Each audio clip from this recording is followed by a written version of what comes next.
Lament!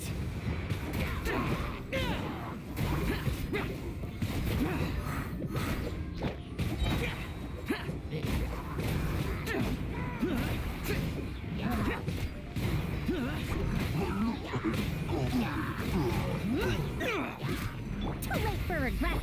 Absorption test. Cook animal test 6308. Swirl. Mark 2. Everybody stand.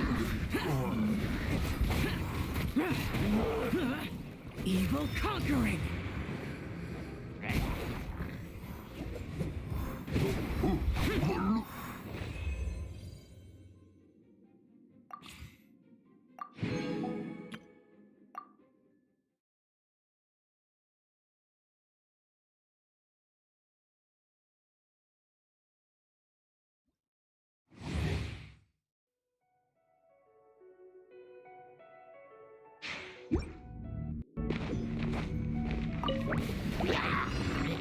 Show them. Come on out.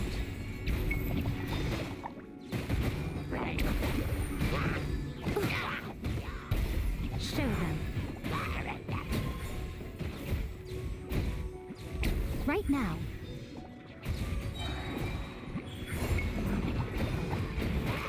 Right here. Emerge.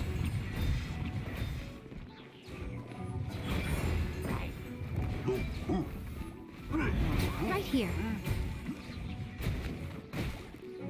Emerge.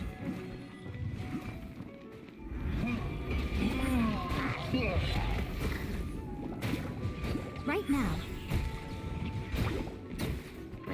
Emerge.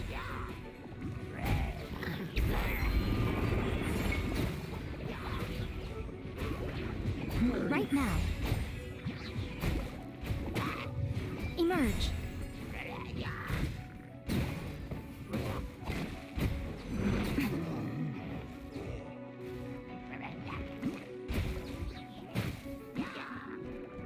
I'm always watching. Right now. Emerge. No, my sword! Ring cutter! What a nuisance!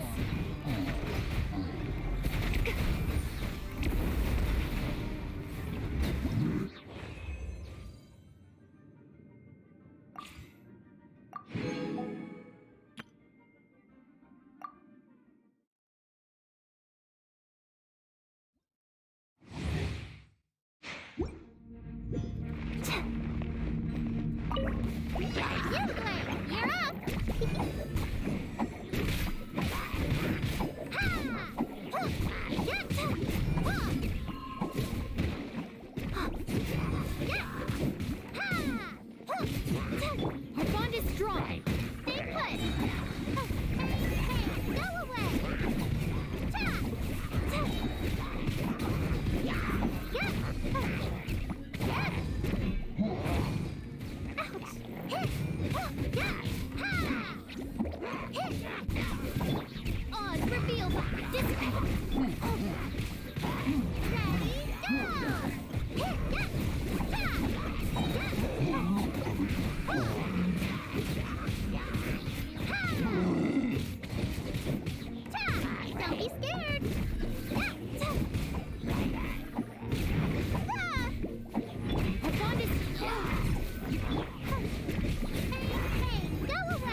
What you got? Feel the beat. Ja, hey.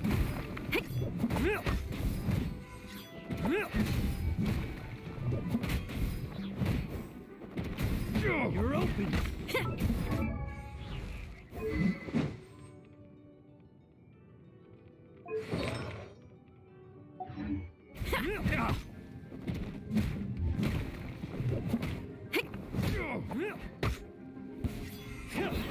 Pyrotechnics.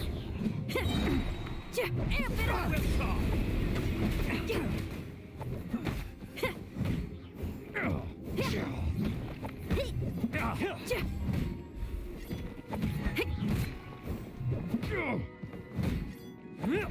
Power cord.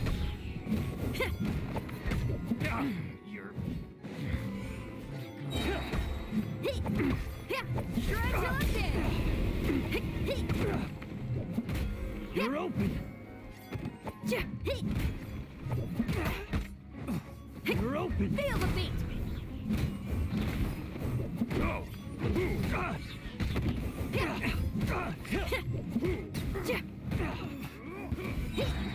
Time to rock.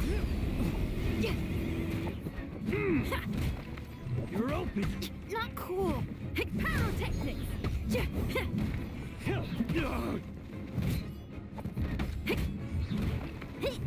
You're open.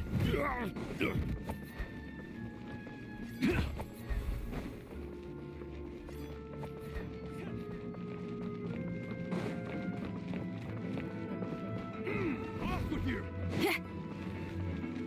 Power cord. You're open. Strike on dead. You're open. What's it done?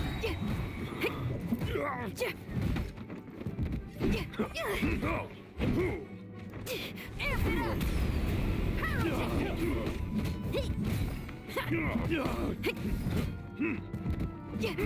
Off with you.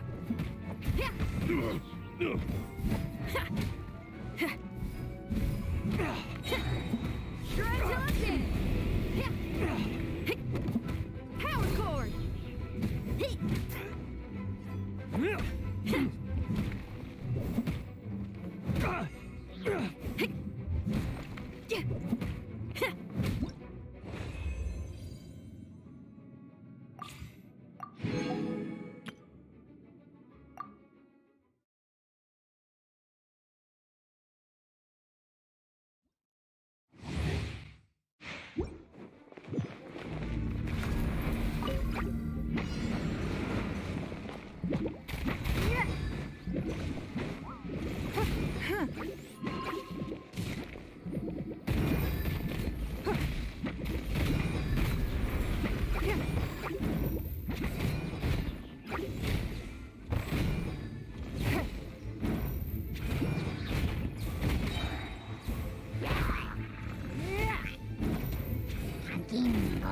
Submit.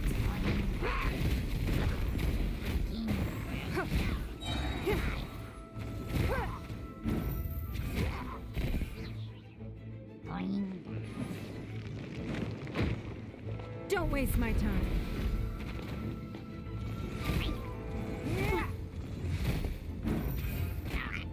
Your life is mine.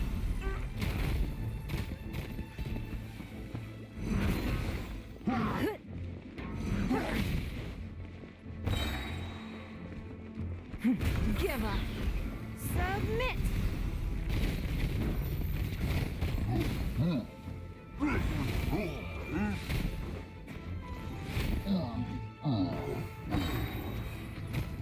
Don't waste my time.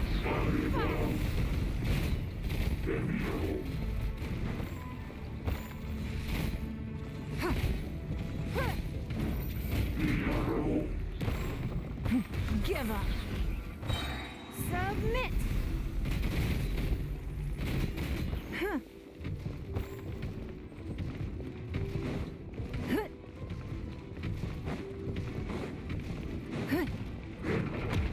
Don't waste my time.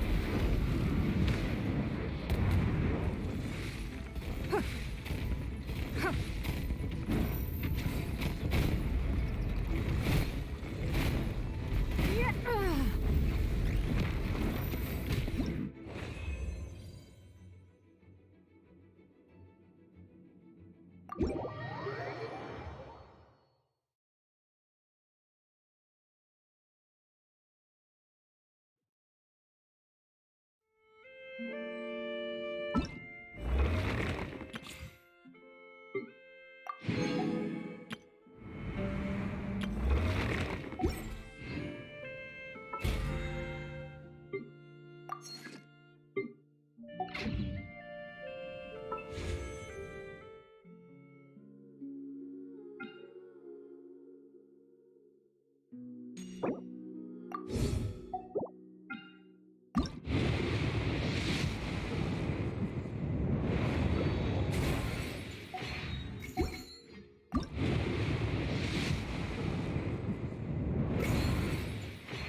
Goods have been moving at a great pace lately.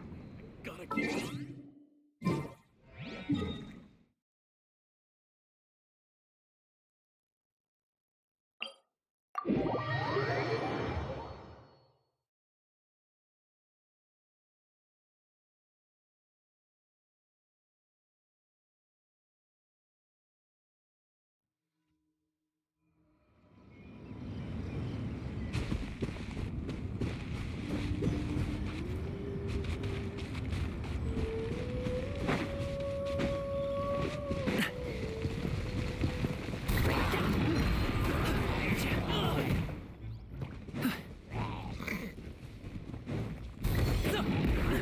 Motion to compel. Time for your arraignment. Feel the beat. Amp it up. Don't get too close.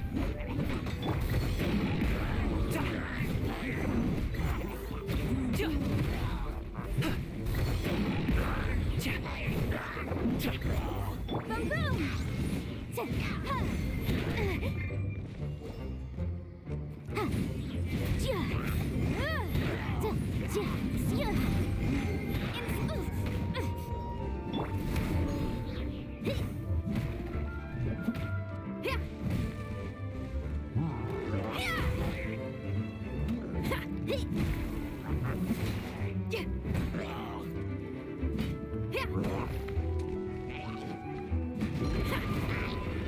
Hey, not the guitar! Feel the beat! Shred till I'm dead!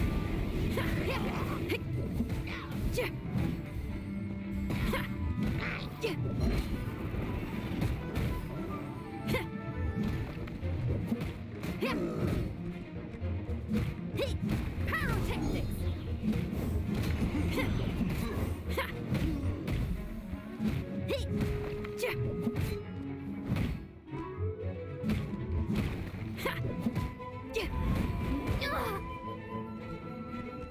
Hey!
Don't get too close.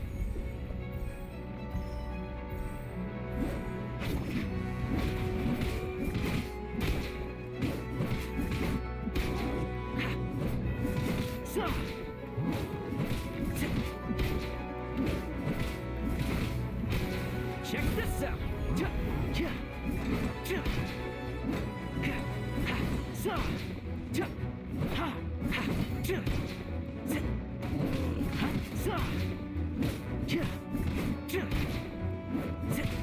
Don't get too close.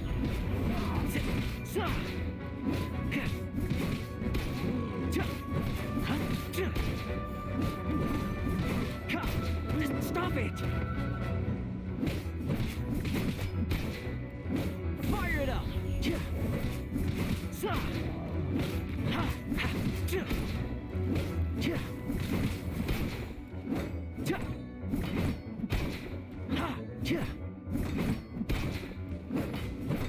Check this out!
Are you sure it has to be me? Fine. Let's get this over with. I can do it.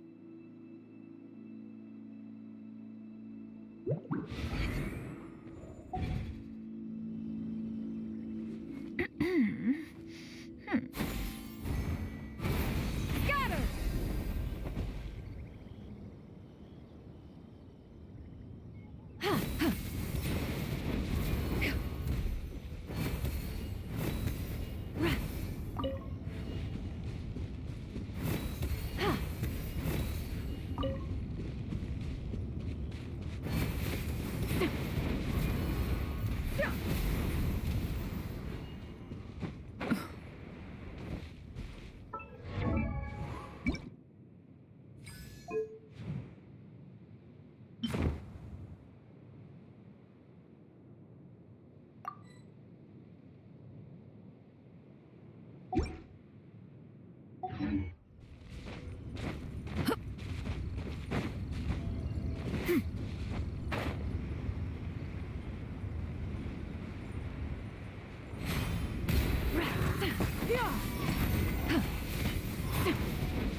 Wretched vermin!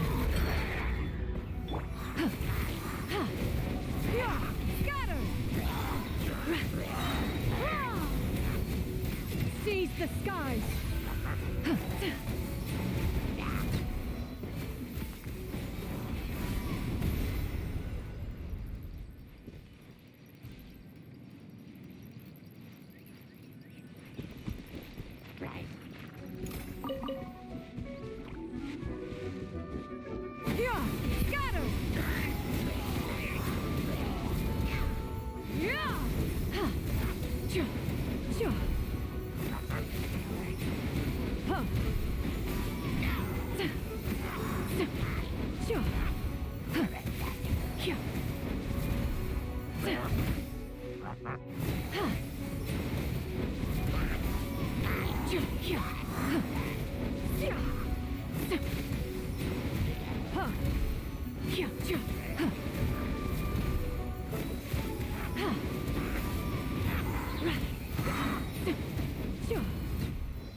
Come a little closer.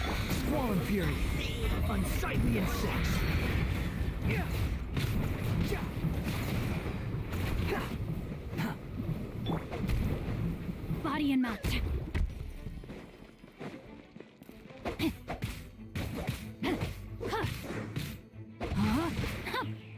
Do your worst. Grant us your. He come a little closer.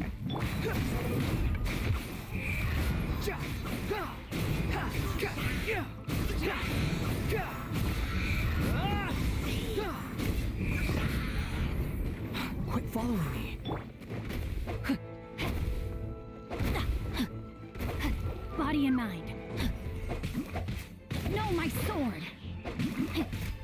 Yield. Let me weave you a verse. He. He.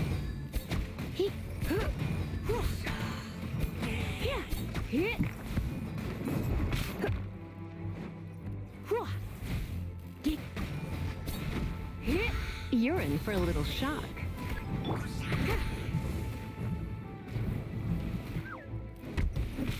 Do your worst. Come a little closer. Behold, know your place. Let's spark things up a little. Please. Hear my prayer. The wind rises.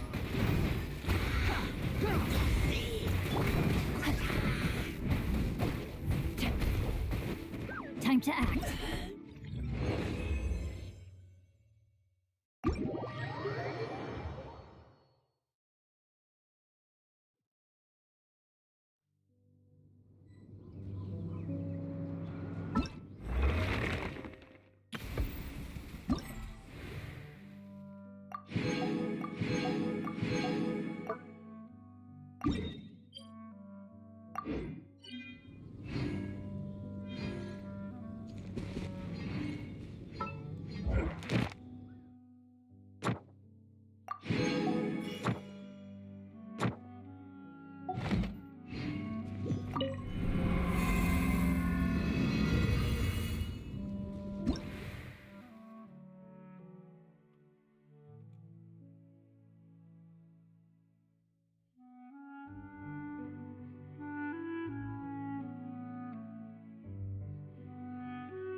Barbados, guide us.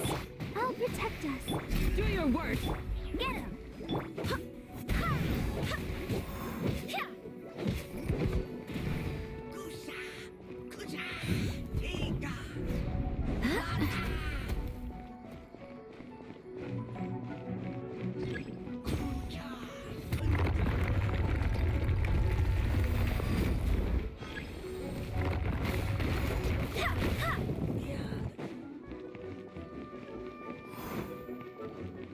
Go as one.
This world is full of unsolved mysteries.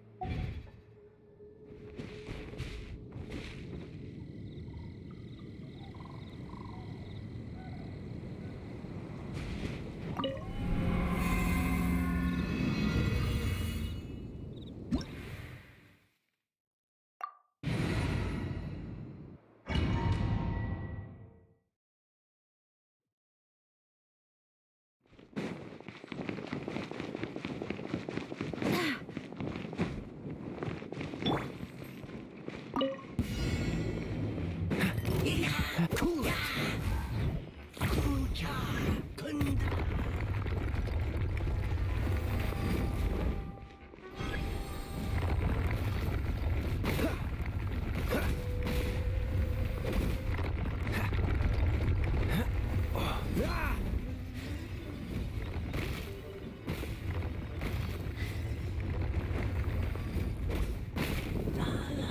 Dodge this. Don't get frostbite. Wind, hear me. Rain outlines your fate.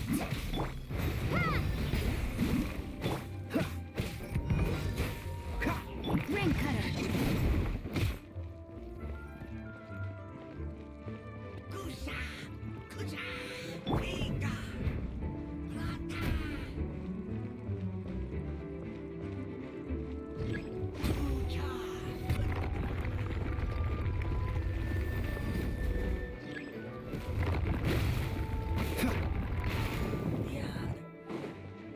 Freeze. Go and split! Water jet! Yeah. Ah!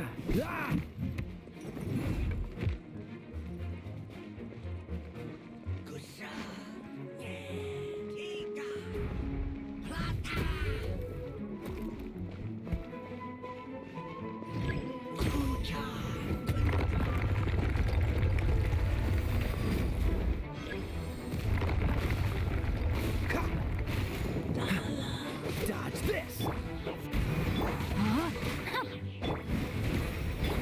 Oh, so sorry. Cool it.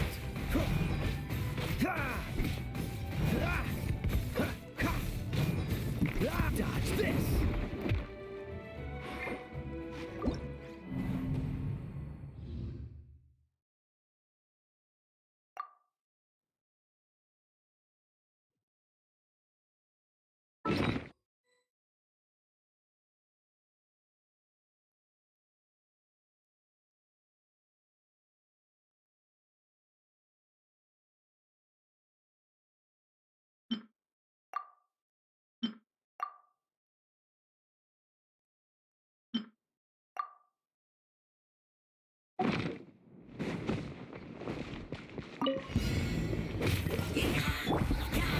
No, my sword.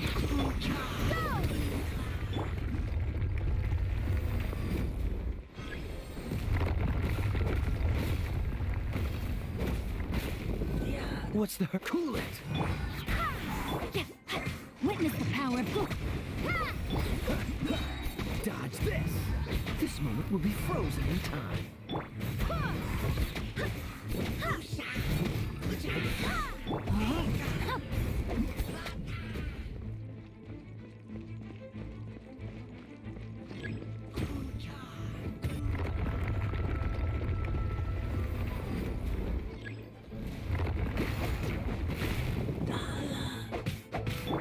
Water jet! Bombs away! Freeze. Barbados, guide us. No, my sword. Dodge this.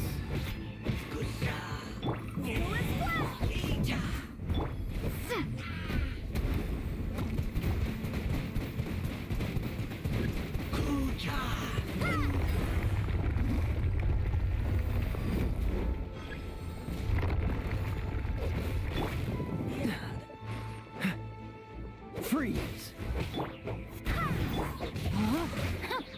Rain cutter. Cool it. Oh, so sorry.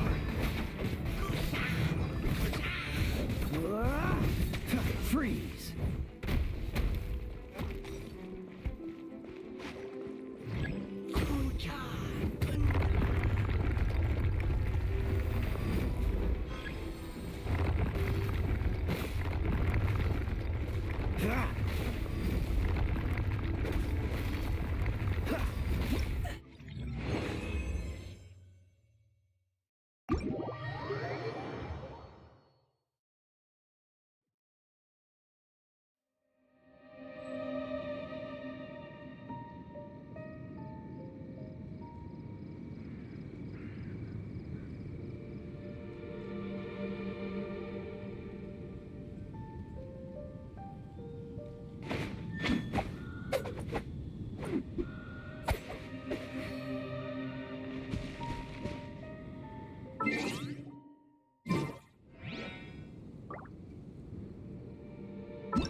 Behold, the Prinzessin der Verurteilung.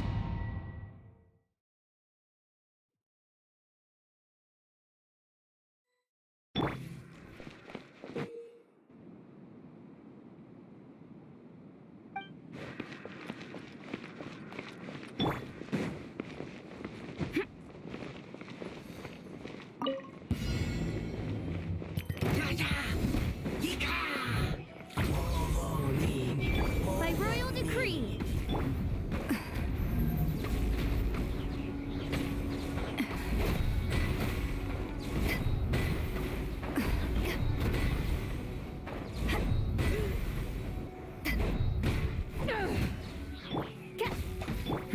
Give up. Cool it. Power that ended Haishan. Wings of darkness. Come, sever night from day.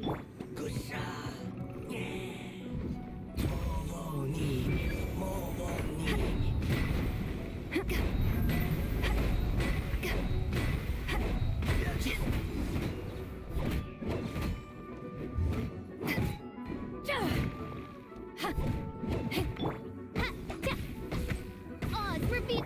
Don't waste my time.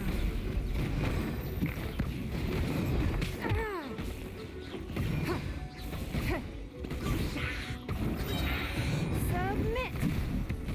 Dodge this. Ha!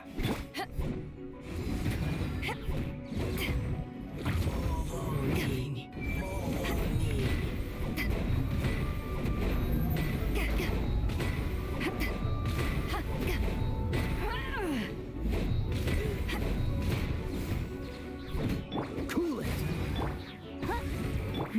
Give up.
Freeze.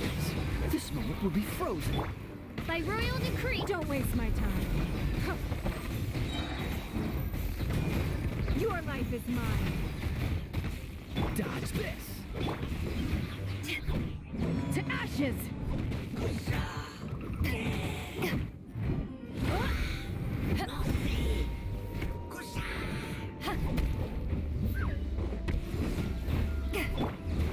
As you wish, mein Fräulein.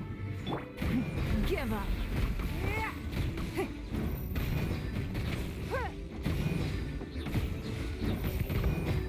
Cool it.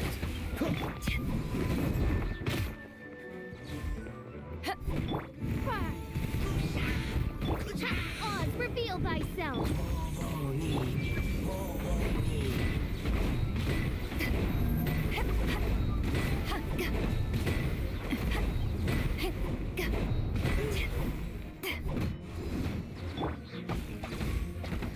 Don't waste my time.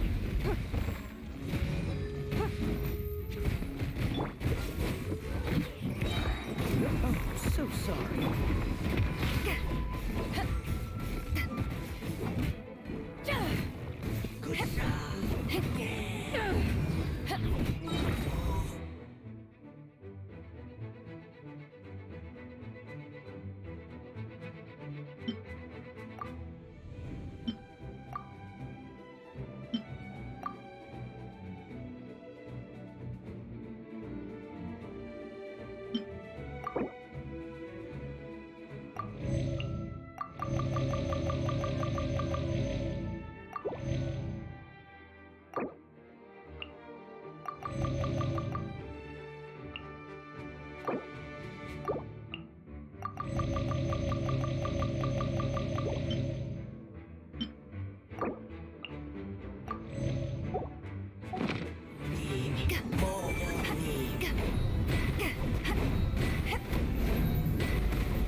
We've been to so many places lately. What do you say we take a day off from adventuring?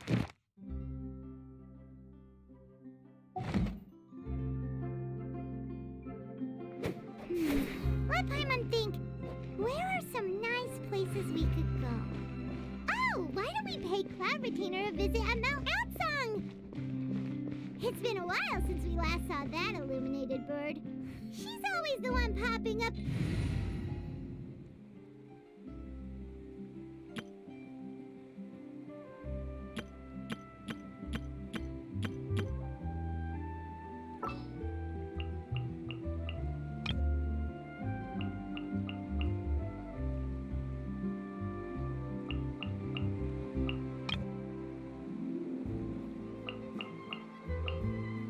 This had better be important.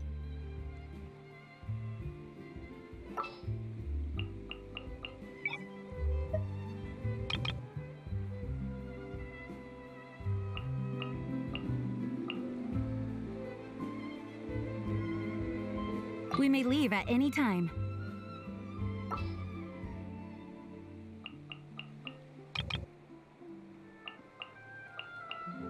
Come on, don't keep me waiting.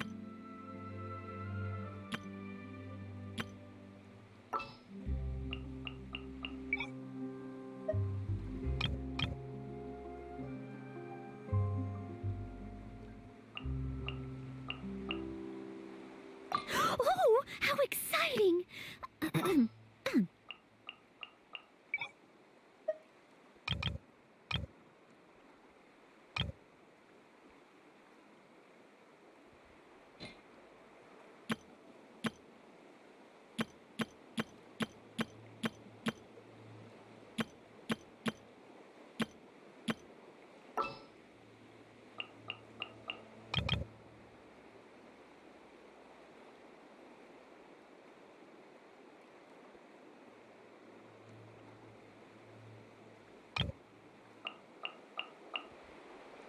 I'll lead the way. Follow me.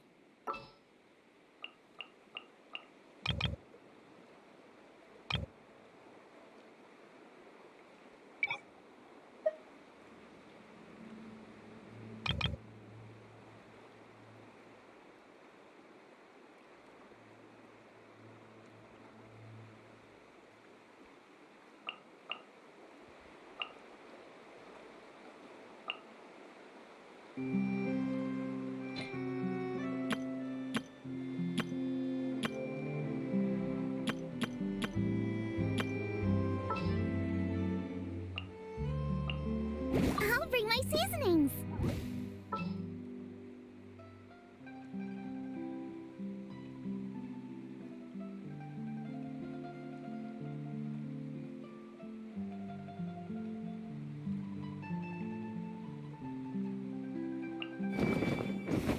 You lead the way.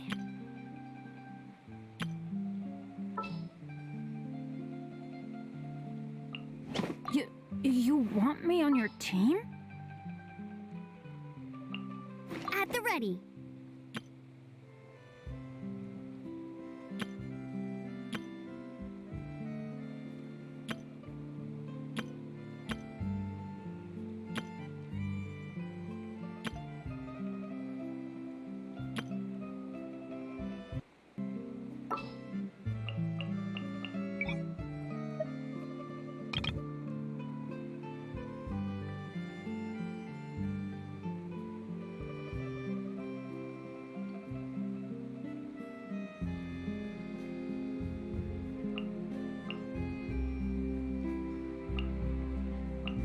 I'll ensure your safety.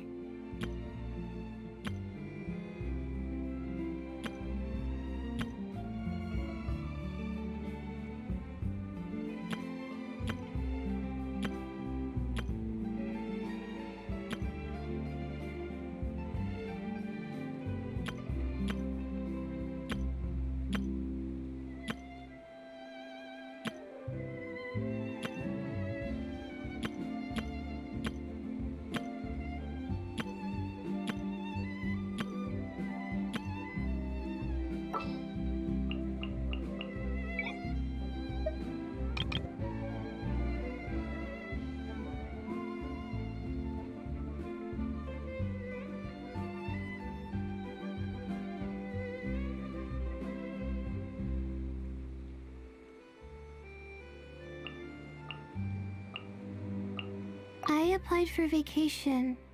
You remember too, right?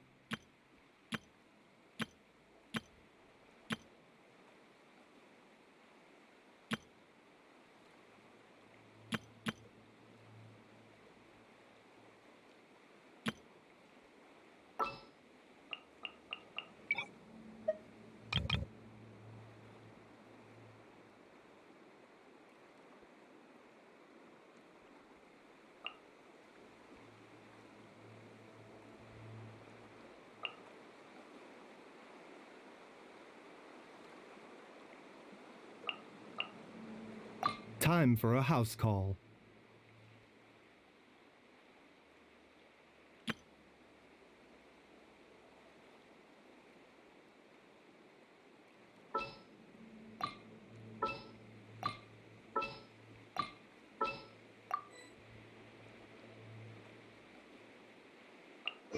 This world is full of unsolved mysteries.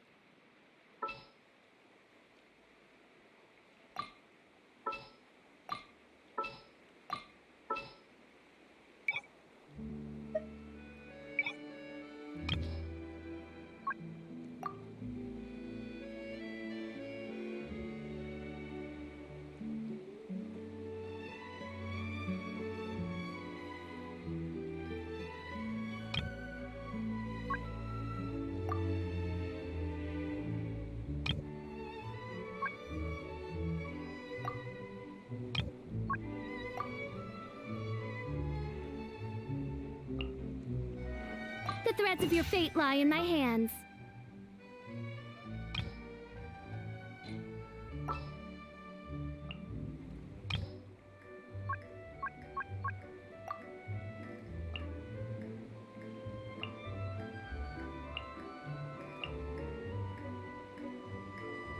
we're ready.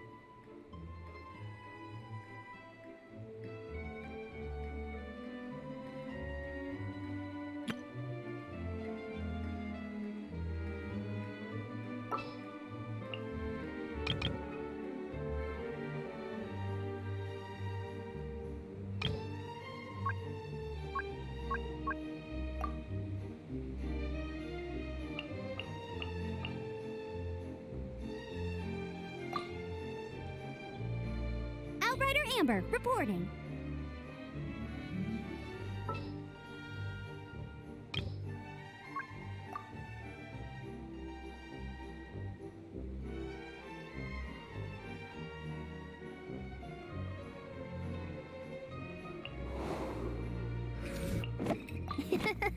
I'll take good care of everyone.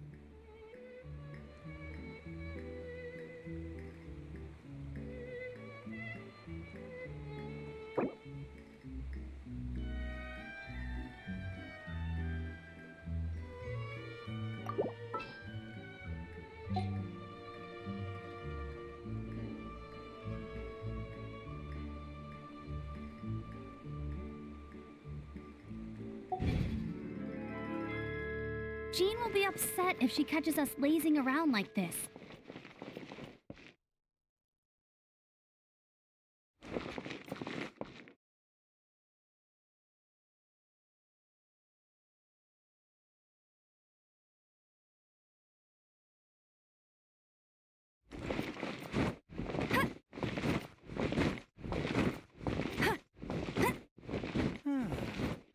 So these are the kind of headlines that go into these days.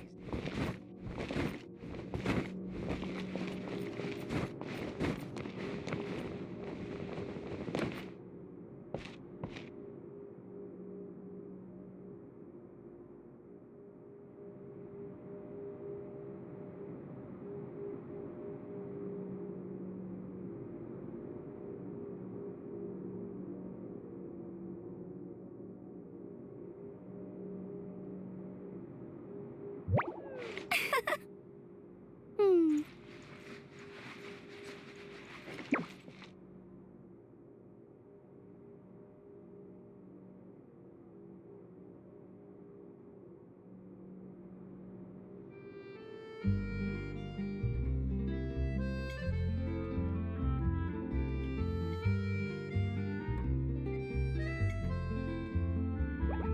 Hmm.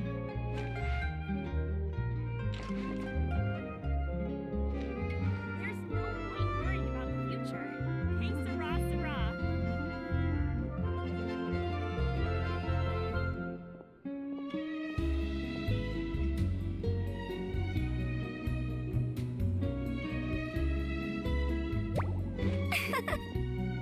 Hmm.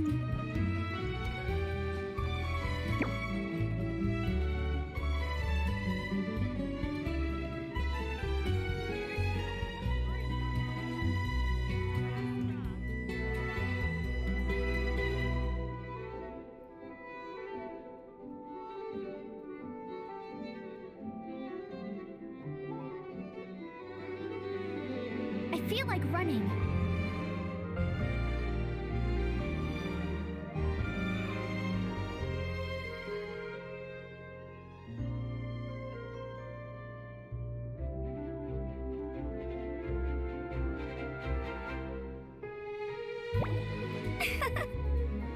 Hmm.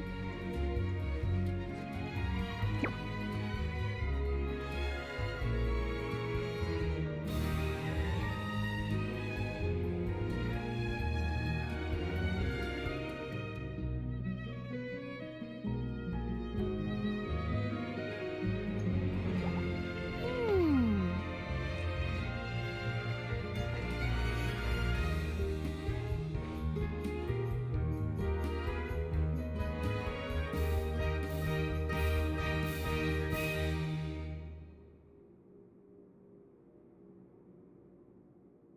Hey, there's something strange over there. Come on, let's take a look.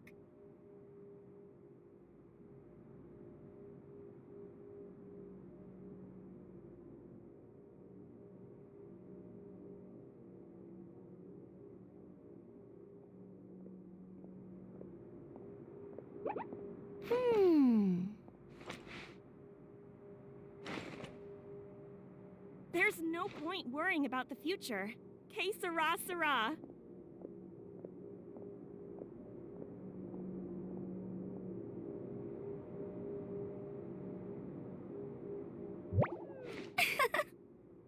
Hmm.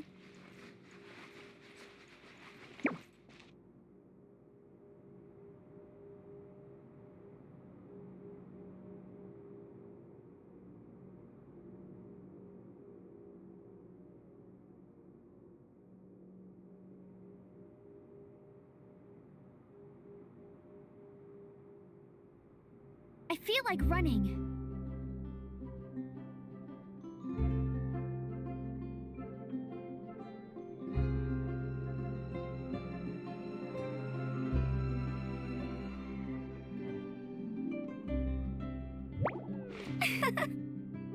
Hmm.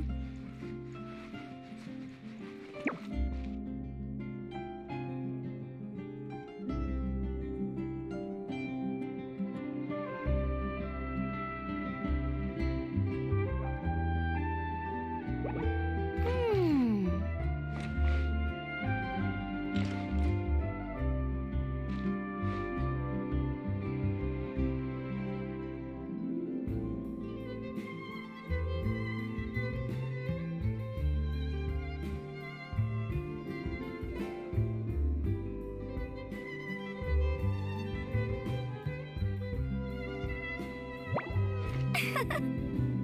Hmm.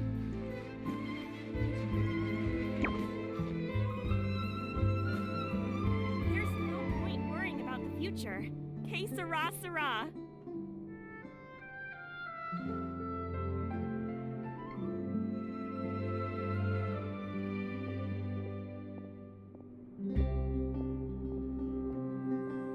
Hey, there's something strange over there. Come on, let's take a look.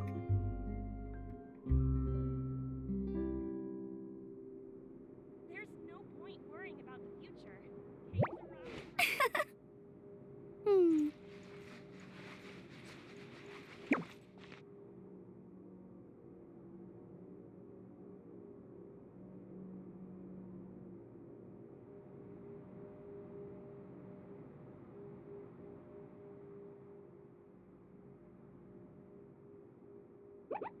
Hmm.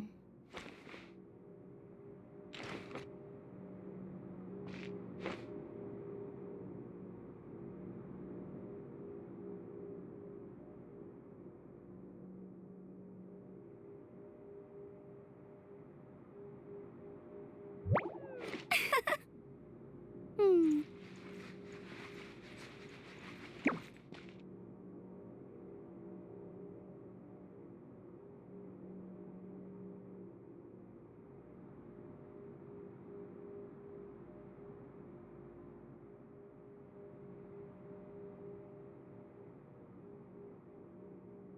I feel like running.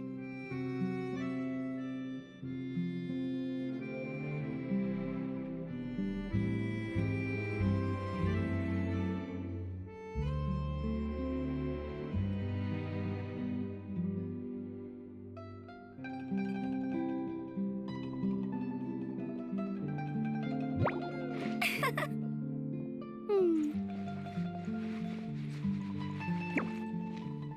There's no point worrying about the future. Que sera, sera.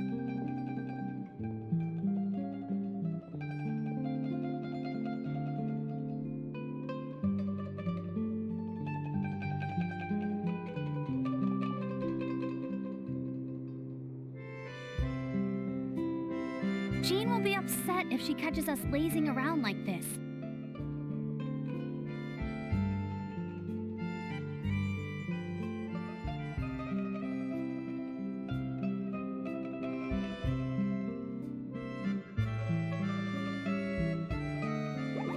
Hmm.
Hey, there's something strange over there.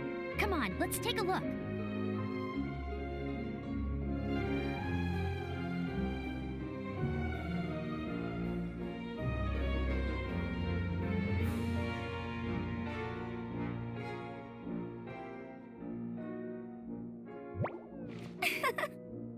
Hmm.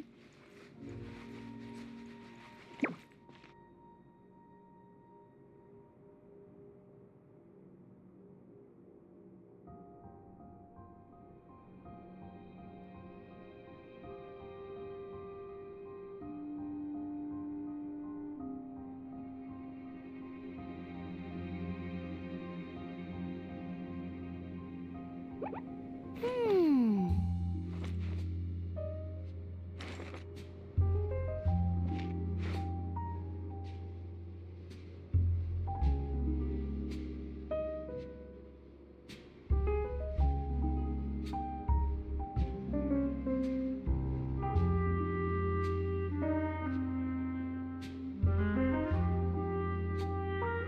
Jean will be upset if she catches us lazing around like this. There's no point worrying about the future. Que sera, sera.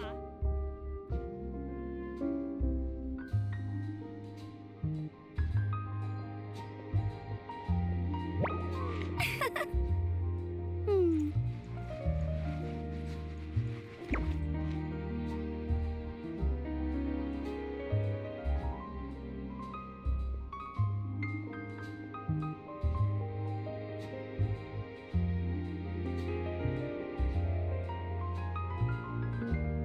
There's no point worrying Hmm.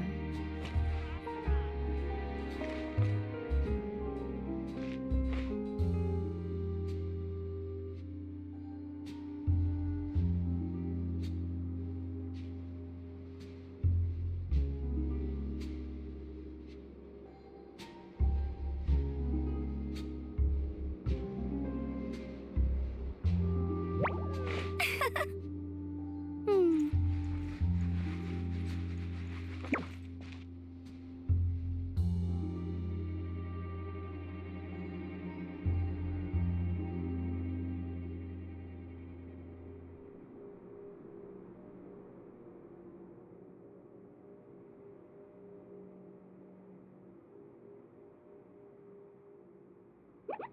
Hmm.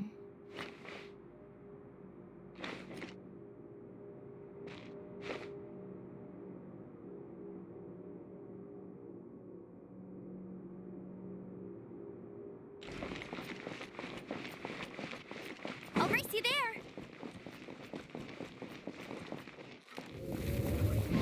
Ha!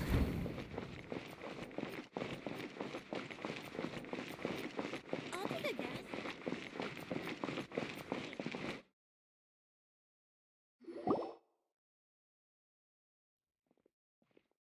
Hey there, Ludovine. How's business lately?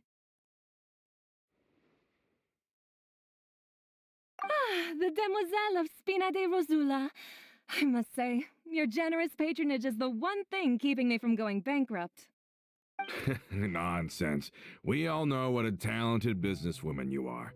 No, and don't forget, she's the boss now. My mistake, my mistake. I just got so used to calling her Demoiselle. Are you here for the uniform? Yep, I forgot to drop by earlier when I was running errands around here.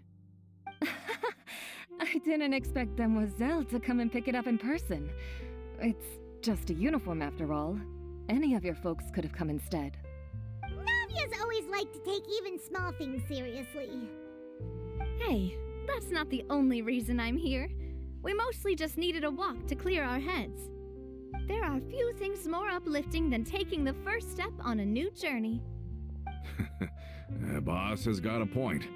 Going on a trip with friends is always better than staying cooped up at home. Very well. Please, wait here while I retrieve the uniform for you.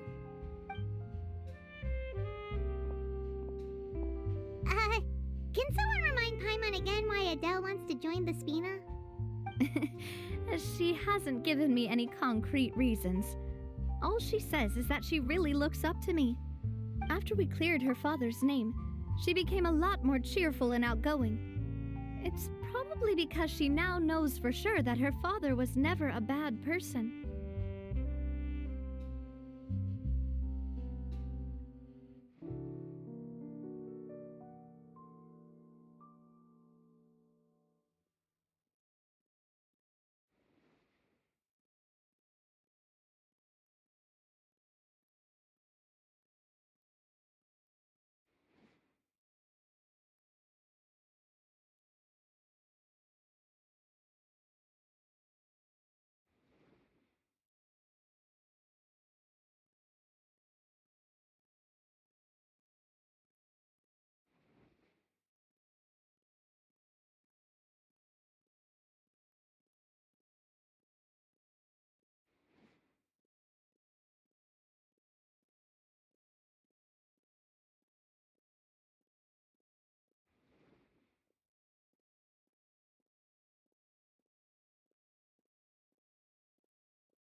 She said she used to be terrified of Papa, so as a result, she found all the rest of the Spina super scary as well.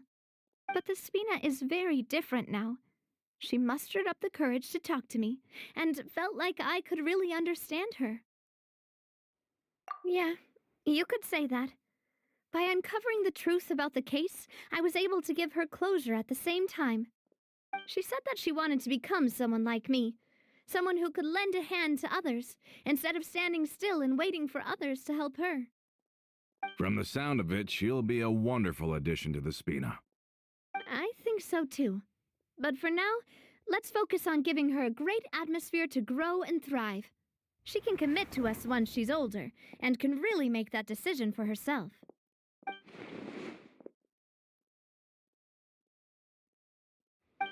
Is something up, Traveler?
Huh?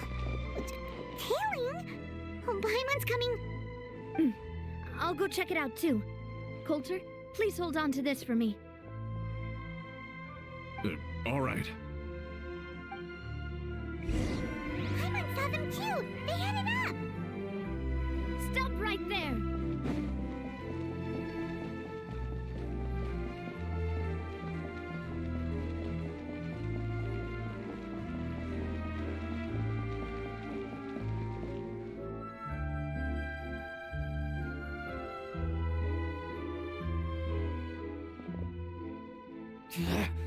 We knew you were going to be difficult. Seems like if we want them to talk, we're gonna need to teach them a lesson first. Brothers, there's no need to skulk in the dark anymore.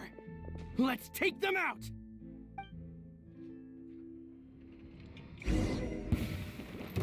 Ha! Cha! Hiya! Coming at ya! Coming at ya! Ah! Hiya! Ha-ha! Hey! Now, talk. Who are you? And why were you tailing us? Don't think we'll let you off easy if you keep silent.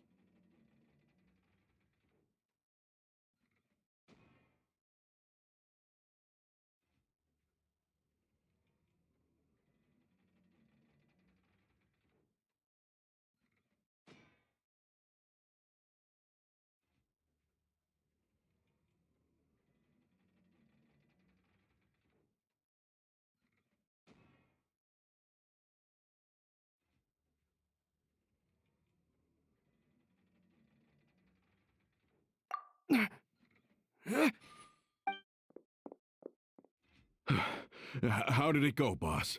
Are any of you hurt? If you thought they stood any chance against us, you were sorely mistaken. Anyway, stop playing tough and start talking. There won't be any room for negotiation once the Maison Gardiennage gets involved. We're looking to get vengeance on Spina di Rosula. We were discovered and can't beat you in a fight.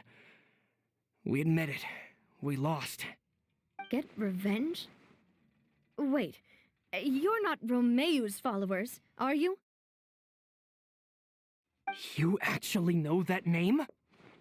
But if you do, then surely you should understand why we hate you so much.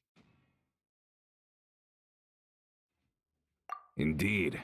You haven't got the faintest hope of winning right now. We were out drinking when we saw Navia. We got so angry we decided to follow you guys and look for an opportunity to really mess up your day. Too bad you guys messed up ours first.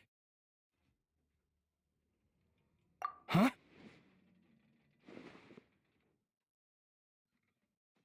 You're pretty sharp, but so what? We didn't do anything. And now it should be pretty obvious that we can't do anything to you anyway. Seeing you like that just really ticked us off. And we let the drink go to our heads. Listen, Callus is long dead. No matter what happened in the past, I want to be able to start things anew. I am the current president of Spina di Rosula. If your boss wants to talk with me, I'd be happy to meet with him. I won't press charges for your attack. That should also help demonstrate my sincerity. I understand. Thank you. I'll let our boss know. But if you so much as think about pulling something like this again, I won't be so lenient next time. Understood? All right. We get it. Come on, let's go. Are you sure it's okay to just let them go like that, Navia? I don't want to inherit my father's grudges, too. Moreover, when it comes to the Aquabus, I don't think what my father did was entirely correct either. If the other side is willing to talk, I'm happy to open the door for a reconciliation. Opportunities for new beginnings are all around us. I support Boss's decision as well. The concept of an eye for an eye is a primitive practice that has no place in today's Spina di Rosula. Yes. Plus, we already know that they're strapped for cash. If their financial situation is that dire, they don't have what it takes to challenge us. So this may be the best time to talk. I still think we should keep an eye out for Romeo's folks, though. If he decides to ignore the warning I gave his men, then we could still have a fight on our hands. Yeah, those guys definitely didn't look like big fans of yours. I'd rather things not go that far, since, though we haven't talked to each other for years, once upon a time we were all a part of the Spina di Rosula family. Yep, that's how I feel as well. Anyway, now that we've sent them packing, we don't have to worry about those guys anymore. It's getting late already, so why don't we stay the night in the Fleuve Cendre? We can head back to Poisson tomorrow. I'll also ask someone to write Florent a letter and inform him of everything that happened here today, so he can increase security around Poisson and be on guard against any suspicious individuals. Do we have to stay in the Fleuve Cendre again? Even the pillows there smell like seaweed. Sorry, that's just what happens when you live near water and don't get much sunlight. Poisson's pretty much the same though, so I've long since gotten used to it. We can still go out in the evening for some grilled fish and drinks though. Bet you there'll be people singing sea shanties too. How does that sound? Huh. That does sound pretty cool. Okay, Paimon's on board now. Let's go. Paimon wants to sing too.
Here is too narrow.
Coming back here really does feel like this place is starting to grow on Paimon. If you think about it, it would be kind of weird if the Spina's base at the court was some super luxurious building like the Palais Mermonia. Totally. Right on the money, Paimon. Although, of course, with the continued growth of the Spina, Papa wanted Poisson to eventually grow into a metropolis, not unlike the court. He was a very ambitious man, who rarely looked behind or beneath him. For better or worse, that always made him stand out from the crowd. And that's also why people hated him just as much as they loved him. All right. Why don't you go wait for me at the restaurant? I'll go do some prep and I'll get someone to tidy up your room while I'm at it. You can use the same room as last time. You still remember the room number, yeah? Yep. Kinda hard to forget when there are only so many rooms here after all. Oh, did I just hear someone taking a dig at Fleuve Cendre? I'll tell my guys to stuff your pillows full of actual seaweed right now. Oh, Paimon's sorry! Please have mercy, Navia. If you do that, then Paimon really won't be able to sleep at all. I was just kidding. Be on your way now. I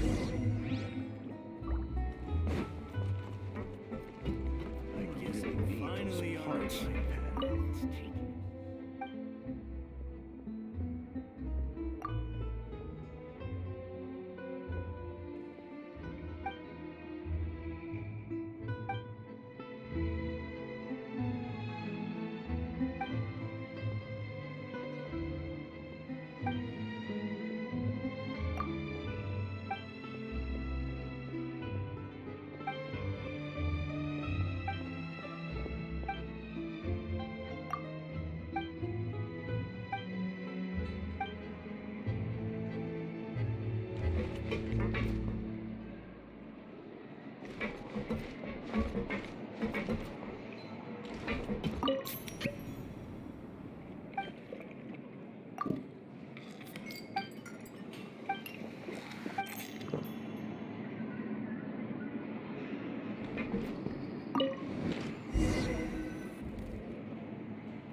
Hello? Are you asleep yet? Oh, no, not at all. I just figured that since we don't get to enjoy nights like these very often, we should try to enjoy it to the fullest. Wanna go fishing? I've got some rods and lures ready. Oh, so that's the prep you were talking about. Sure, we'll come.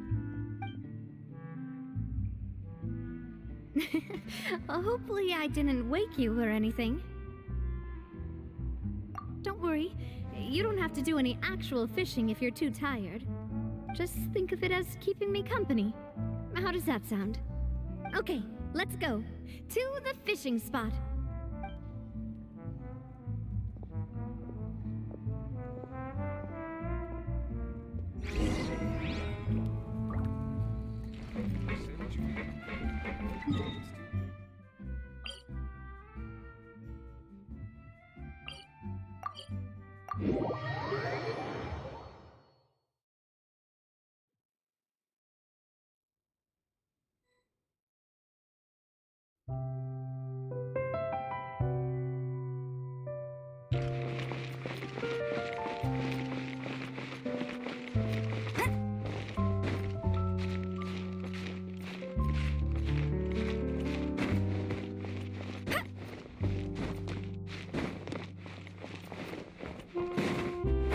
I won't let you down.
How can you call this fishing when you're using a fully automatic rod? What's the problem? Lots of people in Poisson use rods like these. But shouldn't fishing be all about, attentively watching the float and then excitedly reeling in the catch when you finally hook something? Well, that's one way to enjoy fishing. What do you think, Traveler?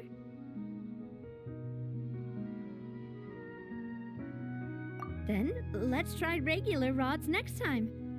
We can have a real fishing competition. Honestly, Paimon's mainly shocked at how much energy you still have at this hour. Usually by this time of night, it's a struggle for Paimon to even keep her eyes open. It might just be something that runs in my family. That's a thing? I'm sure you'd get even sleepier if I delved more deeply into it. Anyway, I was just thinking about how grateful I am to my mother. As well, my father always had a lot of unrealistic expectations for me. But the more that he tried to get me to become like him, the less I wanted to listen to what he had to say. My mother never had those kinds of expectations, though. I've heard that she had only one wish for me, which was that I would have a happy and secure childhood. All the members of the Spina greatly respected her wish, so no matter what I did as a child, they were happy to humor me. Can you imagine? Whenever my father wanted to scold me for something I'd done, everyone would form up into 2 rows and just stand silently and listen to him rant. Maloose and Silver were always there too.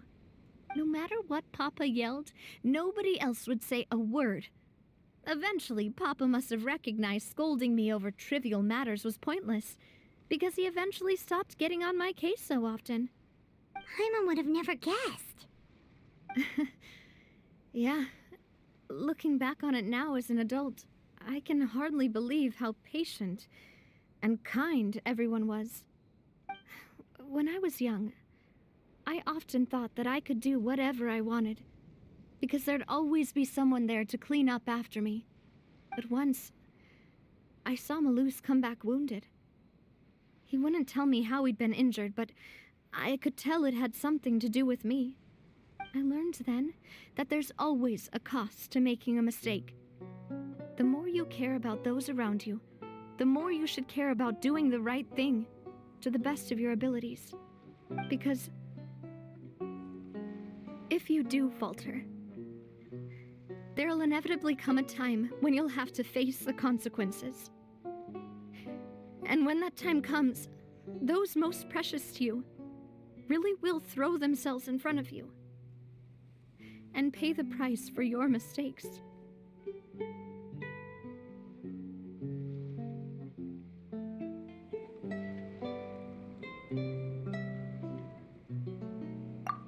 Sorry.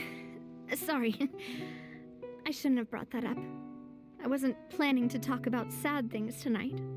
Basically, I was just saying that the nurturing atmosphere of the Spina must have been my mother's legacy, rather than my father's.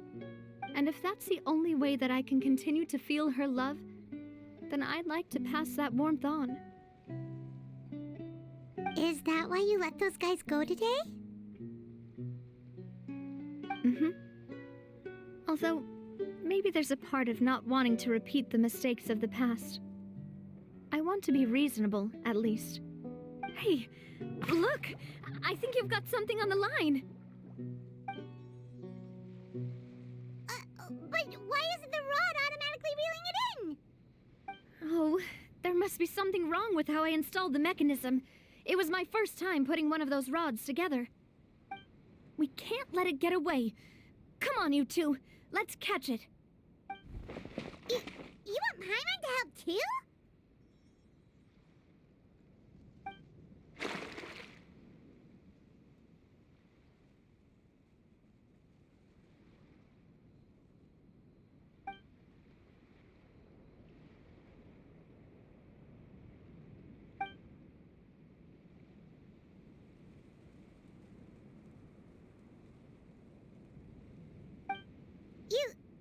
You didn't attach a hook to your line?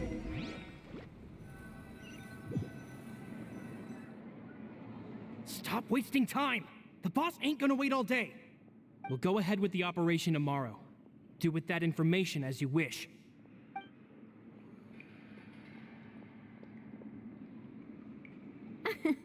Well, your rod was missing a part too, so I guess that makes it fair. Well, if we're just talking about the number of missing parts, sure. Oh, never mind. Paimon really can't keep her eyes open anymore. All right, go to bed. I had a See you tomorrow.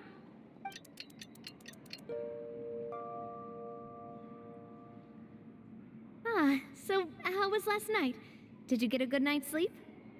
Paimon dreamt that she danced with the sea stars, so you could say it was stellar. Get it?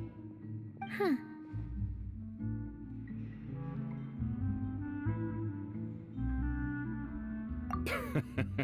I didn't know you had such a great sense of humor.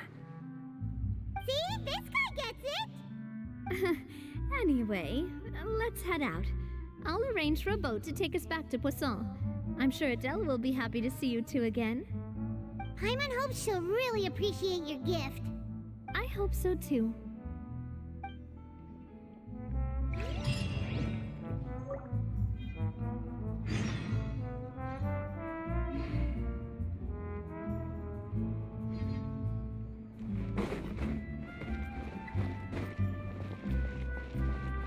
Go, go, Barret Bunny!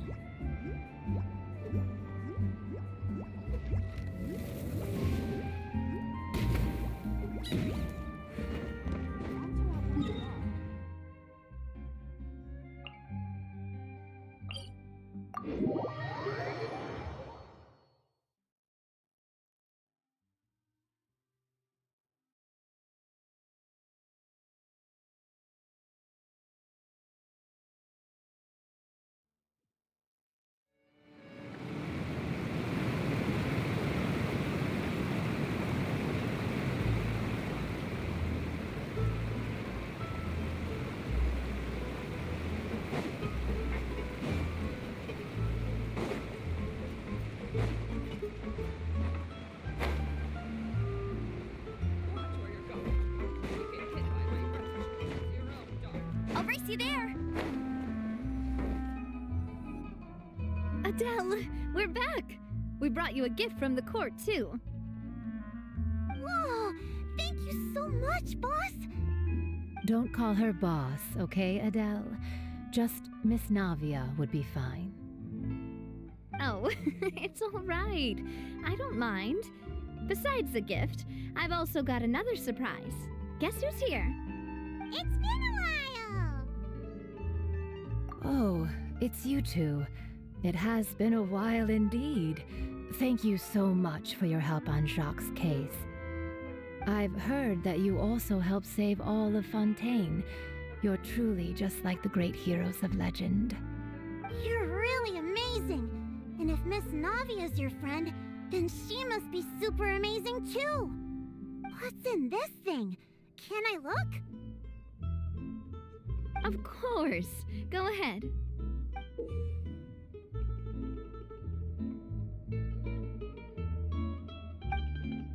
Ah, it's a Spina di Rosula uniform! Is it for me?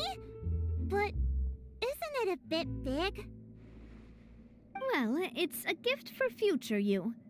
When you first told me that you were interested in joining the Spina, I was overjoyed. But it's the Spina's responsibility to protect everyone as well. Being a member means becoming involved in all kinds of dangerous situations. And since you're still young, I don't want your mom to have to worry about your safety. So I turned you down then by telling you that you'll have to wait until you're older. But this uniform is a promise that you can join us once you're old enough to wear it. Oh, so that's it! Well, thank you so much, Miss Navia. I'll work hard and grow up as fast as I can. But you can't really grow up faster by working hard. You've got to be patient. Everyone, I'm really grateful that you remembered my daughter's wish and took it seriously. Thanks to the protection of the Spina, even though her father's no longer with us, we've still felt plenty of warmth and security. Oh, it's the least we could do. As long as you live in Poisson, even if you're not an official member, you're still part of the family. Boss! Huh? Is something up, Florent? I've got something urgent to report. Romeu and his folks have gathered outside Poisson and even shipped in a huge pile of explosives. What? Explosives? What do they want? It seems like they've been planning this for some time. We started investigating as soon as we received your letter yesterday. But Romeu and his folks must have gotten wind as well, because they abandoned their former posts before we could even check on them. We investigated their tracks and found out that they're after Poisson. They have smartened up since we caught them red-handed at the court? Seems like they've got no interest in sitting down and talking at all. We should have gone straight to the Maison Gardiennage. Sorry, I underestimated the situation. Well, too late now, I suppose. Florent, where are they keeping their explosives? On the hill to the east of Poisson, near the Clementine line. They want to blow up the Clementine line? Certainly sounds like it. Romeu and his followers hate the Spina and everything to do with Callus. And the Aquabus was the source of their contention. If they manage to blow up the Aquabus line, all that rubble will come crashing down the hill and straight into Poisson. Are they insane? There's tons of innocent people in Poisson! Yeah. If they've been planning this for ages, they're definitely not going to let this opportunity slip by. We have to issue an evacuation order to the townspeople and get them as far away from the entrance as possible. That should save them from the worst of it. Let's get everyone onto our ship. That should be the safest place. My dear partner, can I leave the Clementine line to you? If the explosives do go off, not only would the people of Poisson be in danger, any Aquabuses using the line would plummet to the ground. Let's stop their insanity first, then settle the score with them. Leave it to us, Navia. Please.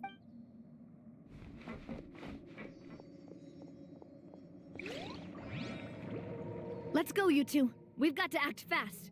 Miss Coralie, please take Adele to the ship.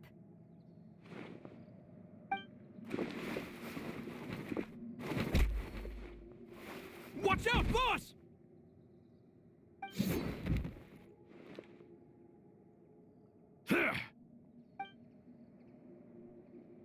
What do you think you're doing, Coulter? I thought all the annoying little hindrances had left, but I still couldn't get rid of you. You mean this was all a trick? So that you'd be... Oh. I get it now. You knew about their plans all along. You only told us they were doing badly so that we'd drop our guard. Not quite. Though I share their positions on some issues, I've never cared for his more radical ideas. And that's because, out of the entire Spina di Rosula, I only hate you. Only you, Navia. You better stick close to me. Romeu promised me that he would leave Poisson alone if I could just take you out. But it was like you were glued at the hip to that pesky traveler. You never gave me a chance to make my move. Romeu has lost his patience. I didn't have to be here today, you know. But I swore that I'd kill you, even if it meant being buried with you in the rubble. Why? Only someone as clueless about the past as you would ask such a foolish question. You never saw the heyday of Spina di Rosula, nor did you ever live through the golden age of Poisson. But I saw it all with my own eyes, and then I had to watch it all die, little by little. And it was all because of you, Navia. Clementine died because of you. Callus died because of you. Melusine Silver died because of you. And so many more dead. Everyone dead, all because of you. So the shock and grief you showed us before, that was in Act 2? Now you're catching on. I heard Melus was dead the moment I got out. Did you know? Down there in that blasted fortress, I spent a long time thinking about what happened and resolving to apologize to Malus as soon as I got out.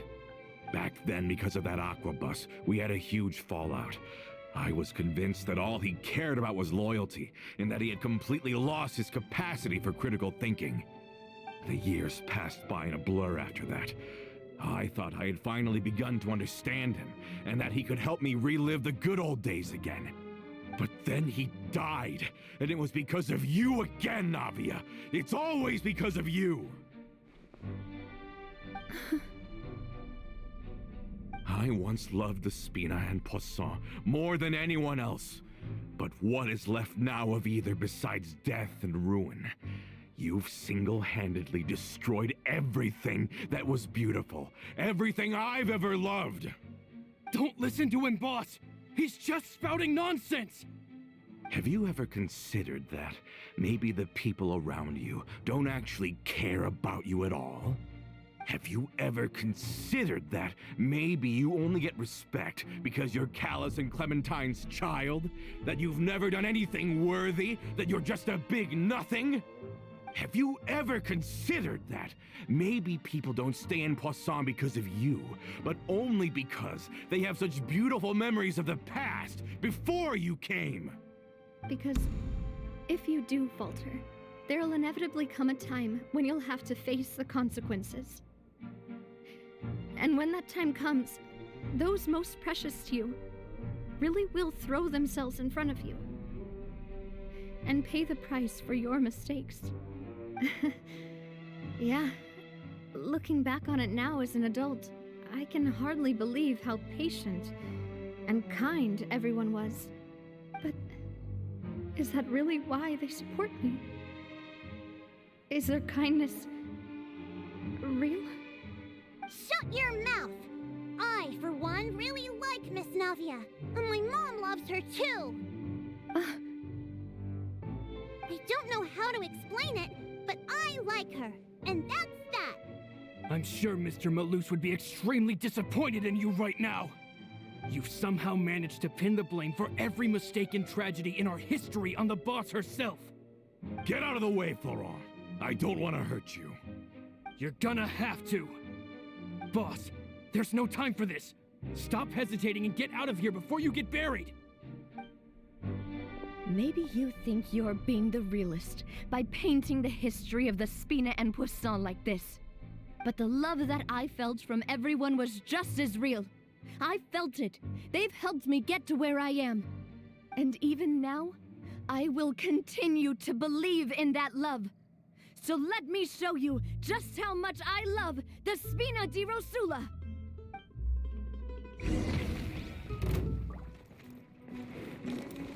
Coming at ya! Hey there! Hiya!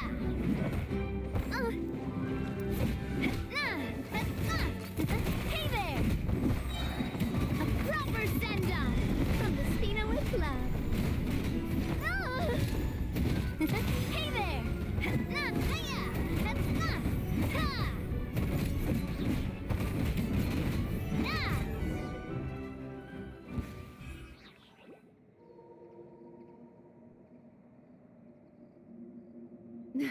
Laurent, I'll leave the town to you. Summon the other members and help with the evacuation of the townspeople. If you find any of Coulter's accomplices, subdue them quickly, and don't give them the chance to harm any ordinary civilians. I can't allow my partner to face the danger on the Clementine line alone. Got it, boss. I'm on it! Are you okay, Navia?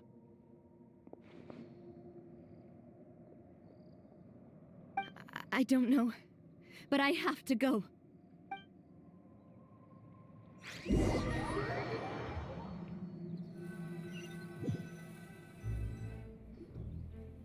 Let's hurry up there! We have to protect the Clementine line! If they're gonna blow up the waterway, they must have planted the explosives next to the support pillars.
Uruguay, you're up!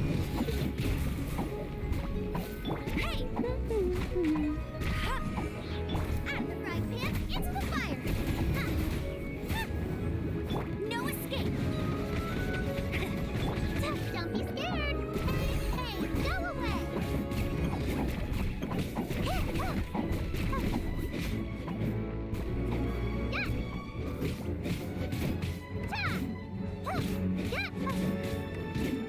Uruguay, you're up!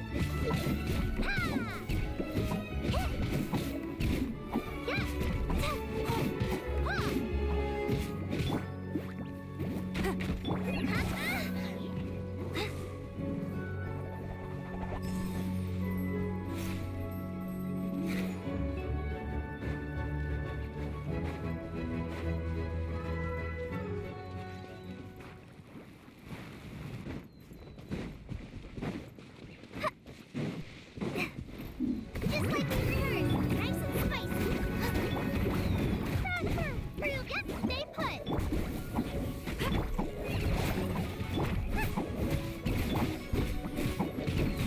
Let it rain. Boba, get them. Eat this. Uruguay, you're up. Ready, go.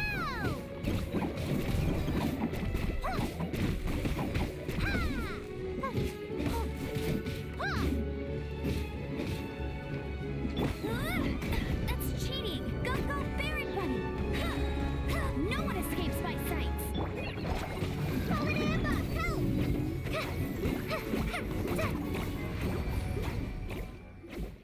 These must be the explosives, right? And this is the control mechanism! How can we disable it? Oh, Paimon's too scared to touch any of this stuff. Huh? There's a strangely shaped hole here. What is it for? Oh, that certainly sounds possible. Maybe one of the people we just... Okay, you take this side, Paimon will take the...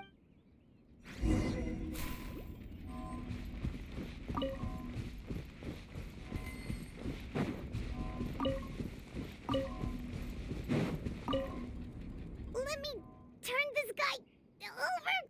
Ugh, he's super heavy.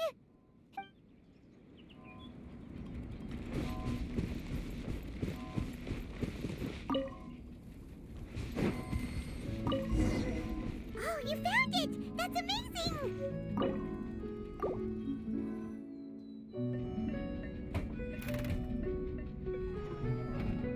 That should do it, right? Navi and Florent should be able to relax now.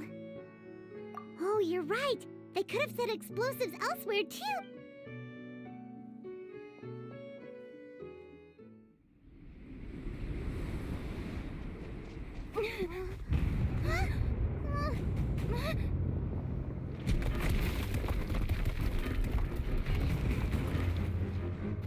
They're gonna bury Priscilla!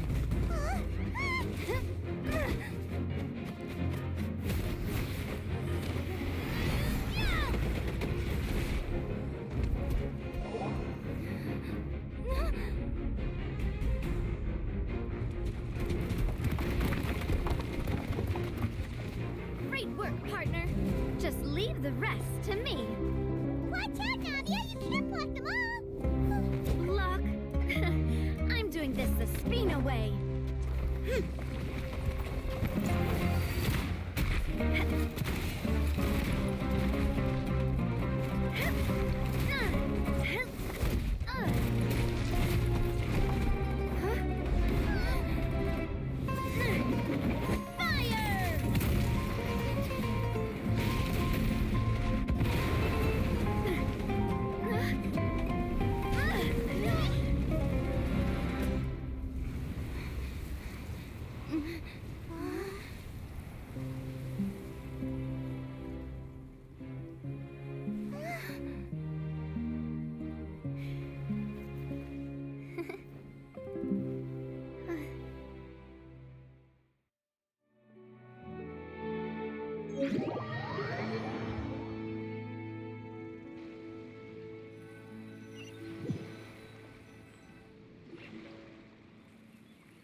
I heard from Thierry that even they're your enemies now. They were once a part of Spina di Rosula. Do you plan to settle this privately with them? I have nothing more to say to them. Regardless of whether their hatred and anger towards me or the Spina was justified, anyone who's willing to endanger innocent civilians is no longer sane enough to even be worth trying to talk to. Please prosecute them in accordance to the law. Spina di Rosula will not raise any objections. Sounds good. We're very appreciative of your help. Without it, the consequences would have been far worse. All right, this operation is a wrap. Take him away. We won, Navia! We saved everyone! And you were so cool! Yeah. Luckily, we were just in time. It's probably because I expended too much elemental energy at once. I'll be fine. Don't worry about me. But you usually glow up whenever other people compliment you. Paimon's not used to seeing you like this. Boss, we managed to catch all the infiltrators in the town. The Maison Gardiennage is taking them away as well. Seems like Romeu really went all in on this mission. If he sent literally everyone he had, though, that also means we've caught them all too. We won't have to worry about them from now on. Got it. That's good at least. Coulter, I can understand how you feel. The things that we lost, they're forever beyond our grasp now. And that makes them appear even more precious. I am not callous, and I will also never become him. The Spina and the Poisson that you loved are both gone. But I will not change how I feel about our future. I still believe that this is a great opportunity to start anew. I will spend more of what the Spina earns on the betterment of Poisson. What's more, I'd also like to propose some changes to the Aquabus routes, so that one day, the people of Poisson will enjoy the boons it brings as well. I know what you're trying to say. Mr. Callus would never have said anything like that. There are too many things in life that are just beyond our control. In that, we are the same. Henceforth, you are no longer a member of Spina di Rosula. But once you're discharged from the fortress again, you're welcome to pay another visit to Poisson. Thank you, Navia.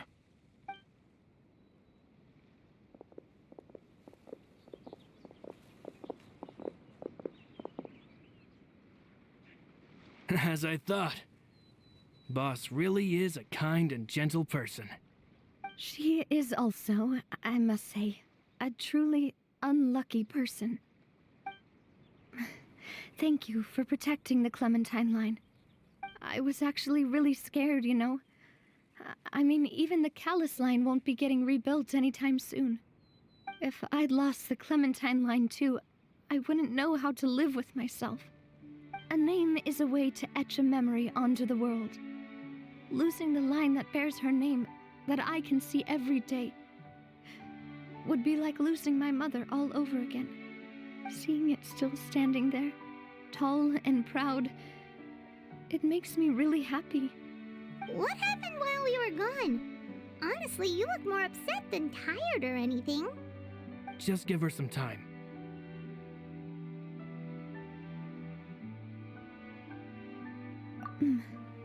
Thank you so much. Can you give me a hand? I really don't have much strength left. Traveler, I want to ask you something. And please, tell me the truth. Do you really see me as your partner? Of course. That's good then. Hearing that, it brings me more relief than I can say.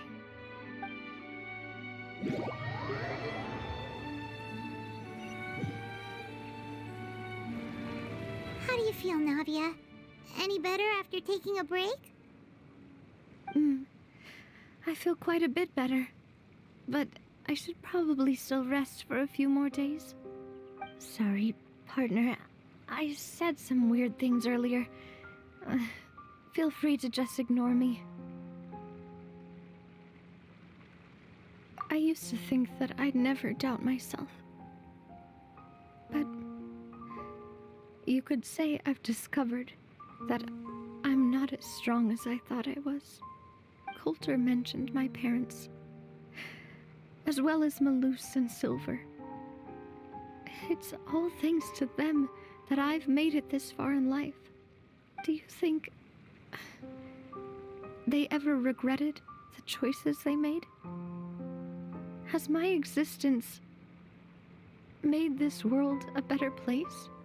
Don't think like that, Navia. You've already done more than enough.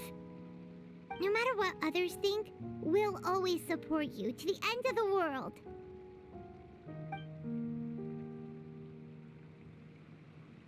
Well, since it's ended up like this, I suppose it's time for me to make a confession as well. There's something that I've been keeping from you as well, boss. Please, follow me. Everything is already prepared.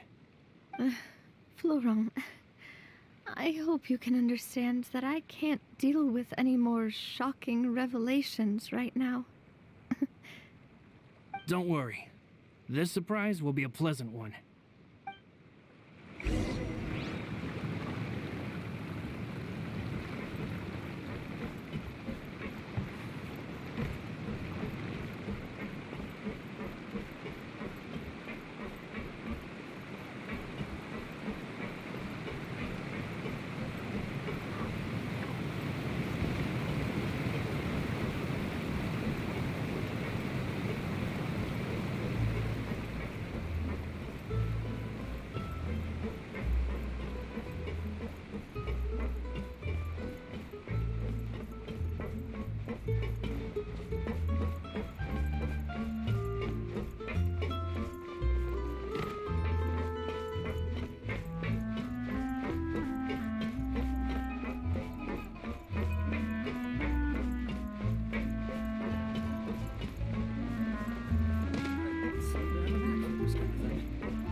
Why is everyone gathered here? And what's this? This was supposed to be a gift to you from everyone in the town.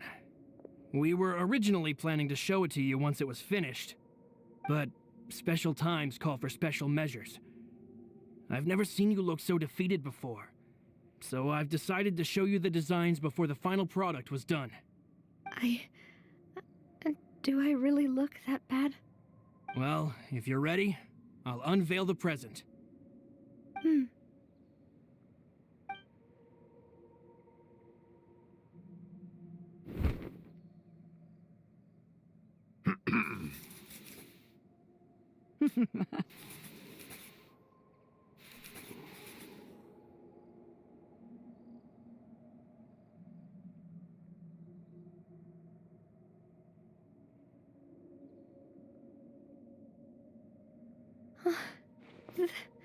This is Papa, Mother, and me. We designed the look for Miss Clementine based on old camera records, as well as personal recollections from members of the Spina. Wow! This is the statue you mentioned before? It is indeed. To be honest, we decided on the design a long time ago, and gave the sculptor permission to begin working. We only asked Boss to decide on a design so she wouldn't realize we had already started. How could we only have statues of Mr. Callus and Mrs. Clementine? Even though Boss is still young, we've all seen the work she's put in regarding the whole synth business and the rebuilding of Poisson. We wanted to commemorate her contributions with a statue as well. I don't know what Spina di Rosula was like in the past, but I know it's a great organization now. With Navia around, we're not worried about this place's future. We're gathered here today to tell our boss that we support you and believe in you wholeheartedly. I believe everyone is here for you, not the glory days. That's what we believe as well.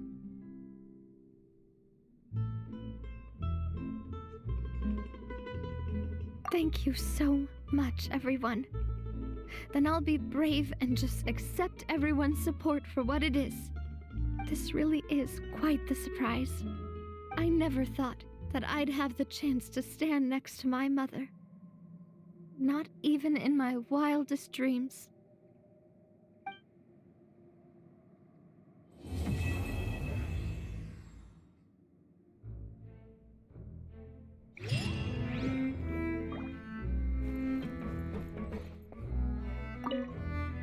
It seems like I started to question myself a bit too much. I'll pick myself up again and become a more reliable president for all of you. Looking back on it, I'm honestly embarrassed by how I acted earlier. Oh, whoa. Why'd you have to remind me? Please don't say that again. It's super embarrassing for me. Oh, forget it now. Please forget that I ever said anything. Oh, wait. But it'd also be bad if you were to forget it. Okay, but please keep it a secret between us from now on. Please don't ever mention it again.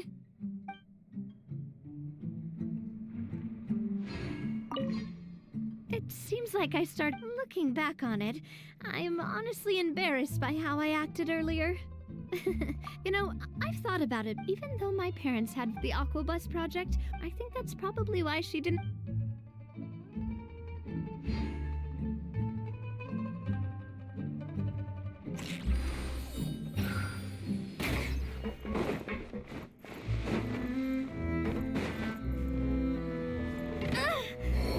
Forest Ranger. Forever. I need to find something to do with myself.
Remember the first time we came here, and when we told her that Rex Lapis had been assassinated, she immediately threatened to squash Liyue Harbor. Paimon thought she'd be impossible to get along with, but now that we've spent some more time together, she's really not like that at all. We probably don't need to bring any offerings now that we've gotten to know her pretty well, right? Still, Paimon's got some snacks around here somewhere, so if she really wants something, we can just use that. Huh? Traveler? Did something catch your eye? Whoa. What a pretty lady. Is she also here to visit Cloud Retainer? Yeah, you're right. All it takes is one look and you can tell she's someone special. As expected of that bird lady, really. She must have a whole bunch of Adepti friends from all over the country. Okay, but if we're both friends of Cloud Retainer, then we're basically friends by association, right? Want to go up to her and say hello? Helping you make more connections is a part of Paimon's job as your reliable guide. Paimon's got this. Hello.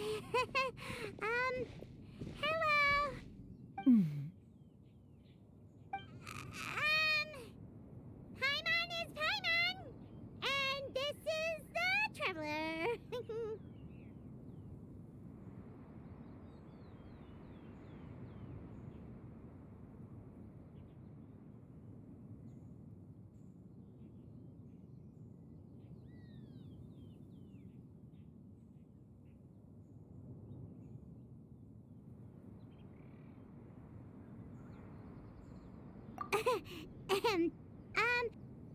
Paimon doesn't think we've met, but we're also friends of Cloud Retainer. May we have the pleasure of learning your name, Madam Adeptus? You two... What is this tomfoolery? Has the shift in form so clouded your eyes that you no longer recognize one anymore? Wait, you're... Huh? You're the illuminated bird? But you look... human! How did that happen?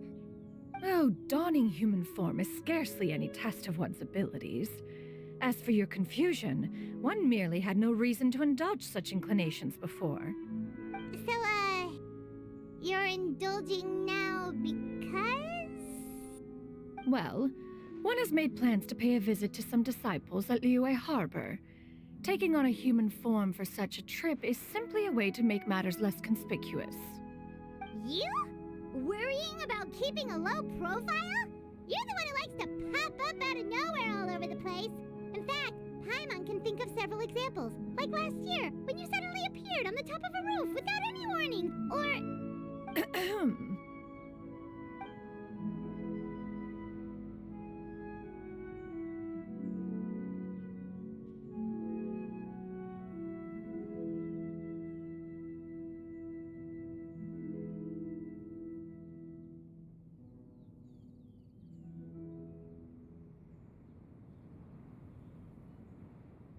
Hey, didn't we agree not to bring that up unless she asked?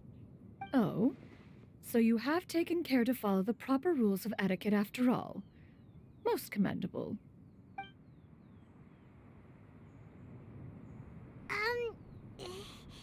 Well, this is all Paimon's got. You don't mind, right? One has never found oneself lacking in basic comforts. On the contrary, it is the gesture that one values above all else. So long as you've shown proper respect and consideration, the quantity or quality of the gift is but a trivial matter. That kinda makes Paimon feel a little guilty for trying to keep them for herself. Anyway, where were we before you reminded Paimon about the gifts?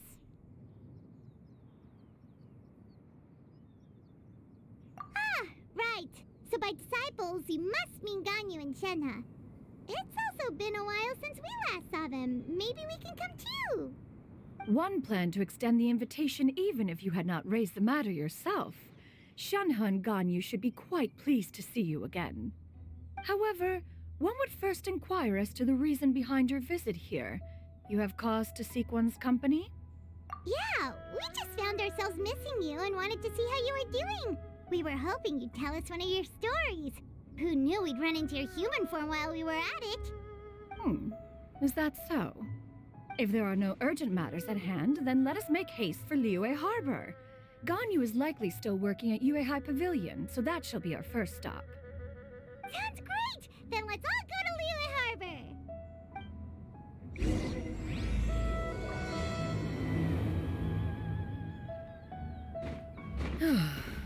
Ganyu has been quite busy with work as of late.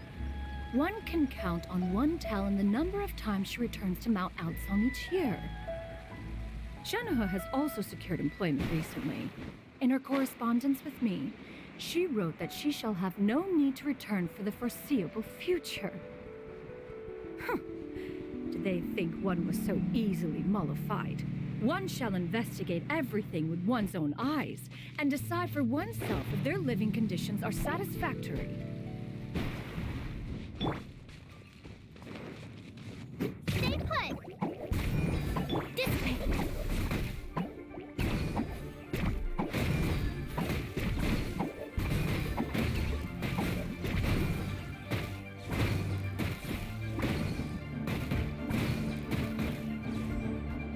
Our bond is strong.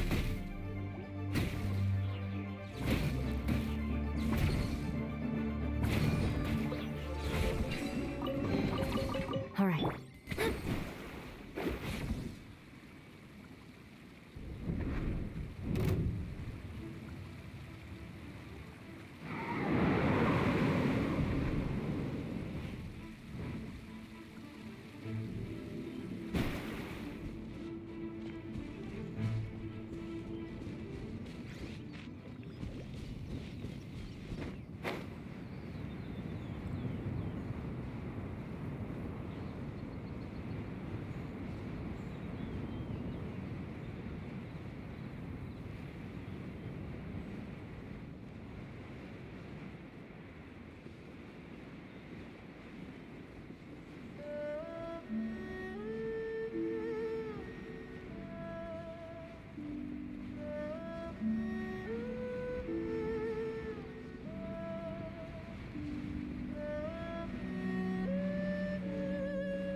Let me scry.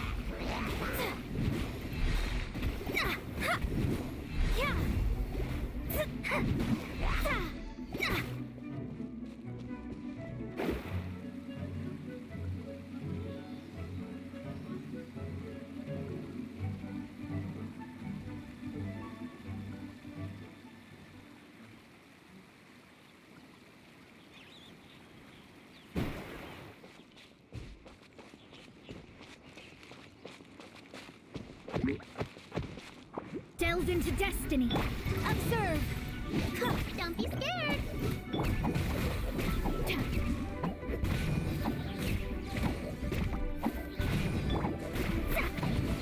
Let me scry.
We're almost at Way High Pavilion.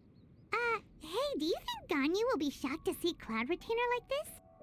Guess we have no idea if Shenhe and Ganyu have ever seen her in this form before. Wait, where did she go?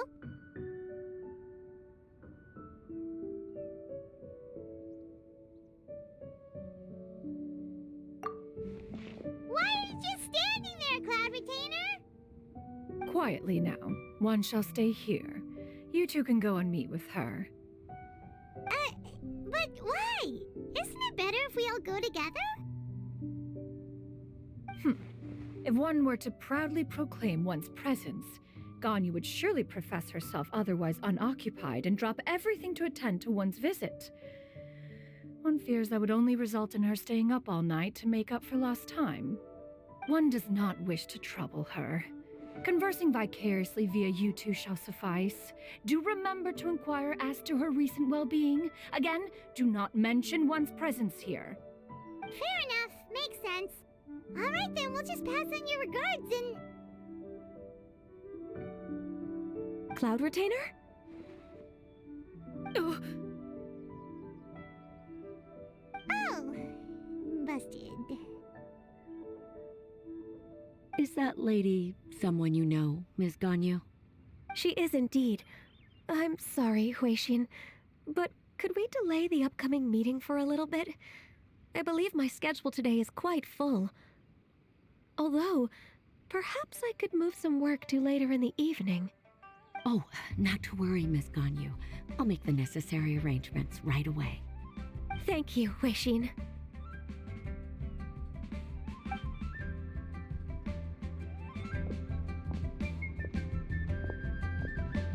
It's been a while, Ganyu. Greetings. What brings you here today? And Cloud Retainer, too. It's been quite some time since I last saw you in this form. you are quite mistaken. One is not acquainted with this Cloud Retainer of whom you speak. One is simply a mere mortal passerby. Huh?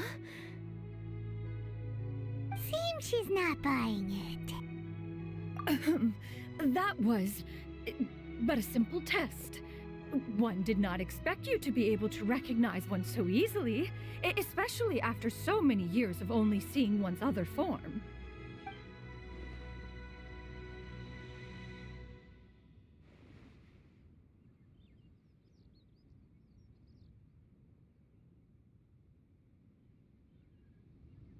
But recognizing you is, my responsibility as your disciple. An apt observation. One was simply passing by while attending to some important business. One thought it would only be fitting to pay you a visit while in the area. Wait, Paimon wasn't aware of any important... Cloud Retainer's right!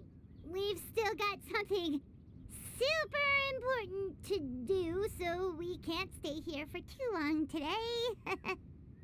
Oh, is that so? But it's been so long since we last saw each other. One simply desired to see you and had no intention of interrupting your work. A quick conversation should suffice for today. A more involved reunion should wait until you find yourself less occupied. I understand. That should be fine. While one acknowledges the amount of work that you have to deal with every day, one must also remind you to rest. Though Adepti blood flows through your veins, excessive exhaustion will still cause grave harm to your body. It still makes one nostalgic to see you as you are now, respected and independent. When you were young, you oft begged one to cuddle you to sleep when you suffered from nightmares. Cloud Retainer! Stop! If you insist.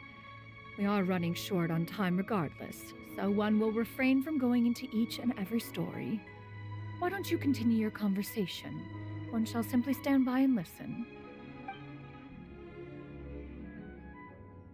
Wow, you've been to so many new places since the last time we spoke. If you ever need anything, please just come find me at Yuehai Pavilion. Also, forgive me for my presumptuousness, Cloud Retainer, but if you plan to continue appearing in this form, don't you think it'd be helpful to adopt a human name? A human name? Huh. You raise a valid point. Considering the sheer extent of one's renown, Cloud Retainer is surely too recognizable as a name. You really think so?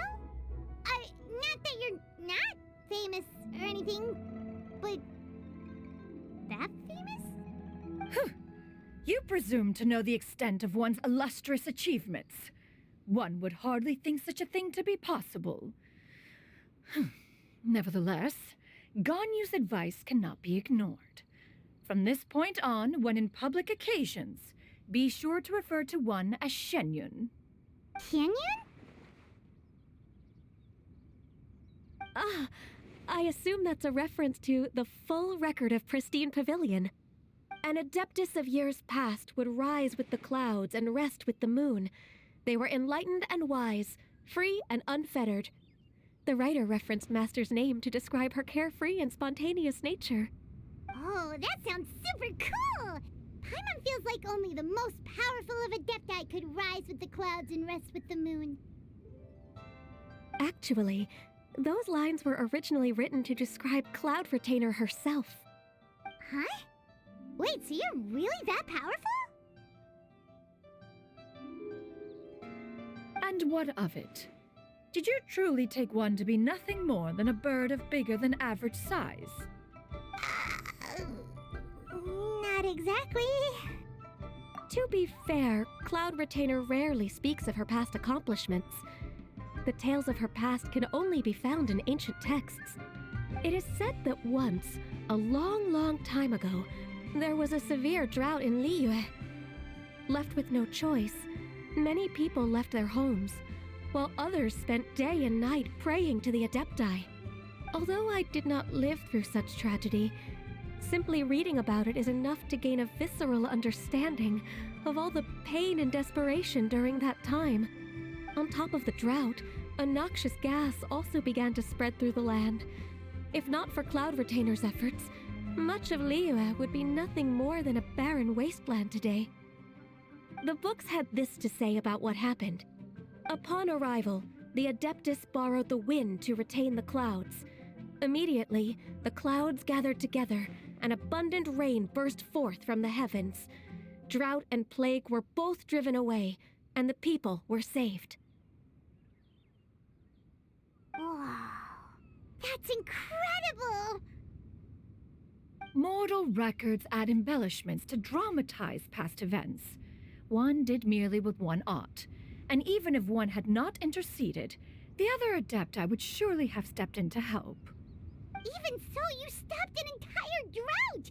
Can you really control the weather like the book said? Oh, Paimon suddenly has a lot more respect for you. So it was Paimon's bad for calling you Illuminated Bird before. You're not too mad, are you? How laughable. A name is but a simple label we carry with us on our journey through the world.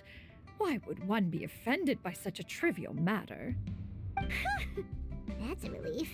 In that case, Paimon will continue to call you whatever feels right in the moment. Well, that is quite enough ancient history for now. Ganyu, have you had word from Shenhe? One has heard that she procured a job recently. Have you any thoughts on her workplace? And what, pray tell, of her monthly remuneration? Moreover, does she find herself overly inundated with work? Is she allowed time off during Lantern Rite? That is a lot of questions. There is no cause for concern, Cloud Retainer. I introduced Shenhe to her employer personally. Wanmin Restaurant's business has been booming recently. So with Chef Mao being swamped with customers, and Xiangling still off and out in search of new recipes, I introduced Shenhe to staff the restaurant. I see. Most excellent indeed. One has had the pleasure of being introduced to that family. Xiangling is kind and astute, while her father is loyal and reliable. One has no cause to believe that they will make Shenhe's work difficult. Now, it is almost time to partake in the victuals of noon. One shall visit Wanmin Restaurant in person and see how Shenhe is doing. Huh? But didn't you just say that you had something important to do? Can that wait until after we've eaten? You may return to your work, Ganyu. One shall see to this matter on one's own. There will be many an occasion to dine together in the future. One is certain the opportunity shall present itself most readily. Of course, Cloud Retainer. Please take care. Traveler, Paimon, I'll see you some other time. See you around, Ganyu!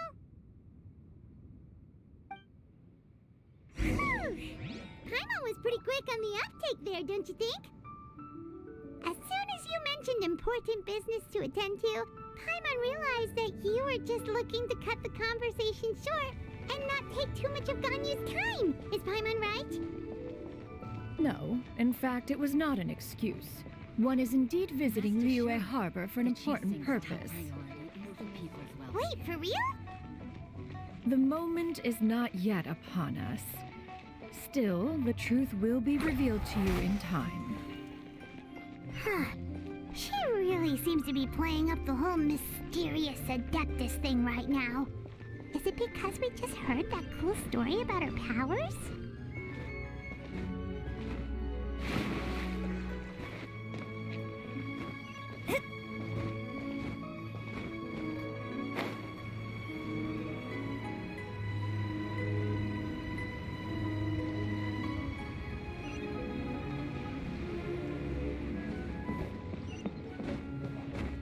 Scry the sky.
I trust you have packed ample foodstuffs?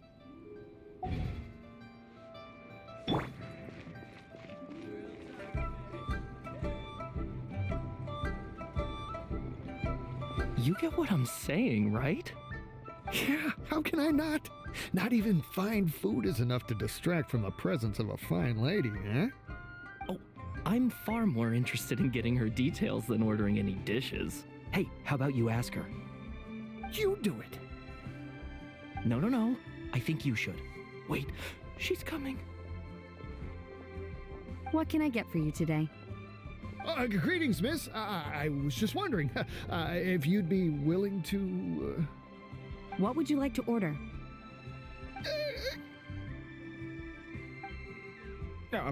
2 servings of Mora meat to go. Good chat. Bye.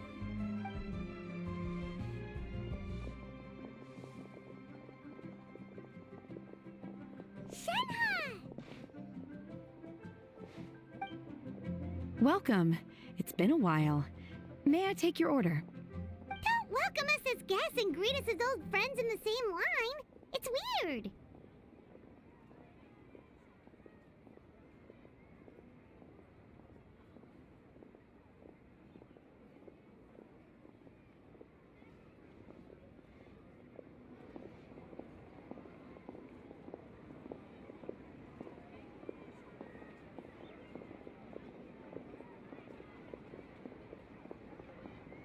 Mm-hmm. Oh, and this is? This is Miss Xinyun. Master? Huh? One does not recall ever revealing this form to you before. How were you able to ascertain one's true identity with such ease? I've trained and lived with Master for more than 10 years. I would recognize you no matter what form you take. You... Is something the matter, Master? Hardly.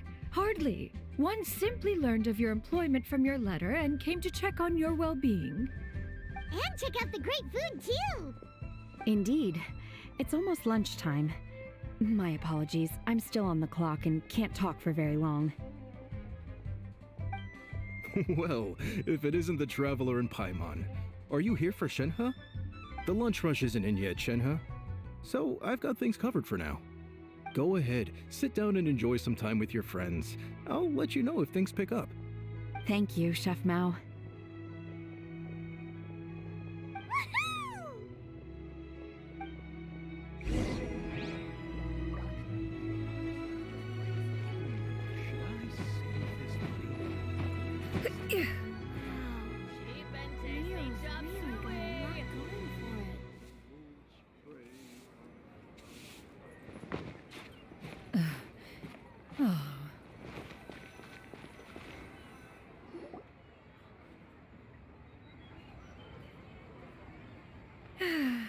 It is just as one expected. The owner of Wanmin Restaurant is indeed a most reasonable and accommodating human.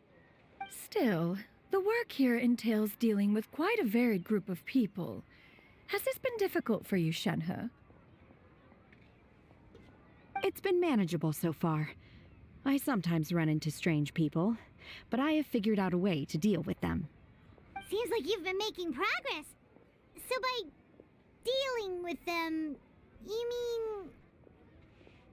First, I try to talk sense into them. If that doesn't work, I threaten them with violence. At this point, they usually decide they are in favor of a civil conversation. Oh, how should Paimon put this? Oh, a sensible plan. One is gladdened to see you integrate so well into human society. And you, Master? How have you been? Simply marvelous. Though Mount Outsong has scarcely enjoyed your presence recently, one has hardly found the pleasure of one's own company to be lacking. I see. Just as expected of Master.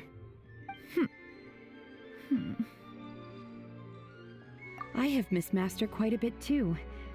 Even though work has been busy lately, I've already had a conversation with Chef Mao about taking some time off soon to visit Master. Oh, you did? Do make note of such matters in your letters in the future. There's hardly a need to keep one in suspense. Whoa, her mood shot up just like that. By the way, Master, since you are in Liyue Harbor, have you had the chance to visit Ganyu? Indeed. She is similarly preoccupied with her work. There was time only to exchange a few simple pleasantries. Ganyu told us the story of Cloud Retainer's name. It was amazing. We never knew how powerful she was before. I see. In that case, allow me to also share a story about Master's past. Oh? Is that a problem, Master? I believe this to be a good topic of conversation. No, not a problem. One was simply caught off guard. But no matter. Please, proceed. One is most curious to see how much of one's own conversational prowess you possess. Master once participated in a race against Mooncarver. After Mooncarver lost, he insisted that Master's ability to fly gave her a natural edge in such a contest. In response, Master agreed to forego flying in return for being able to use one of her devices in the race. Mooncarver accepted, only to find Master with a brand new device on the day of the contest. Huh, what kind of device was it? It was a mechanical vehicle made out of iron. What was it called again? Oh, an electro-powered bicycle? Oh, you refer to the bicyclical Thunder Flashmobile. One spent 49 days conceptualizing and crafting it. It need only be infused with adeptal energy, and it can cover thousands of miles in one day. Oh, it boggles the mind why Mooncarver ever supposed he might best me in a contest of locomotion. Though he sprinted with all his might, he could barely keep up. Alas, the one flaw of my mechanism lay in its weakness against mountainous terrain. One was thwarted mere seconds from victory when it was thrown off course and failed to make it across the final stretch. Truly a most unfortunate turn of events. Anyway, do go on, Shenhe. Master, that was the end of that story. Is that so? Huh. With you gone, one has seldom felt the desire to call upon those old fossils for another contest. What is a race without spectators, after all? Have you been lonely, Master? Lonely? Huh. At one's age, entire human generations come and go in the blink of an eye. Even one's own self-directed musings can span several days and nights. 'Tis a most foreign sentiment. The mere mention of it is preposterous.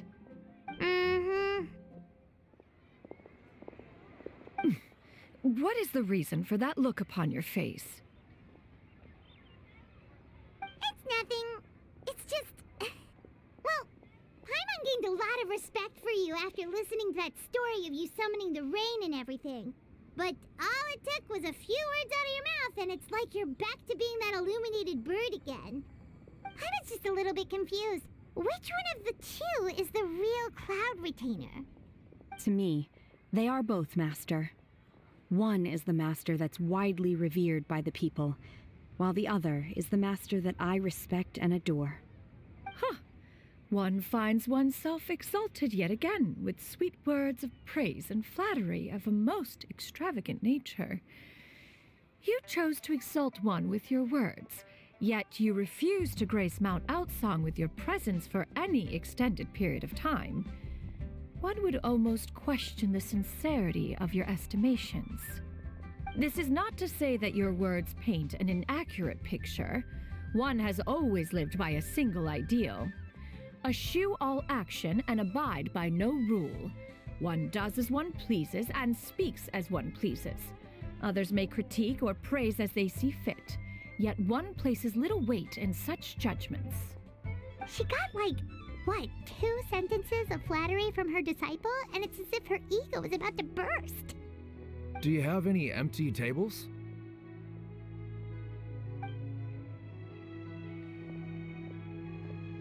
Hey there, could we get another fish stew?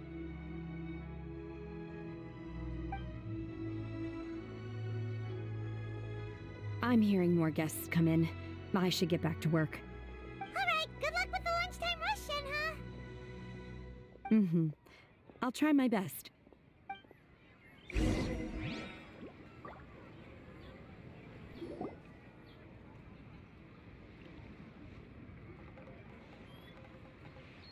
So much yummy food! Paimon's gonna feast!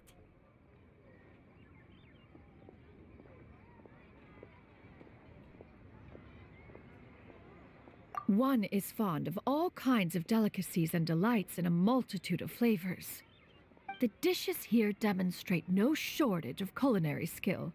Their unique flavor profile has left one more than satisfied. In fact, one has been struck by quite the fit of inspiration. One has already begun to conceptualize the next generation of supreme cuisine machines. Everything's so tasty! A bit too hot at times, but still super tasty. I'm sorry, miss, but our tables are full. Shall we try somewhere else, Granny? But it smells so delightful. Can we really not eat here? My poor legs can't go on for much longer. Well, you could always check with some of the other guests and see if anyone's happy to share a table. Okay, I'll ask around.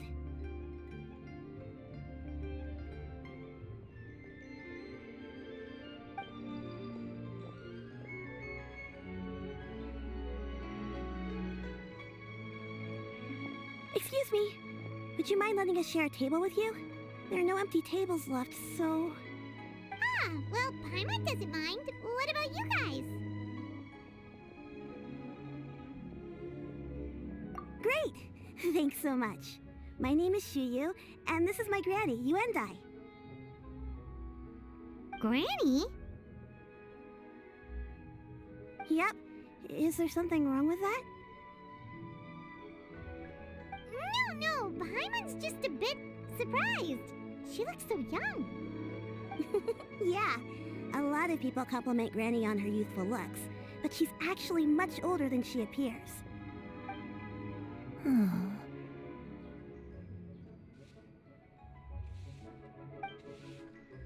Granny, why don't you take a seat? Come on, it's not polite to stare. Huh. Have we met before? No.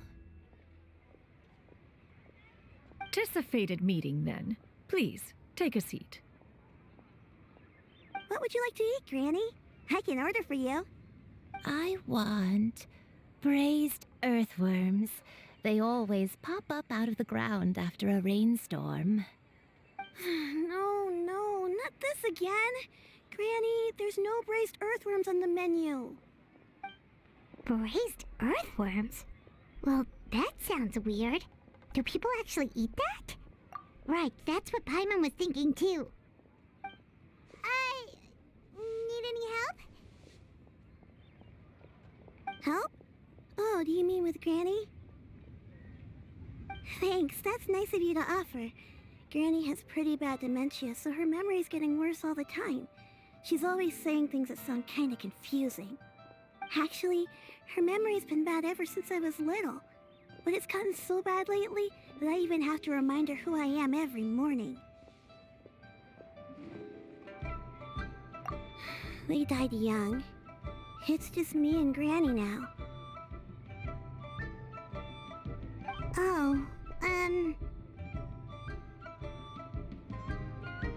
But it's okay. Don't feel bad.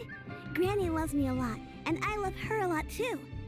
Sure, it's hard at times, but you just gotta make the best of the life you've got. Wow, you're really tough for your age, kid.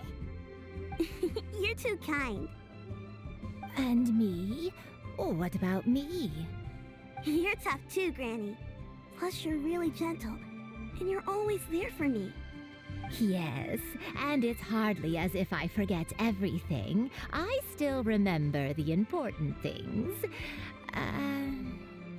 Wait, what was that really important thing again? Ah, I remember now. It was a dream. I had a dream where everything was dark. Someone was standing in front of me.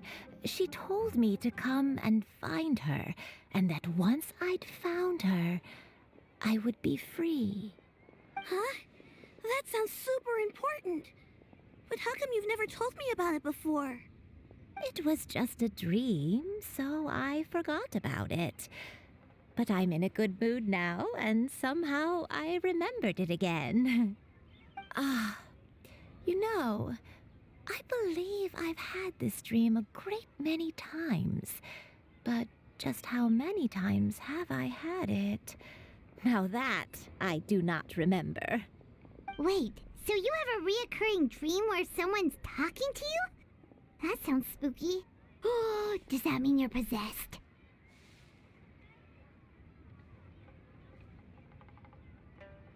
Unlikely. Her eyes are clear and her breathing remains calm and level. One sees no signs of possession. Are you sure? Who do you take me for? Is one not an adept? Am I not an expert? Huh, you're right. Paimon almost forgot you're the expert. In that case, do you still remember what the person in your dreams looked like, Granny? Not anymore. Although, I have a sense that she looked rather like me. But not as I am now. My younger self. A younger version of Granny? This is just getting weirder and weirder. What is going on here? As one said, fate must have brought us together. You may leave the situation to me. Are you sure? So, what are your names? Paimon's Paimon. Just Shenyun is fine. Thank you all so much for offering to help. But first, I'm sorry for asking, but, how do you want us to pay you back? Oh, we don't need any payment for this. Thank you so much. You're welcome. But Miss Shenyun, what exactly can we do to help out this granny? All we have to go off is that dream. Where do we start? That is elementary. Since her dreams portray her younger self, then we shall retrace the steps of her youth. Once we have revisited those places, her memories will likely return. Sounds like a plan. So, Granny, do you remember which places you went to when you were young? Why, of course I do. The heavens above, the earth below, the wispy clouds, and the emerald mountain streams. Okay, taking that as a no. I might have an idea. Once, when I was really little, my dad told me that Granny used to be a martial artist heroine who saved loads of people from a disaster.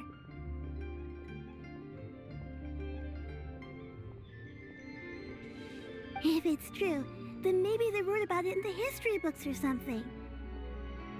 A martial arts heroine? Oh, Shincho knows tons about Liyue's chivalric traditions. If anyone knows about the heroes of the past, it's him. Let's go find him at the Feiyun Commerce Guild. Are you leaving already? But I'm still hungry. I'll go order some food, Granny.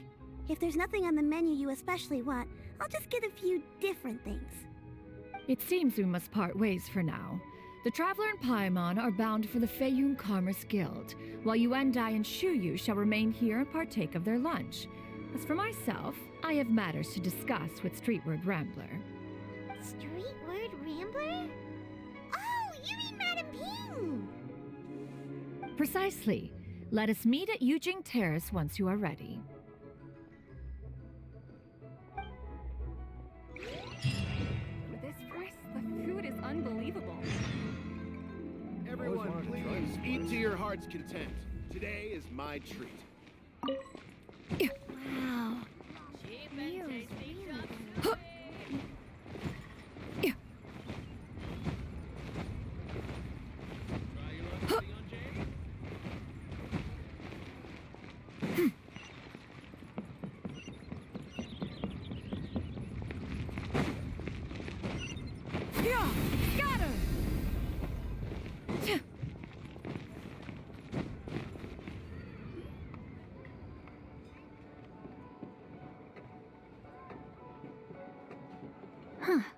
It's you two.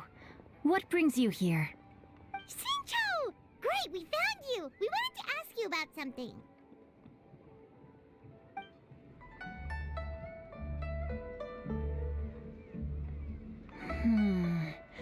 That's not a whole lot of information to go off of. I don't know if I can say for sure. I can't pinpoint her identity from your description alone, but considering her age, I am reminded of a nameless heroine who's been featured in various chivalric novels. Nameless heroine? That's right. The novels often speak of a great drought from 50 years ago. As the people suffered, a nameless heroine appeared and began to clear away evil spirits in bandit camps. The people idolized her, but never learned her name. All they knew was that she always acted alone. Later, though, she supposedly fell in love with a similarly noble-minded exorcist from Mount Tianheng. They were well matched in more ways than one, often fighting together as a fearsome duo of otherworldly strength. After the drought ended, the heroine and the exorcist left the public eye and began living a reclusive life in the mountains. All that remained were tales of her incredible accomplishments. The way this nameless heroine faded from fame into obscurity later in life is not too dissimilar from Miss Yuendai. I hope that's somewhat helpful. Thanks a lot, Shincho. We knew it'd be worth talking to you. It's nothing at all. Just something I came across while reading. I did do a bit of extra research on her story, but It was just out of personal curiosity. Well, Paimon still thinks that's super cool.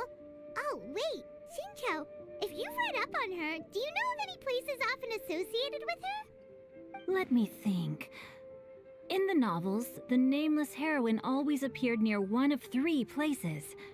Wangshu Inn, the area just north of Jueyun Karst, and Jingyun Peak. Perhaps the real-life heroine who inspired the character was also often seen near those 3 places. That would explain why those locations appear in the various novels written about her. You're welcome. To be honest, I found some parts of the story confusing when I first came across it. If Miss Yuendai was indeed the original inspiration for the character, she may just be able to help me put the pieces together. It's rare for a chivalric hero to fade into obscurity during their lifetime, even after retiring from the public eye. But no one ever saw or heard from the nameless heroine again. There were even rumors that she became extremely ill. I've never understood why someone would go to such lengths to erase themselves from public memory. It's almost as if she was trying to hide from something. There's probably far more to the story than what's been written. We'll be sure to tell you if we manage to uncover the truth. That's a deal. Perhaps, behind the truth of it all, there lies a story more fantastical than any work of fiction. Paimon feels like we just learned so much from Xingqiu. A drought, a nameless heroine, a life of seclusion. Wait, why does the story sound super familiar? Oh, right! There's a drought in this story too! Xingqiu, are droughts super common in Liyue or something? Well, they used to be. But people have long since developed methods to prevent them, like by cultivating the soil or digging canals. So while droughts do happen from time to time, they are rarely regarded as true disasters. The drought 50 years ago is probably one of the worst we've had in the last several centuries. The crops withered, the streams ran dry, and the monsters in the mountains became rabid and agitated. Countless caravans were attacked, and people who lost their homes came together to form bandit groups. What started as a natural disaster soon became a human tragedy as well. That sounds awful. Yeah, and that's exactly why the nameless heroine was so beloved. She must have been someone of true integrity, to do so much for the people while asking nothing in return. Still, as terrible as that drought was, it was nothing compared to the truly calamitous disasters that befell this land in ancient times. They say that back in those days, disasters were both more severe and more common. Only the strongest of Adepti could hope to dispel the ruin and devastation. Do you have any other questions? We're good for now. We're just going to head back and meet up with Miss Xianyun and the others again. Paimon hopes that Granny Yuendai will be able to remember more of her past. She used to be a great hero who saved many people. So sad that she can't recall any of it. Anyway, we'll be off now. See you some other time, Xingqiu. Thank you so much for your help. It's no problem at all. Safe travels.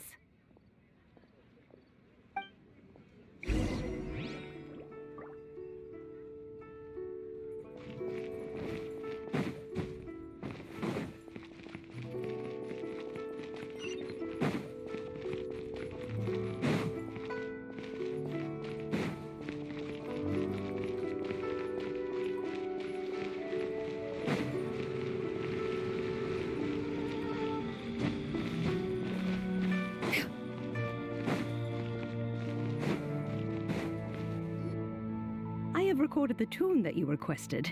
I hope it will be of help to you. Oh, thank you.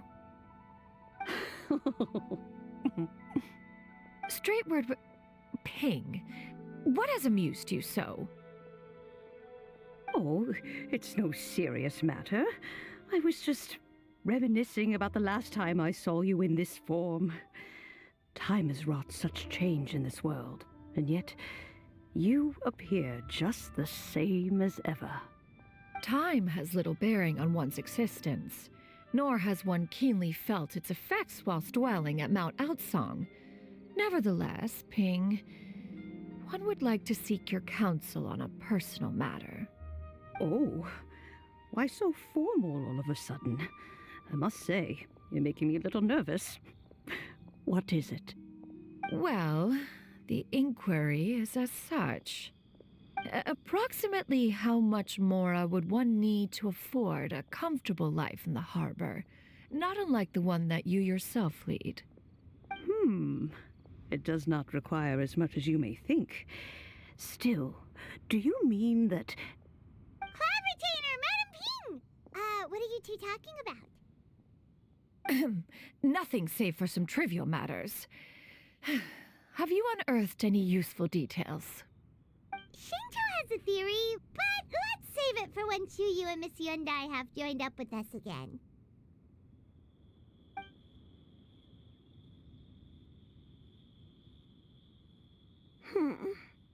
Do not be troubled, young lady.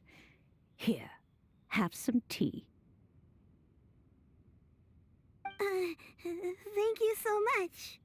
What do you think, Chuyu? Does it match up with what you know of your granny? According to the story, the nameless heroine eventually fell in love with an exorcist from Mount Tianheng. Maybe that's my grandpa.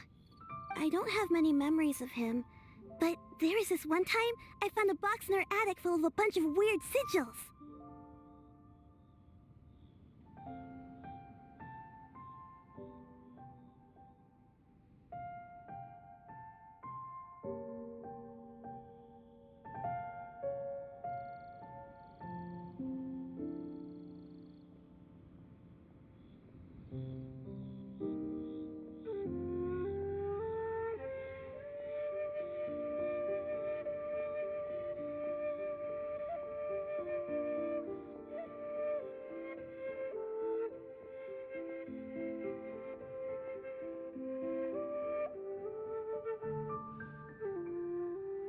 I think so too. Granny might remember something once she's returned to a familiar place. What marvelous tea. I can taste the dew's sweetness in this cup. It's as if I was taking a stroll in the mountains, thoroughly one with nature and at peace. Is that so? Then please drink as much as you like. There's no need to hurry. At our age, it's always nice to slow down and take the time to appreciate pleasant conversation among friends. Thank you. Okay, since we have the time, can I ask you something? Sure thing. What would you like to know? I have a secret I want to tell you. Let's go talk over there.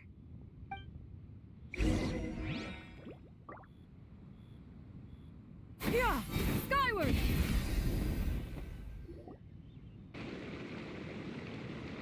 What's wrong, Chuyu? Well, I've been kind of meaning to ask ever since we started talking in the restaurant, but are you guys all adepti in disguise? Oh! About that. Well, you guys just seem super special. Plus, I think I might have heard Miss Shen Yun call herself an Adeptus. Oh, must have been a slip of the tongue. Shen Yun, since you were the one who, misspoke, maybe you can explain to Chuyu here what you really meant by that. One is indeed an Adeptus. Is that of some concern to you? Huh? I knew it. Well, one time when I was a little kid, I saw a pure white illuminated crane. I had this super high fever, and Granny wasn't around. I was feeling all icky and gross. But then this snowy white crane flew down from the sky. She put me on her back and flew me to her cool Adeptus house and fed me some sort of magic potion. When I woke up, I was already back in my bed and my fever was gone. I really wanted to thank her, but I was too sleepy to stay awake, so I never got the chance. So, I just kind of wanted to ask if maybe any of you have ever met an Adeptus like that? A pure white illuminated crane? The only two we've ever met are blue and white and black and brown. Have you ever met one that's pure white, Cloud Retainer? Never has one met an Adeptus with such features. One surmises such a description is but a hyperbolic embellishment that oft results from narrative accounts. That's weird. Was it really just a dream then? Well, even if it was just in my head, it doesn't matter that much anyway. All I really want is to help Granny recover her memories. I'm really grateful for all your help. Leave it to us! Now that we know the 3 locations, we just need to visit them one by one. Let's go to Wangshu Inn first. Okay, I'll go get Granny.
Wangshu Inn.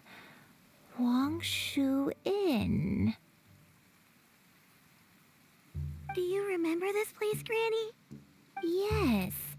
The fish here is very delicious, and if you look out into the distance, you can always spot a bird that's been left behind by its flock. I believe I used to have a room here. It had a window. Yes, I spent a lot of time looking out that window. Which room was it again? Let me look. I'll come with.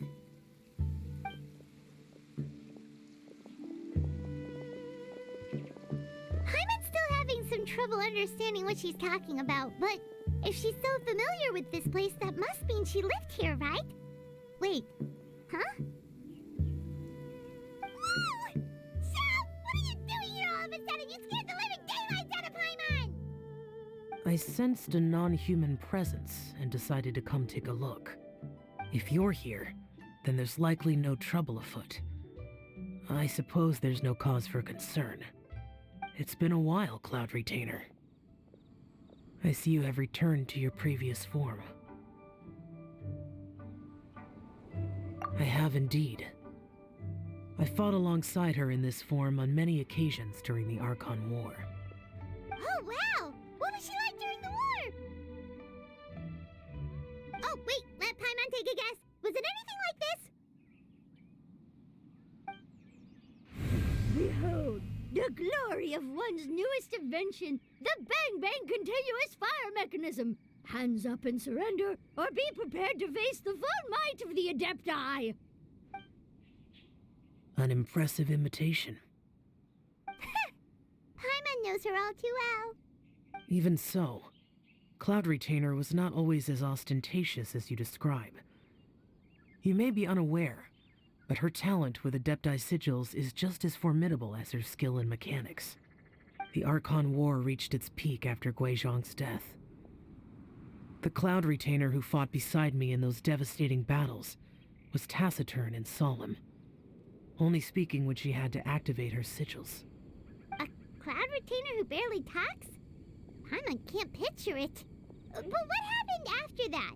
If you were so powerful in your human form, why did you decide to take up your bird form again? Once one had bid farewell to the world of mortals, what use would one still have for such a shape? When dwelling between mountain and forest, away from the struggles and troubles of the mortal world, a mortal form is hardly the most fitting of choices. After the war, Cloud Retainer retired to Mount Outsong, only revealing herself to the occasional visitor, and always in her avian form. Although I do believe there was an occasion some 30-odd years ago when she decided to don her human form. I believe it was for the purpose of... One believes there is little need to relive bygone matters. Granny, are you okay? Back then, at this place, Perhaps this conversation should end here. I shall take my leave now. Should you encounter any trouble, you need only call my name. However, given that you are traveling with Cloud Retainer, I trust you are in good hands. Everyone! I think Granny is finally beginning to remember her past. Slowly now, calm your mind and recount what has been recalled. A long time ago, I stayed here to recuperate from my illness. Huh. So what Shinjo said was true! You did fall ill! Was that why you went into hiding? I don't remember. I'm very sorry, but I can't even remember the name of my illness. The only thing I can remember is that it took a great toll on me, and there was no cure for it. I was confined to my room in Wangshu Inn, where I spent many days unconscious. I'd come to every once in a while and stare at the migrating birds outside the window. It was a solemn sight. I remember crying, but I'm not even sure I knew why. One day, I met a traveling merchant. Upon hearing of my illness, he sold me a bottle of soul-revitalizing tea pills. He told me that the pills were concocted using Adepti blood and could be used to alleviate my symptoms. Sure enough, I made a full recovery. My illness remained dormant for several decades after that.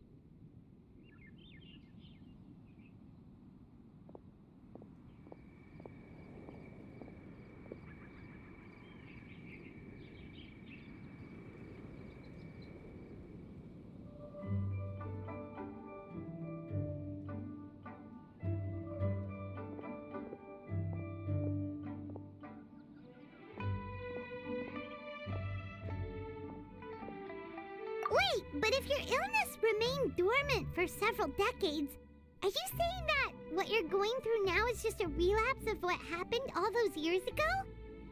And it was all thanks to the pills that you managed to keep the symptoms in check? Paimon's brain kinda hurts. Do you remember anything else? I'm sorry, I don't. Oh, if only I wasn't so useless. Hey, you're not useless. You've done so much for me. Watched me grow up. Raised me. How could you say that about yourself? Oh, fret not, dear child. Granny was just a bit frustrated. That's all. The recovery of a person's memories is a gradual process. Finding pieces of one's past is always superior to not finding anything at all. Let us make haste to the next location. Next location. Next location. Oh, why don't we go to the area north of Dwayun Karst next? There isn't really a landmark there, so where should we start? Oh, Paimon's got it.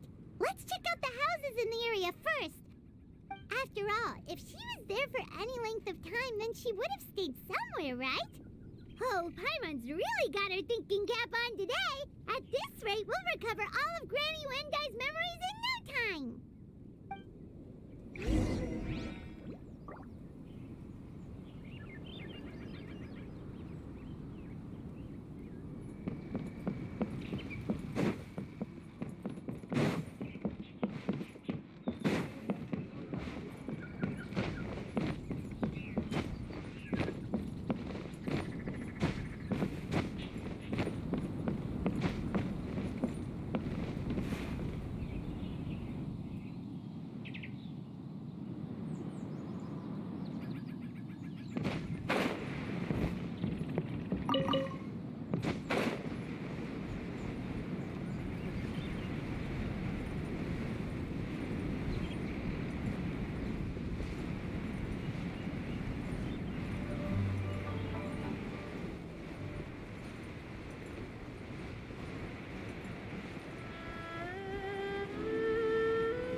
You're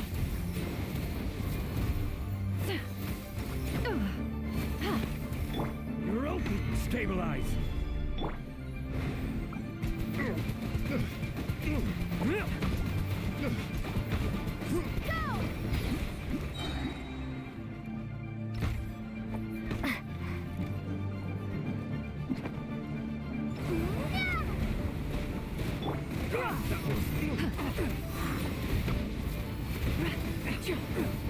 Don't be scared. Go get him, Uruguay.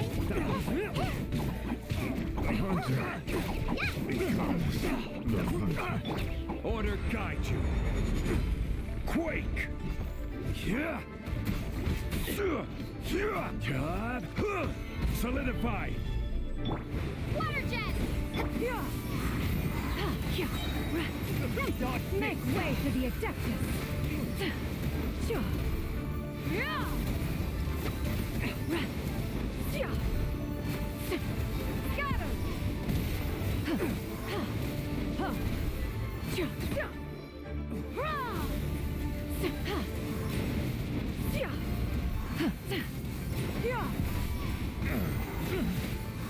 That was...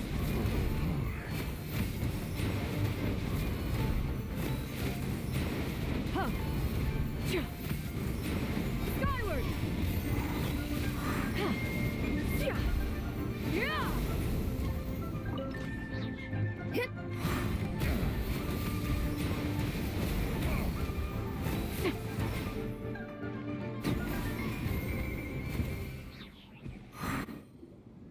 Do you remember anything about this place, Granny One Day? Let me think. I feel like I've been here before, but I don't think I stayed here too long. I might have just rested here briefly before continuing on my way. Got it. That's okay. There are still plenty of other places we can check. Wait a second. If I remember correctly, I believe I brought... Ah, yes, I brought some sweet snacks with me. Go on, take some. You need to eat a lot if you want to grow big and strong. Oh, thank you. Then Paimon will help herself.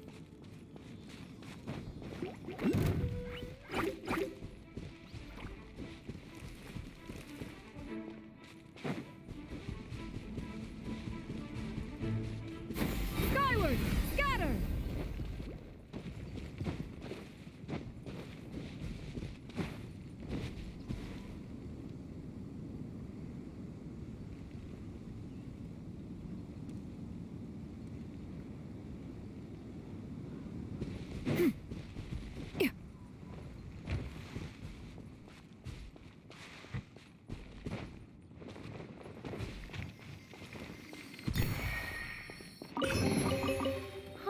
What trinkets have we here? Present them for one's perusal.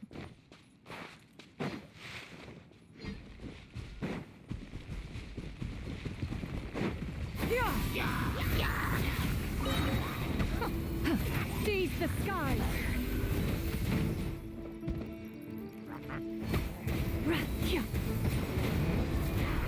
Skyward!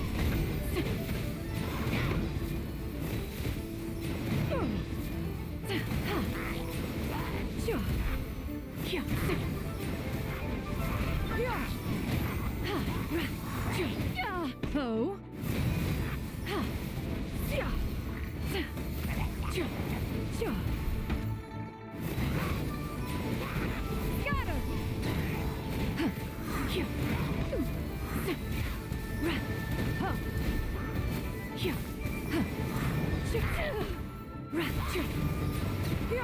Skyward! Make way for the Adeptus!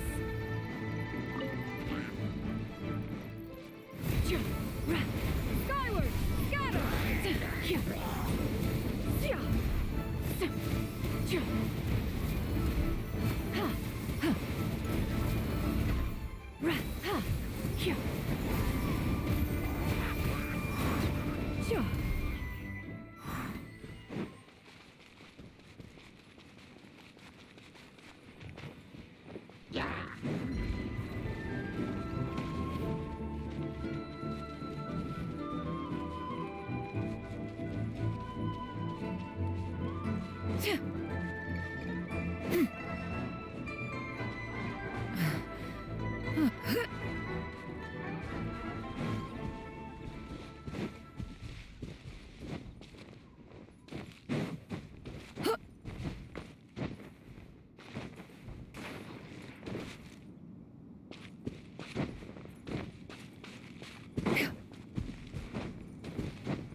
sees an abandoned house. Why don't we take a break over there? This place. It's.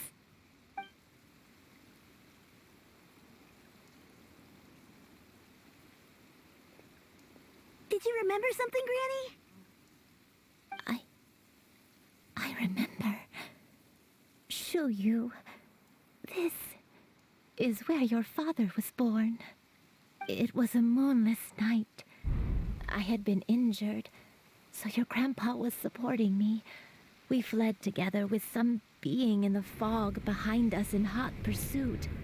I had exhausted my strength when the labor pains came on, so we took refuge in this house. Your grandpa set up a barrier outside, but neither of us knew if it could hold the monsters back. I remember that night.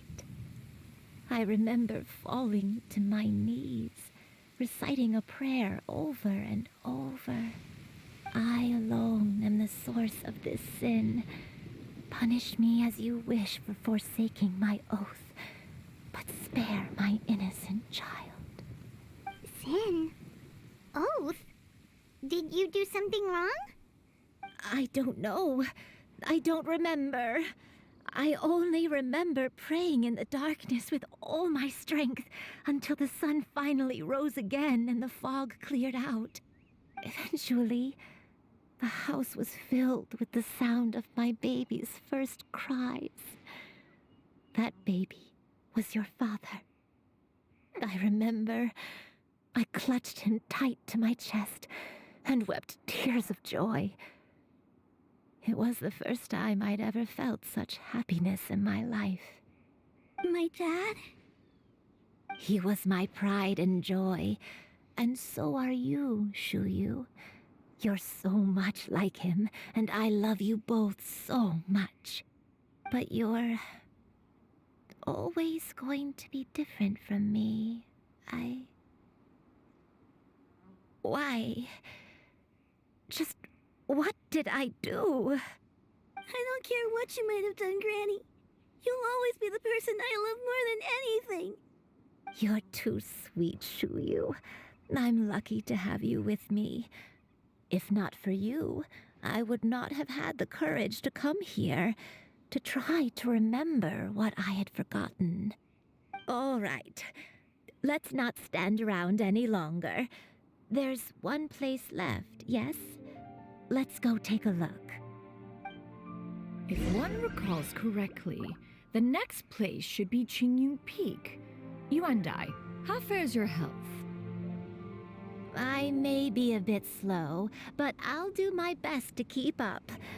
I'm sorry to keep everyone waiting.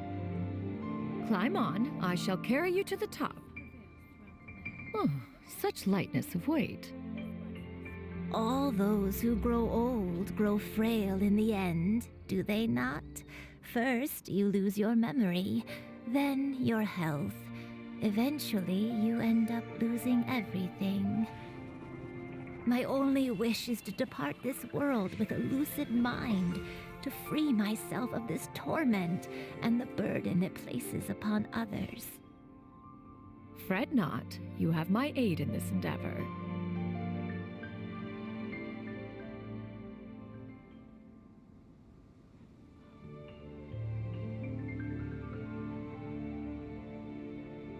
If you are presently unoccupied, perhaps we could stop a while at one's abode for some repose and conversation.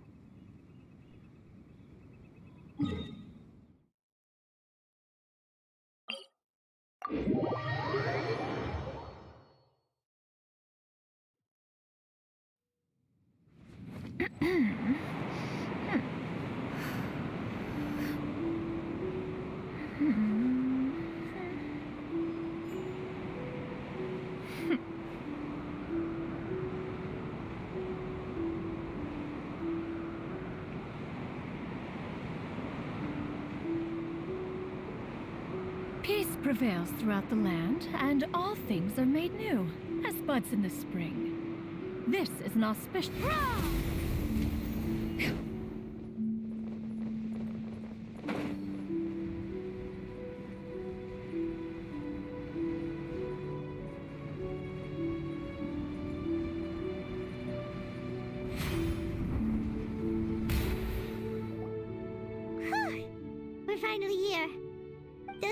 place feel familiar to you, Granny Wendai?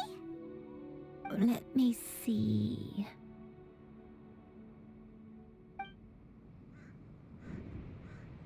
How strange. Have I lived here before? When we were at Wangshu Inn and the abandoned house earlier, though I couldn't remember everything, I still felt a sense of familiarity. I could easily picture myself in those places. But here, I don't have that feeling. Perhaps I did come here in the past, but it just didn't leave a strong impression on me. But did the stories get it wrong then? Yeah, that's true. But they're also the only thing we have to go off of. Paimon was hoping this place would jog Granny Wendai's memory just like the others. I'm sorry to disappoint you too. It's alright. We're not going to give up yet. We'll figure something else out. Just you wait. Thank you. If only I could remember. Huh? That way. What's that mountain? Oh, let Paimon look! Huh? Isn't that Mount Outsong? Looks like we've come full circle. Mount Outsong. Mount Outsong. Granny, are you okay? Don't push yourself, Granny.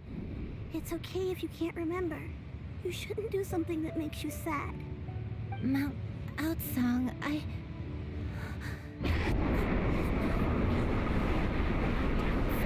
some familiarity to me. It does. I can't go back. Are you feeling unwell? My head. It feels all heavy and dizzy. What is wrong with me? Cloud... Miss Xianyun, is there anything you can do? Let us go to Mount Outsong. But... Fret not, all will be well. You and I, you have already given more than enough to pursue this endeavor. Leave the rest. This is not... I've prepared something that can aid you in suppressing the fear in your heart and restoring your lost memories. It currently resides at Mount Outsong. Wait, really? When did you do that? I never leave anything to chance. All will reveal itself when we arrive.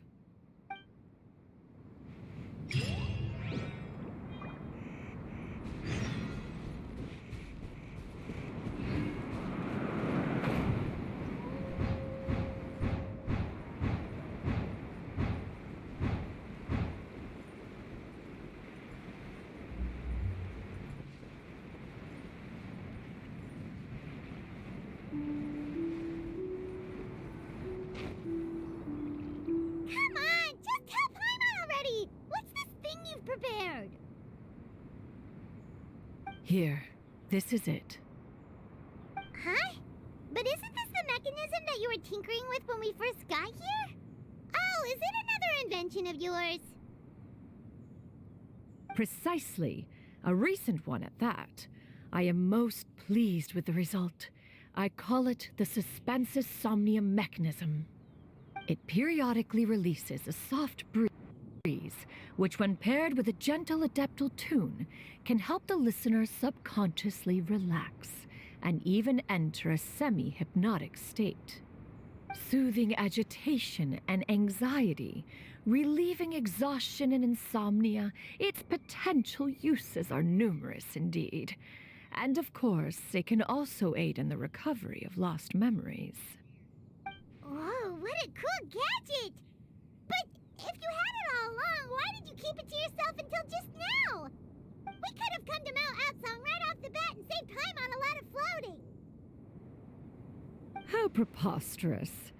Had Yuendai not recalled much of her past through her own efforts, the device would have nothing to draw upon. We Adepti can only help those who first resolve to help themselves. Had she lacked such determination and strength of character, one would have little to offer in way of assistance. Paimon thinks she gets it now. Hey, what's that other thing? As previously mentioned, a gentle adeptal tune is required to take full advantage of the mechanism. One secured such a tune from Streetward Rambler. Only with her melodies can the mechanism reach its peak power. Whoa, Paimon can feel what you mean. Paimon's body feels light as a feather. It's as if she's lying down on a warm patch of grass after a super satisfying meal. And you and I, is the mechanism helping you to relax? It appears she has already succumbed to the depths of reverie. Come, join one on this side. We shall give her some time to herself.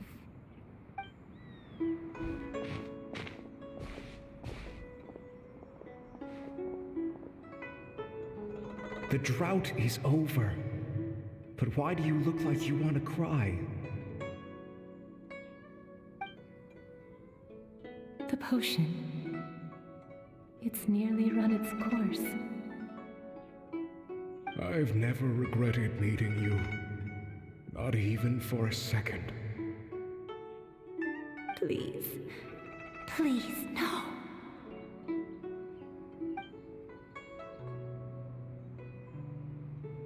Have you forgotten? This is the world you left behind. One of gentle breeze and morning dew, perfectly straddled betwixt the realms of heaven and earth. This is your home. This is where you belong. You should have never left. The you of the past, the me from not that long ago, we should have never.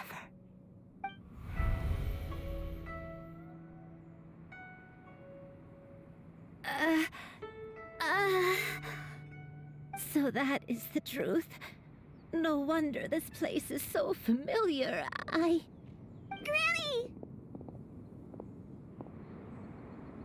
Granny, are you okay?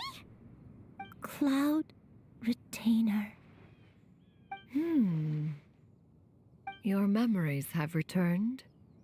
Wait, did you just call her by her full name? Does that mean you already knew each other? Yes. I now remember everything. Everything. Granny, please don't cry. I'm here. I'm here.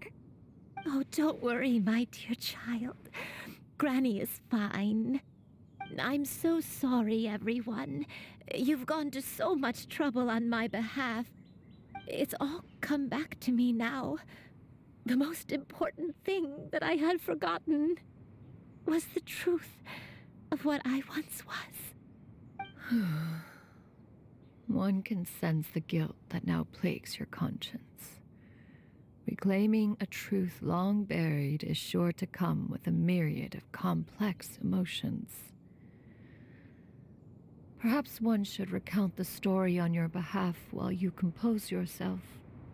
No, it's okay.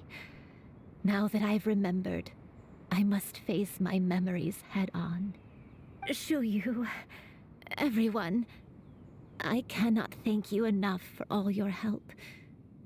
I'm ready to tell you my story, if you're willing to listen. Please, Granny, don't force yourself. What happened in the past doesn't matter. I love you more than anything. Nothing you say can change that. I know, dear child. My feelings for you are exactly the same. It is for this reason that you deserve to know the truth. Some time ago, I made a terrible mistake. One for which I could never atone. Is this the sin that you mentioned in Dwayun Karst? What happened? I am, in truth, not a human being. My real form, one that I held for centuries, was that of a wild crane.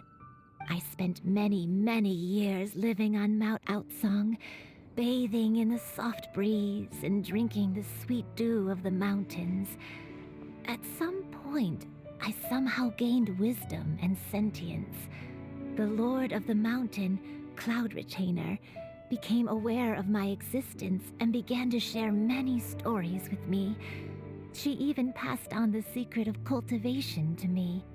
Though she never took me on as a formal disciple, I always saw her as my master.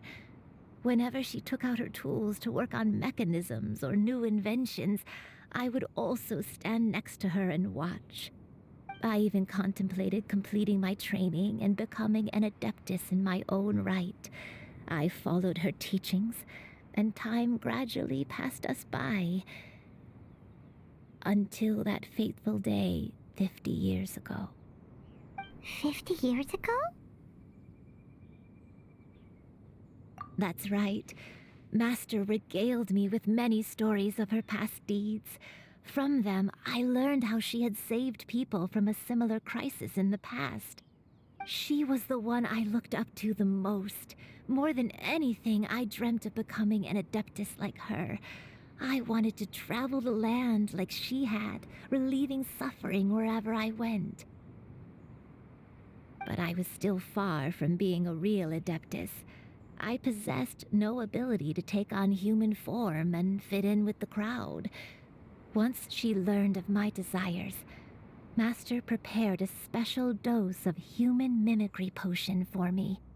She warned me that the potion's effects would only last 10 years, and if I were to fail to return to my original form at the end of that time, I would forever forget my past as a crane and become something neither human, beast, nor adeptus.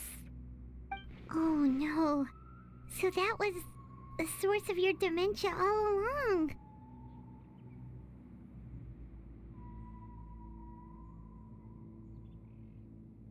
Was it because of Grandpa? Indeed, I fell in love. Though he was human, he had spent his entire life training on Mount Tianheng. When we met, it was not only my first foray into the world below, but his as well. Although clumsy and impulsive as he was, you'd think he was the real strange bird among the two of us. But still, just like me, he cared deeply about the world and wanted, more than anything, to cleanse it of all pain and suffering. I could not help but fall for him. But my time continued to tick away. Those 10 years passed by in a flash. Yet I did not want to leave his side, so I... Oh no, what happened next? I committed an offense. I wanted to stay with him, even if it meant living a life full of pain and suffering, even if it meant that I would eventually turn into a monstrosity. I knew I had betrayed Master's hopes, but I was too ashamed to face her. So I wrote her a long letter instead and asked someone to leave it outside her abode. I was convinced that she would not support my decision, and I lacked the courage to speak to her face to face. In my shame, I fled and tried to hide from the world, such that no one would be able to find me again.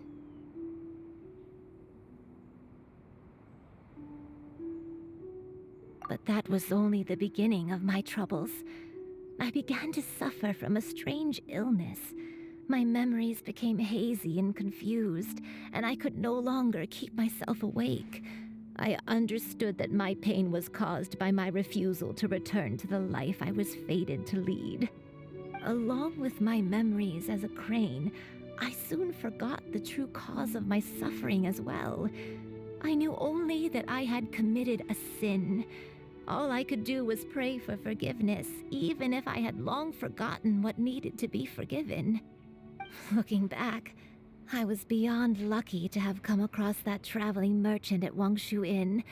It was such a fortunate coincidence that we were there at the same time. If it weren't for those soul-revitalizing tea pills, I probably would have... Granny! What's wrong? Coincidence? Why did I ever think it was a coincidence? Tea pills concocted using the blood of an adeptus? No, it couldn't be. Master, don't tell me. Back then, that merchant was actually... Human custom would dictate the conferral of gifts to be in order when one's progeny is wedded, would it not? Consider the pills a symbol of one's best wishes. So when I tried to conceal my name and mistakes from the world and hide myself away in perpetuity, the only person I managed to deceive was myself. You knew where I was all along. One still remembers when you were but a fledgling. You possessed a certain fondness for a particular game. You would hide yourself among a group of wild cranes and ask one to pick you out from among the flock. One found you with such ease every time. 'Tis the truth most evident. One always recognizes one's own, no matter what form they may take. Oh, wait! Paimon's confused! So, Cloud Retainer, you found Yuendai again? But how? When? And what happened after that? Perhaps it is now time for one to recount the rest of the tale.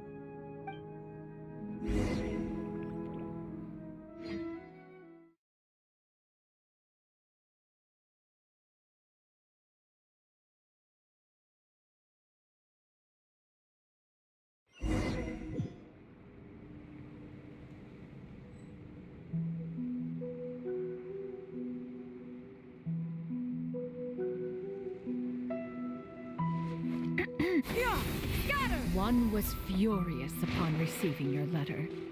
Seized with anger, one set out to bring you to your senses.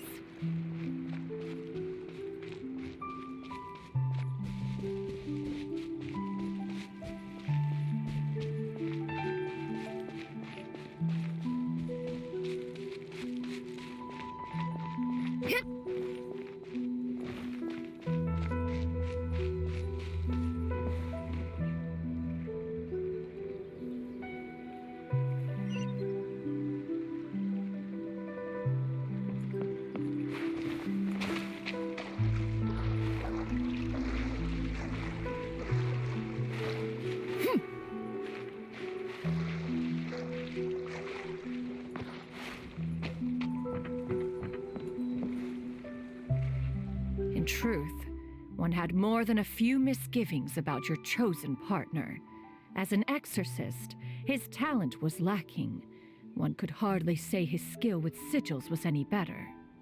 But soon, one came to appreciate the devotion he bestowed upon you during your illness. He never uttered a complaint and rarely left your side. Unwilling to begrudge someone of such character, one decided to overlook his aforementioned deficiencies, glaring though they may have been. Wishing to grant you a life without regrets, one gathered many divine ingredients and used one's own blood to create a form of medicine. Though imperfect, it managed to suppress the more dire effects of your illness. As for how to deliver the medicine, after much contemplation, one eventually decided to perform the deed oneself. One took great care to alter one's features and select the appropriate attire. Only after meticulous scrutiny did one finally set out for Wangshu Inn.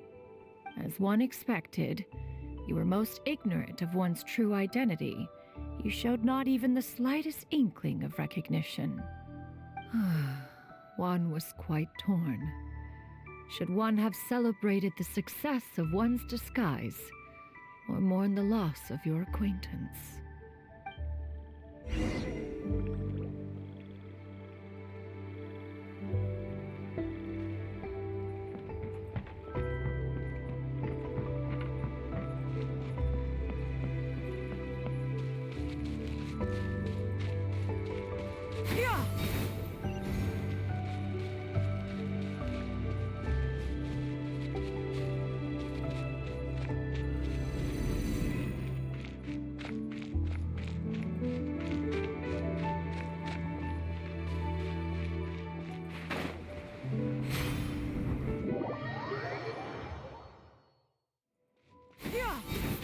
Nevertheless, one would speak to you about another matter, if you are amenable. Even considering your loss of memory, one was simply flabbergasted that you could so easily forget the consequences of consuming medicine infused with Adeptal blood. Its proclivity to attract monsters is hardly that complicated of a concept to remember. To think that you tried to travel while weak from sickness or heavy with child. Had one not intervened to clear the fog, all of you would have been lost during the night.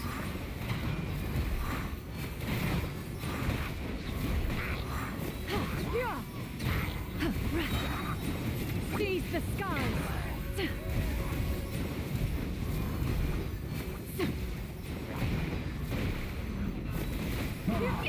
Inconsequential!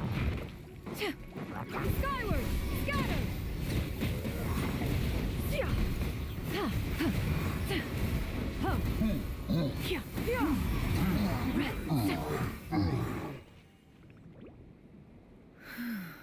Those monsters would hardly have pursued you with such ferocity without sufficient incentive. They were likely incited by the presence of godly remains. Said godly remains, in turn, were likely drawn to the trace of one scent on your body. One was, after all, an active participant in the Archon War. Some of the gods were likely shattered by contraptions of one's very making. In the end, one was relieved to see you endure through the night. At the break of dawn, one heard an infant's cry pierce through the air, and one saw you carefully cradle the child to your chest. Although certain mortal matters remain foreign to me, one could not help but be moved by your joy. To see you happy, that was more than enough.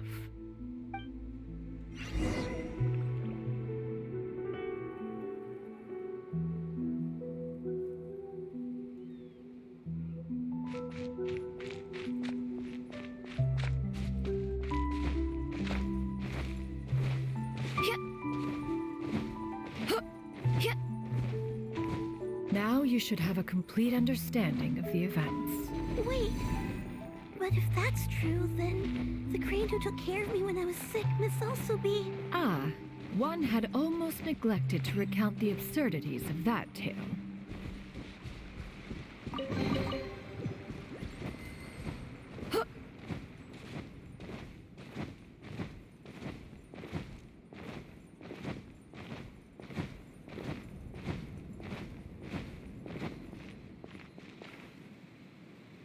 Just as you and I troubled one with her antics, so did you give one many a headache. Upon finding you burning with fever, one made plans to bring you back to one's abode for treatment. However, upon seeing one's form, you began to cry, refusing to get on one's back. When one asked you why, apparently you believed that one could not possibly be a true Adeptus, because all illuminated cranes are white from tip to toe. One had no choice but to apply powder to one's body to conceal the variegated nature of one's appearance. You became more than amenable enough when one stood before you devoid of any other coloring. It bears mentioning, however, that as a crane, Yuendai was nearly entirely pure white in color. Though you had never encountered her in that form, you still recognize the essence of her being. Perhaps fate brought you two together in more ways than one.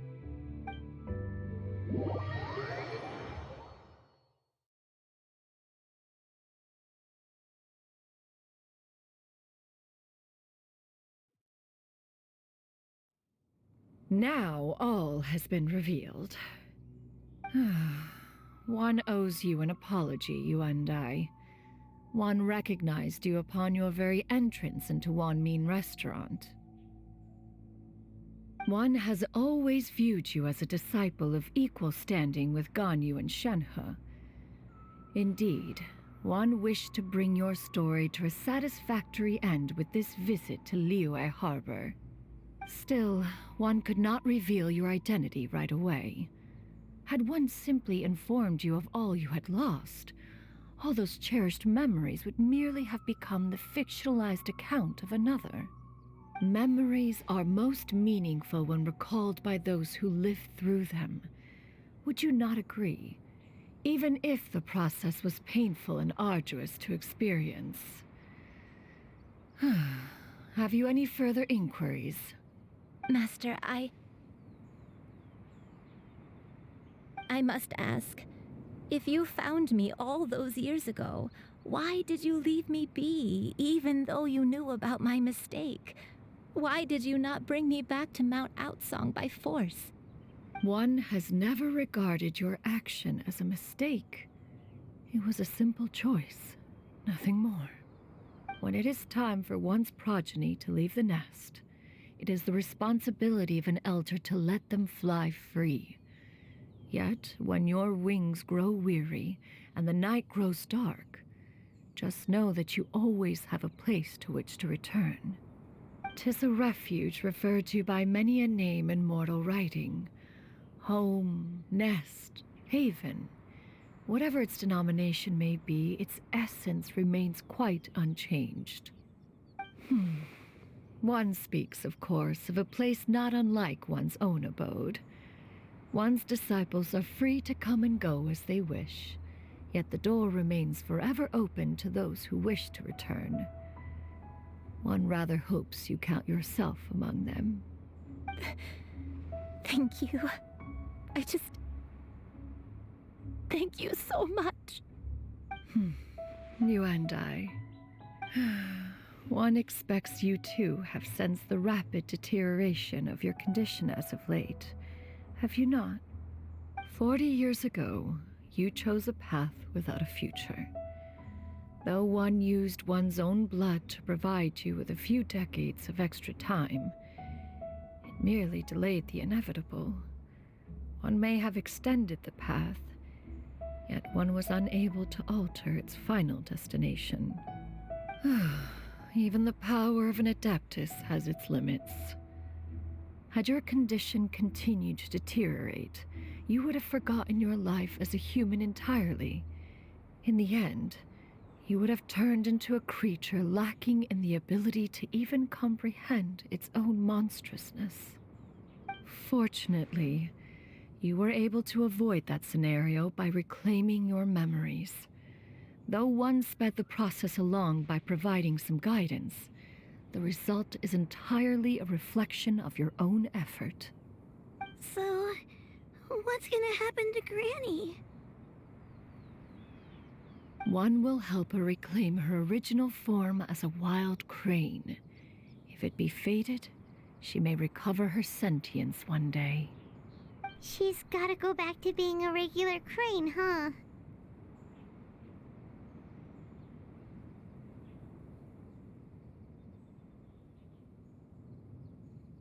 Master, you've already done more than enough for me.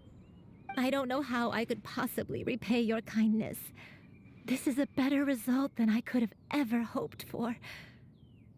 How much time do I have left? Not long. The transformation is imminent. Granny?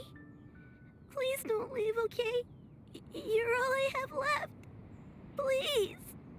Don't be sad, dear child. Granny has led a wonderful life. My only regret is having to leave you behind. Don't forget to eat well, okay? A growing young lady like yourself needs lots of good food to grow big and strong. Promise Granny you'll take good care of yourself when I'm gone.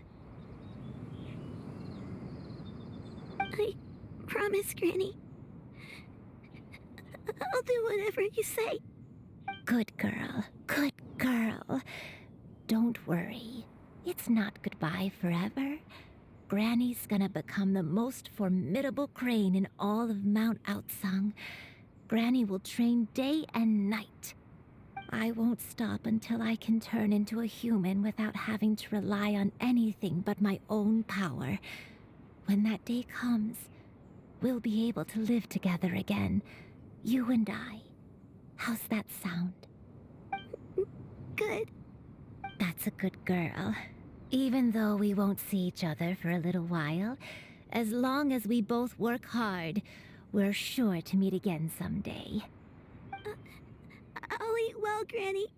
I promise. And I'll wait for you, no matter how long it takes.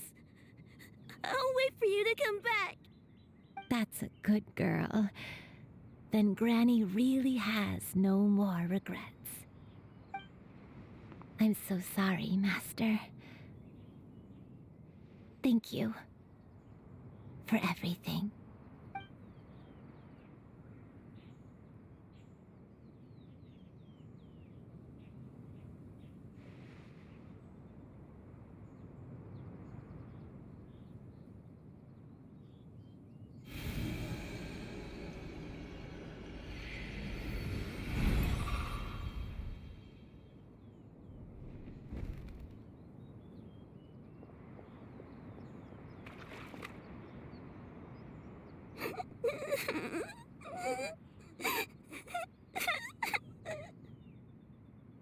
Qiuyu.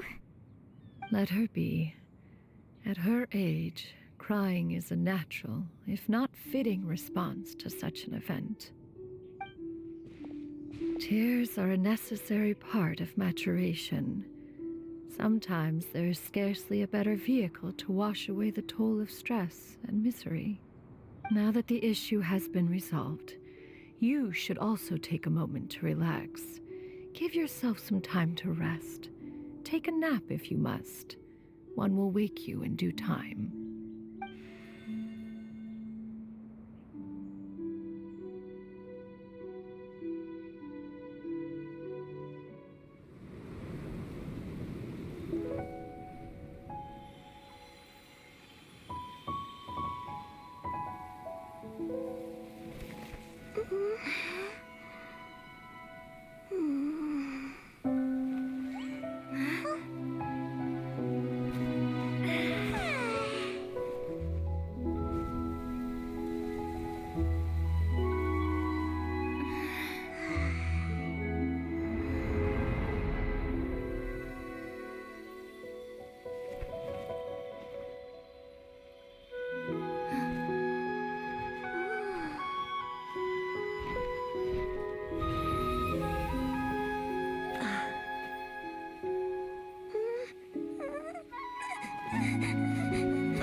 I always believed we would see each other again, that our days of separation would finally end, and all my troubles would be behind me.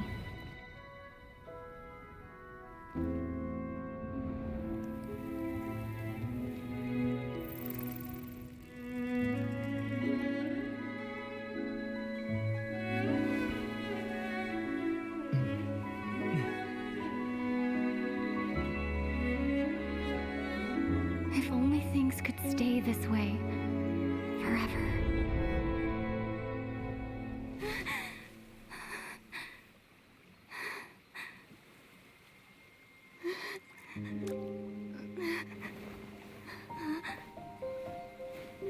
A nightmare? Curious. If you're relaxed, shouldn't your dreams be pleasant? It was a good dream. It's just... You weren't ready to wake up.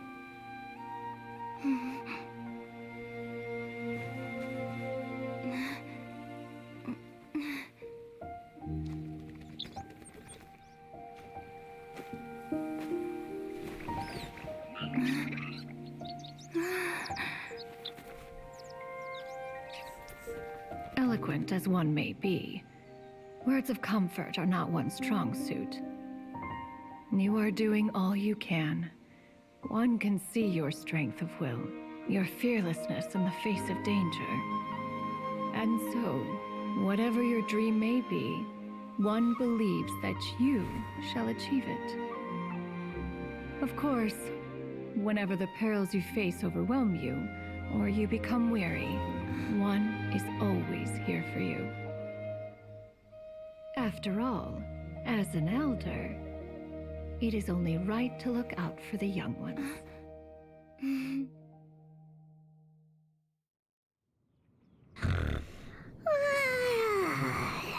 Grilled chicken drumsticks.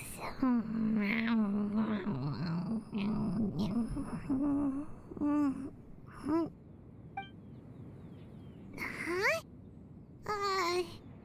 Was Paimon sleeping just now? Oh, Paimon wasn't talking to you. Paimon had a dream about eating grilled chicken drumsticks, that's all. Madam Adeptus? Oh, Shuyu, you're awake. How do you feel? I feel a little better. Thanks. I know I'll see Granny again someday, so I don't feel so sad anymore. Madam Adeptus, could I ask you something? Would you take me in as a disciple? Oh, and have you reasons for this sudden interest? I know Granny thought what she did back then was wrong. She felt really bad about it. But without that mistake, I would have never been born. Even though Granny lost her memories, she never forgot to show me how much she loved me. So, I thought maybe one day I could become a cool Adeptus like you and help a whole bunch of people, just like Granny wanted to do.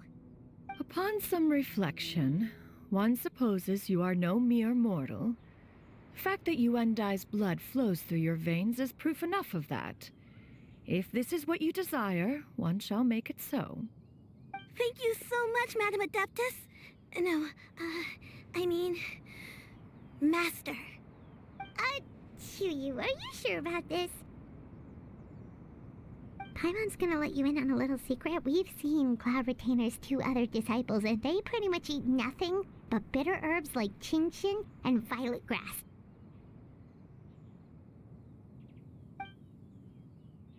If you join them, you'll never enjoy Wanmin Restaurant's delicious cooking ever again. How utterly preposterous. One has never enforced such a rule. Every individual must find their own path to enlightenment. So long as one retains a pureness of spirit, one's dietary proclivities are quite irrelevant. Well, you say that, but Paimon's not seeing any tasty treats up here now, is she? Although Mount Outsong is rich in natural beauty, its location does preclude access to certain finer mortal comforts. That is precisely why one plans to relocate to Liyue Harbor. Shuyu shall have the honor of becoming one's first disciple in the human world. Whoa! You're leaving Mount Outsong?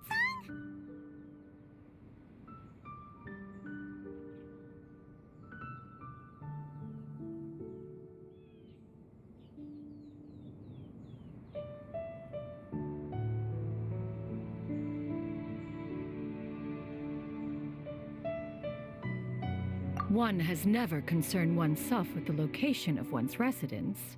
From the very beginning, one has sought only solace and peace.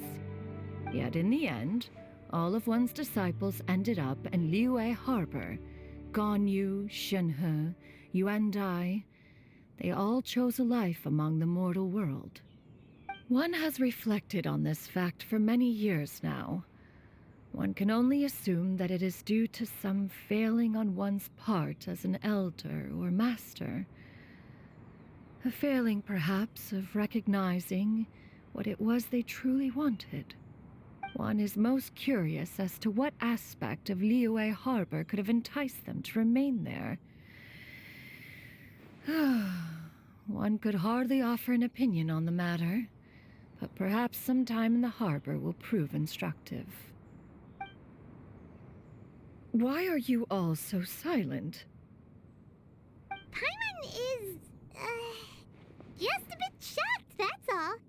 So, does this mean we can grab a meal together in Liyue Harbor sometime? One has precious little time to squander. However, if one finds oneself otherwise unoccupied, one would not be opposed to the idea. One will be assuming the identity of a human while residing in Liyue Harbor. You should take care to avoid disclosing one's true identity. Don't worry, we'll help you keep it a secret. So, when can we expect to start seeing you in the city? Perhaps in 2 days' time. One has some matters to see to before one's departure.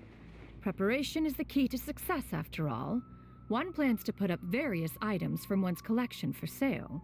The earnings should provide for a comfortable living in Liyue Harbor. One has already picked out a handsome property near Chuhu Rock. 'Tis no small purchase, but what is mortal life if not one expense after another? Seems like you've really thought of everything. Then how about we meet up in Liyue Harbor in 2 days? A sensible plan. See you then.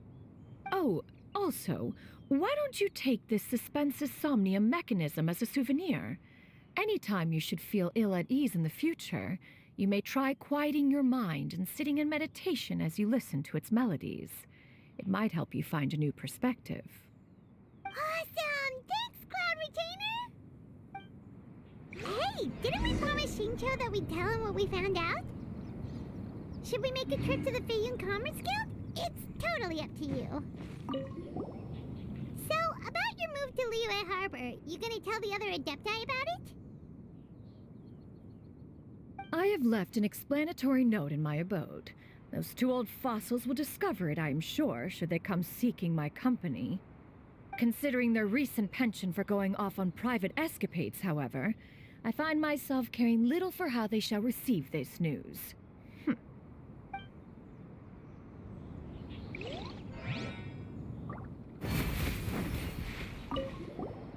By the way, Shuyu, we have a friend who helped us learn a lot of information about your granny. Is it okay if we tell him the full story? Sure, I don't think Granny would mind, as long as you don't tell a whole bunch of people. I don't think she'd want too many people to know. They might go to Mount Outsong and start bugging her about it. Granny needs to focus on her training, you know? But telling a friend or two is probably fine. No worries, our friend can keep a secret.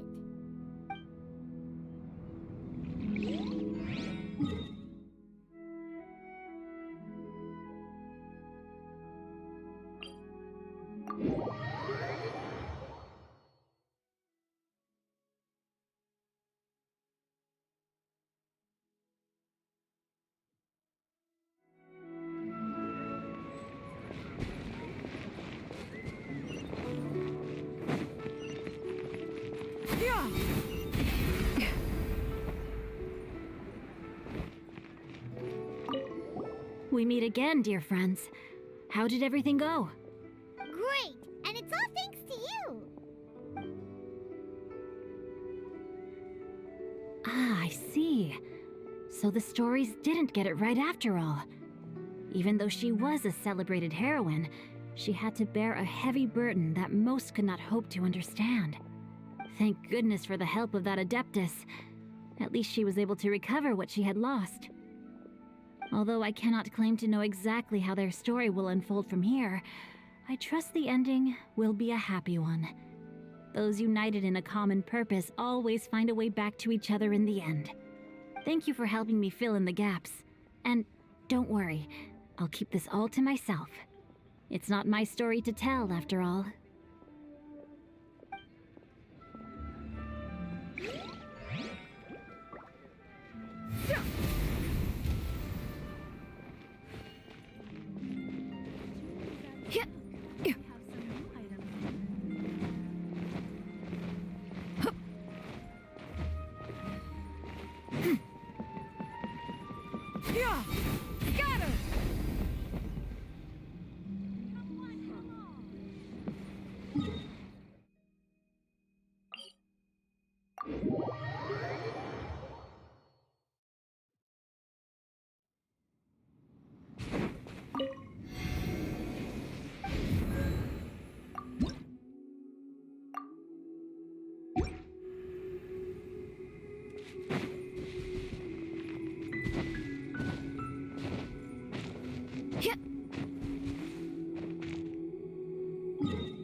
Ad Astra Abyssosque.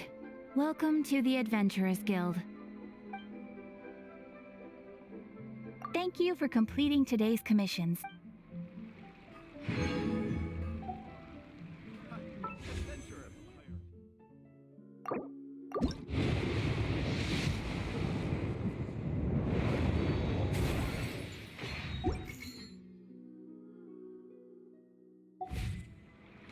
Ad Astra Abyssosque.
Your concerns are excessive and unfounded.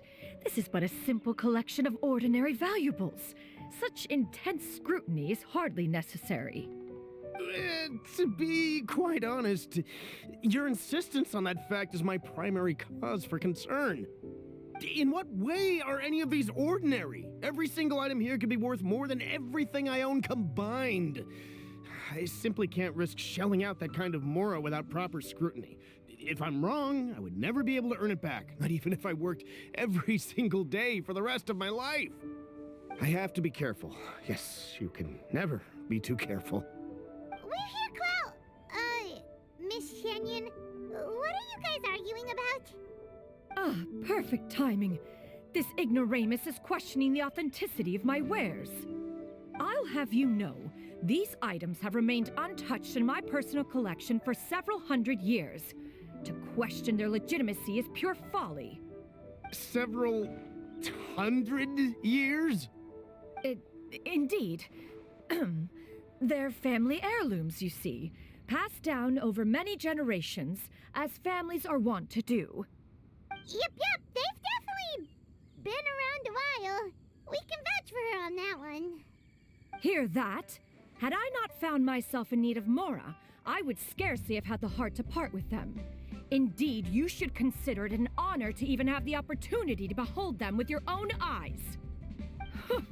Doubt their authenticity any further, and I may just decide to take them to another buyer. Whoa, please don't go! I apologize for any insult, miss. You see, I know full well that I lack the knowledge to judge the true worth of these items. If you could wait but a moment, I've hired an expert to appraise them for me. He should be here shortly. An expert, you say? Very well. I will wait for a little while longer, then. Traveler, Paimon, this is my new residence. If you have cause to seek my company in the future, this is where you can find me. Master! Oh, it's you two again. Hello. Shiryu! You got a new outfit! It looks great on you. Mm-hmm. Master made it for me. I like it too. Huh? You know how to make clothes? Do I know how to make clothes? With the support of the proper mechanism, sewing is hardly a challenge. Master, I brought in most of my stuff. There's a few boxes left, but they're kind of heavy, so I just left them outside. Fret not. I shall help you move them into your room. Actually, I should probably sort through my stuff a bit first. Everything's kind of messy right now, so maybe you could, not look yet, Master? Yeah, that'd be great. It appears my young apprentice has her own fair share of secrets. No matter. Do what you must, child. Now, this expert you mentioned, when can we expect their arrival? Soon. Ah, there he is! Here, allow me to make some introductions. This is Mr. Zhongli, a well-respected consultant at Wangshang Funeral Parlor and an expert in all manner of valuables and antiques. Mr. Zhongli, this is Miss Shen Yun. She's the one who's looking to sell the collection of valuables I mentioned earlier.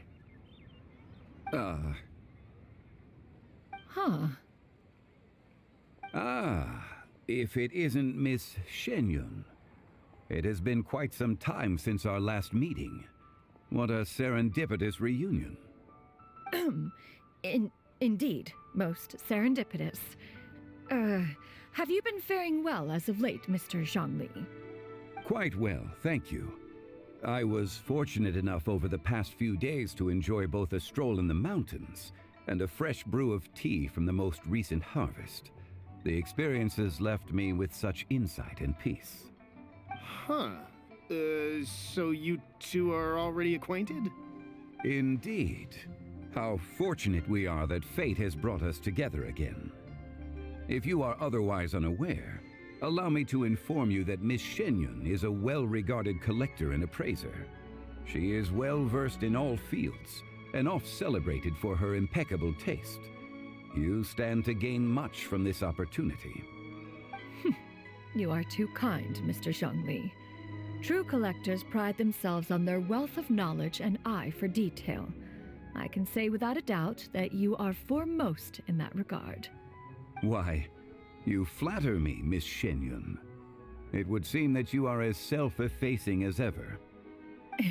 Not at all, Mr. Zhongli. Not at all. While I am loath to butt into this conversation, I must ask, you two already knew each other, and you seem to have quite a cordial relationship.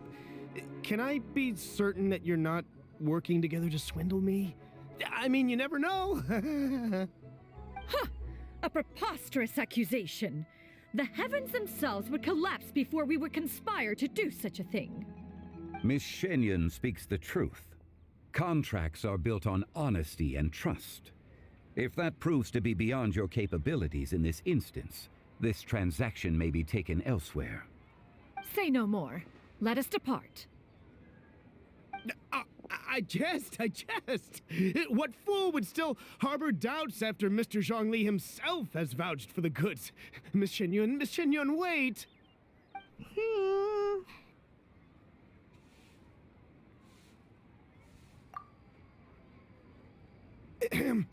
I deeply apologize for doubting you. So, Mr. Zhongli, could you please give me a final verdict on the value of these items? There is no cause for concern. They are indeed rare and precious valuables. Take this mechanism, for instance. Though one may not immediately perceive its purpose, its structure and appearance are exquisite enough to merit it a place in any fine home. The same can be said for this one here. Few could hope to possess an item that so perfectly blends mechanical wonder with geometric grace. I am sure you have heard from your travels that the study of mechanisms is among the most wondrous arts in this world. With that in mind, I earnestly recommend procuring every last item in this collection.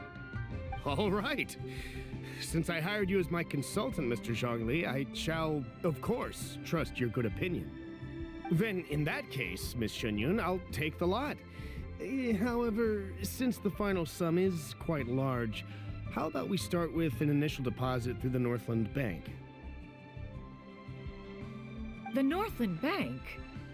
Huh. Oh, you refer to the fiduciary house. Oh, very well. I fear people only use the term bank nowadays. In that case, I'll be off for now. I'll return to collect the goods once you've received the funds.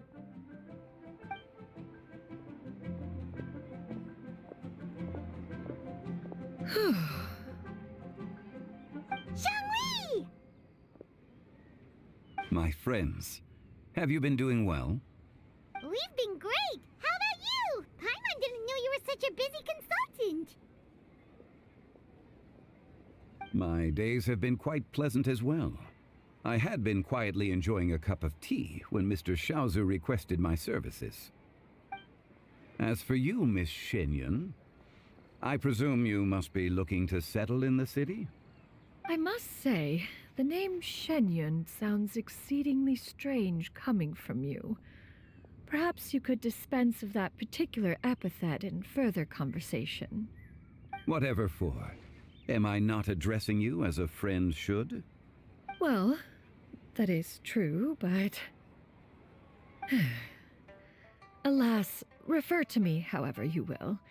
After all, a name exists such that others may address you with it. One is hardly ignorant of that fact. It would seem that you have gained many valuable insights over the years, Cloud Retainer. One has indeed. One's previous stays were all brief.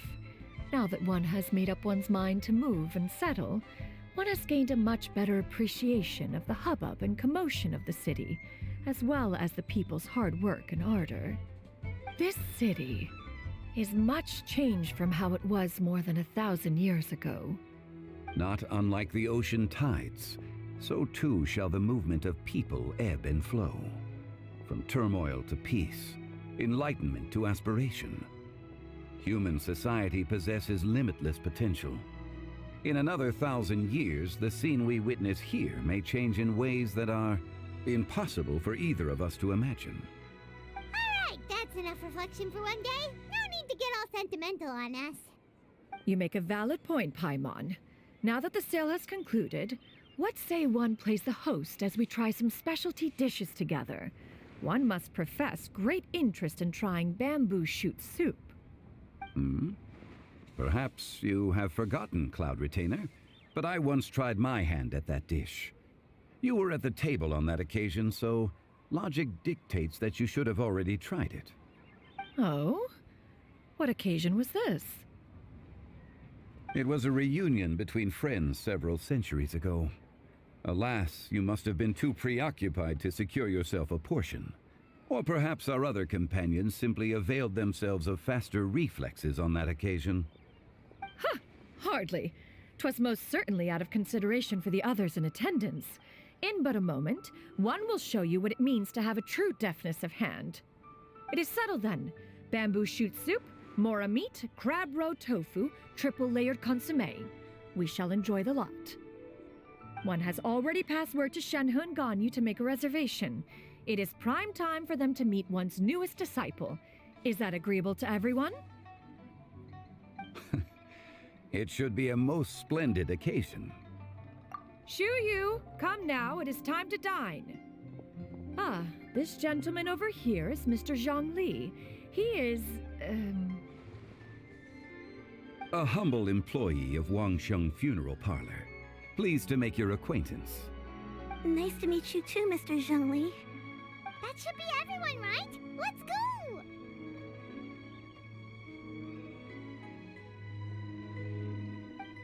Sounds good. Actually, Master, have you ever tried Adeptus' temptation? I heard it's impossible to stop eating after even just one bite. You know, 'cause it's super tempting and stuff.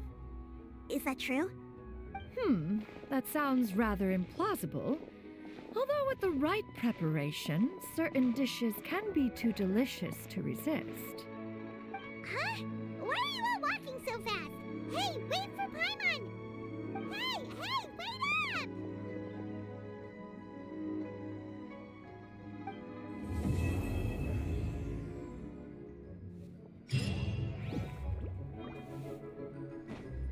Yeah.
We have put in...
If you ever have any...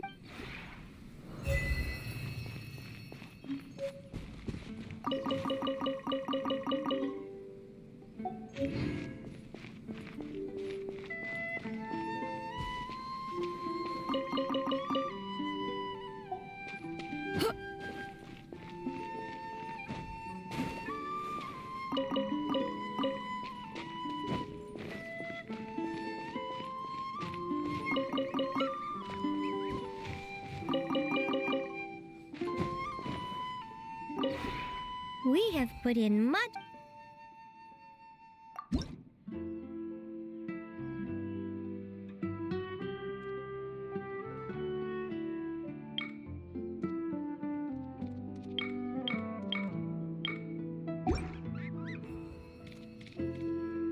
If you ever have any...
We have put in...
This realm offers pleasing scenery, a state of quietude, and excellent amenities.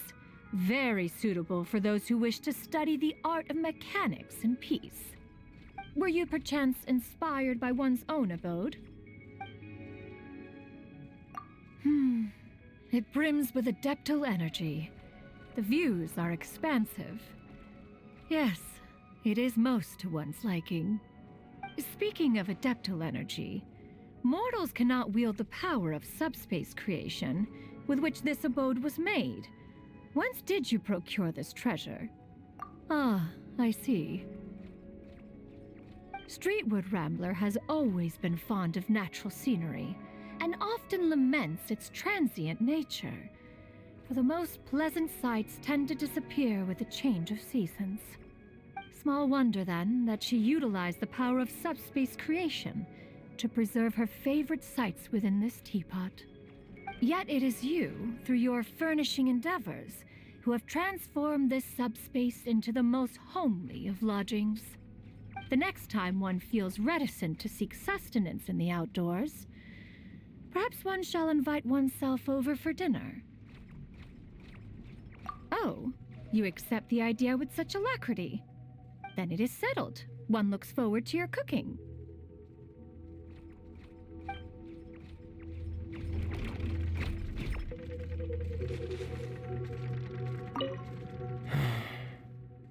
I'm here.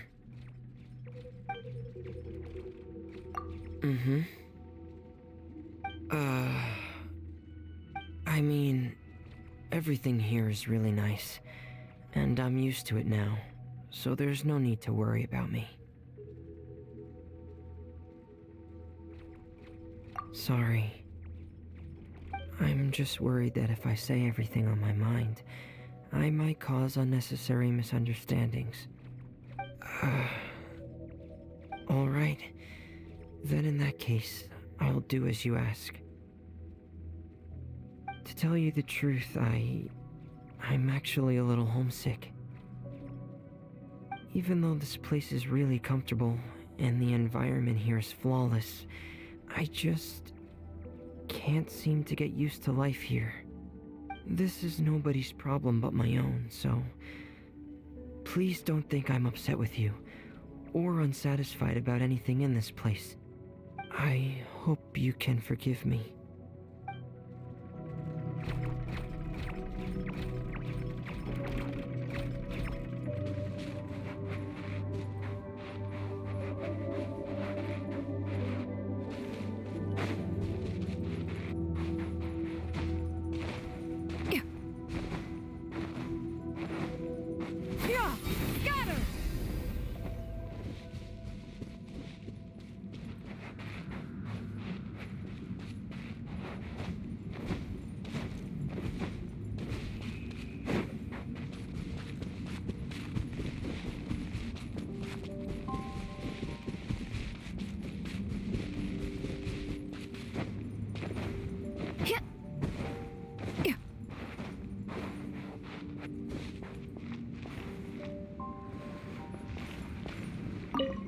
They say that people who have lost their sense of joy are like withered flowers.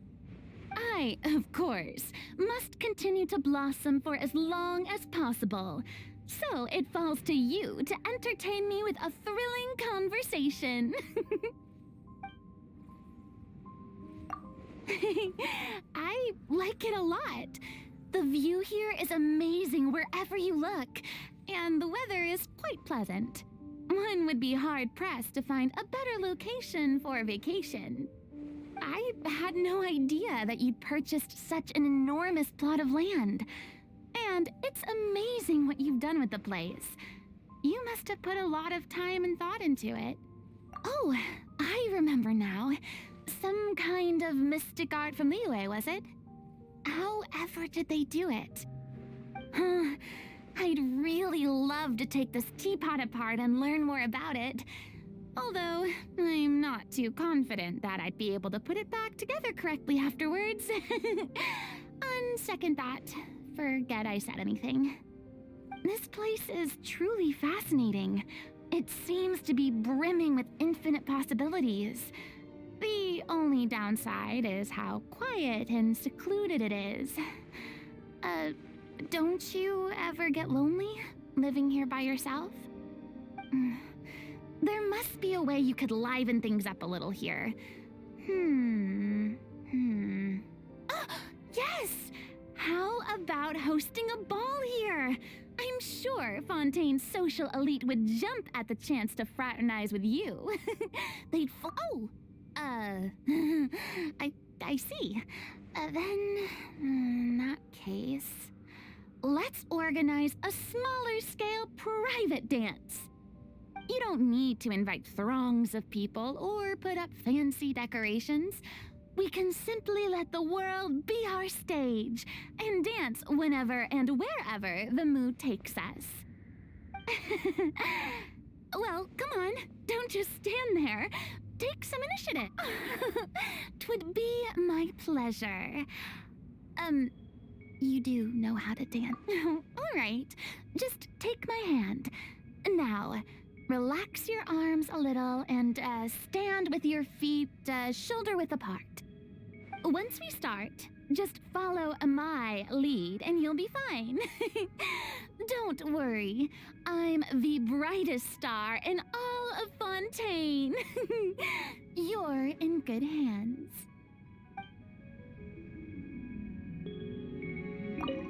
Hey, why'd you come find me out of the blue? Miss me? You have mountains and bodies of water, food and fun and everything to like. Besides, you're so kind to me. I really do love it here. Oh, really? Come, lend me your ear so I can tell you a secret. Truthfully, I feel the same way. Hey, why'd you come find me out of the blue? Miss me? Oh, perfect timing. I was just looking for someone to talk to when you appeared. You don't have telepathy, do you? No one's as considerate and kind as you are. So, what do you want to talk about?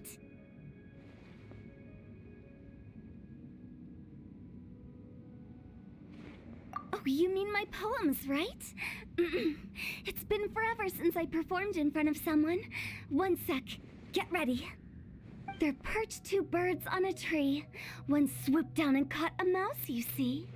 In the mouse's mouth was a sprout, clinging to a seed, no doubt, so that little plant got to fly for free. How's that? Give me your thoughts. Right? I knew you'd have a discerning eye to appreciate my poetry. Oh, I'm so happy I could die. You're such a fantastic friend.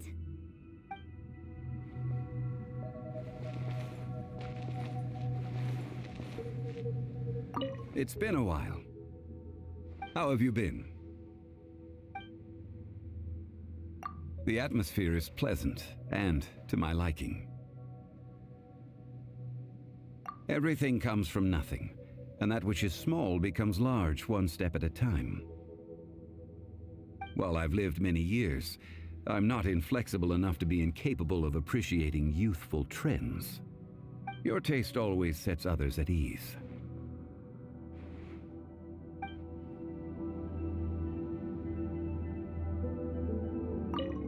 Ah, it's you. I've been waiting for the owner to show up. One cannot simply walk around without first obtaining permission. The scenery here is pleasant. It makes one feel happy. But I've been meaning to ask, does it never rain here? Oh, splendid. I've long heard tell of the hot springs in Inazuma, but did not expect that I would see them here. You are saying the water is just artificially heated? That's quite understandable. Even long ago I had heard that there are no natural hot springs in Inazuma either, and that their current facilities were imported and developed by their Treasury Department. The experience is not much different from that of an authentic, natural hot spring.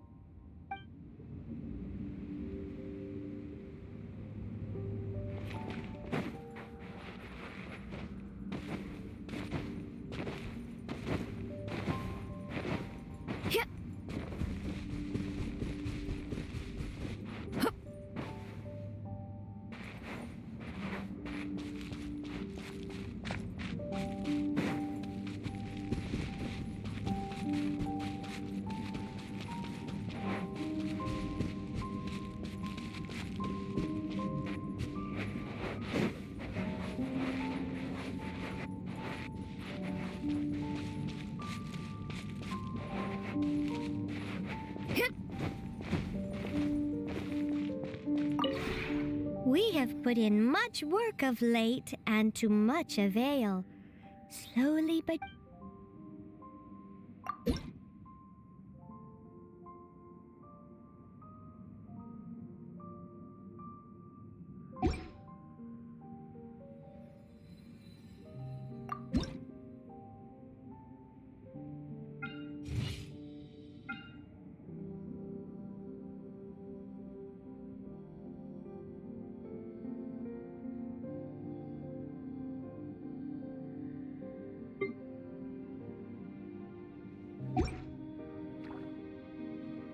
If you ever have any questions...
Which opera shall we perform today?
Wait! And step! Stand with me!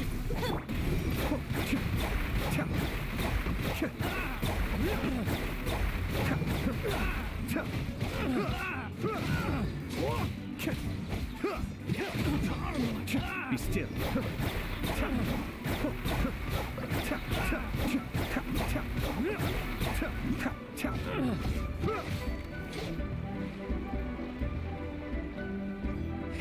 Out of my way! Our bond is strong. Let me scribe. Fate is upon you. Tap and step. Your grand finale. The depth's back.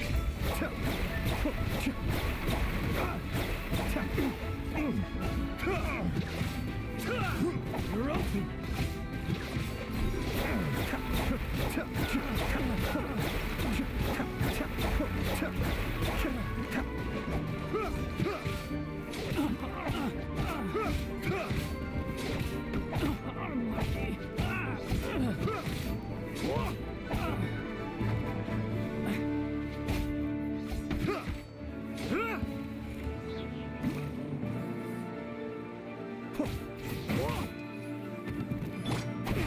Stop right there.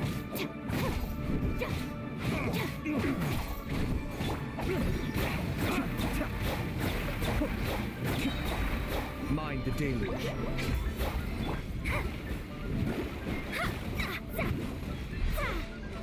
Shadows of fate.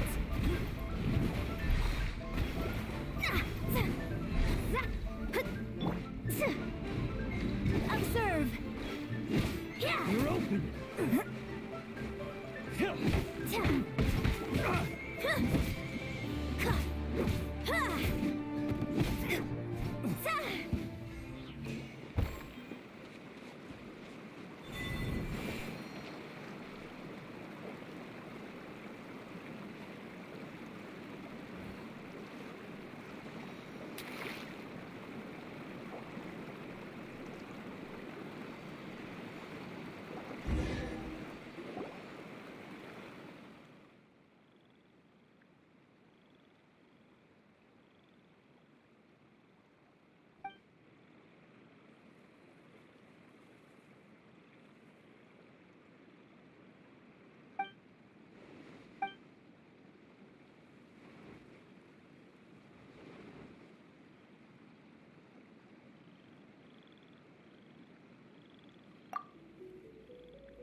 The troop appreciates any donation.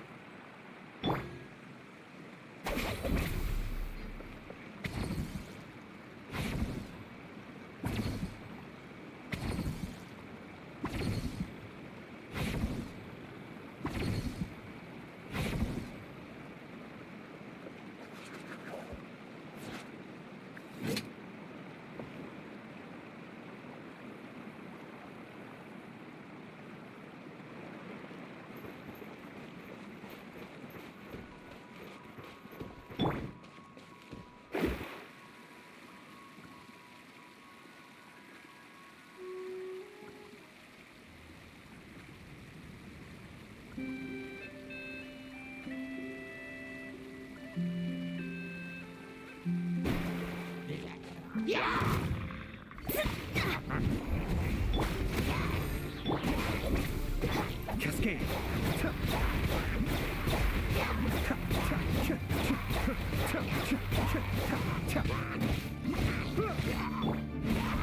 Decided by destiny.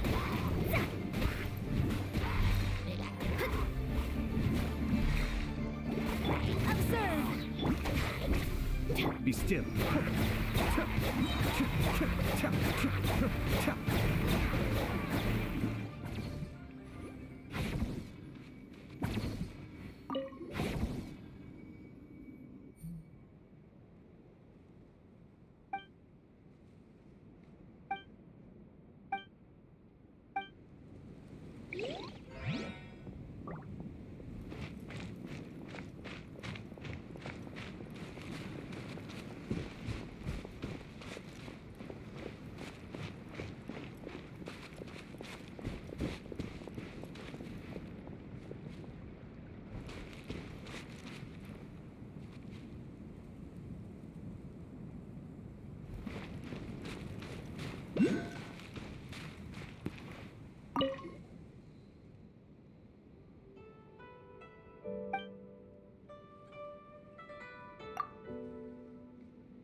Finding treasure is pretty exhilarating.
One is still wide awake.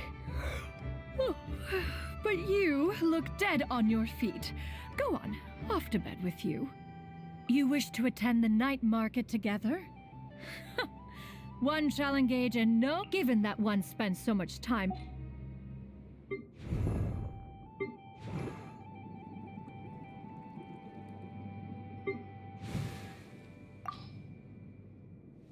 Get some sleep. I'll be on guard duty. Good night. You go get some rest. I gotta head to the Steambird offices to do some final proofreading of some art.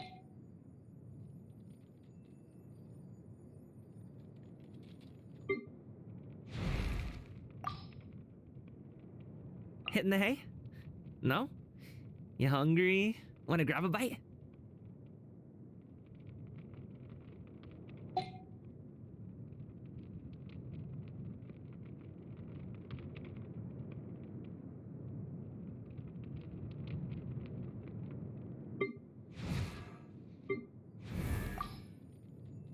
Go ahead, take a break. I'll handle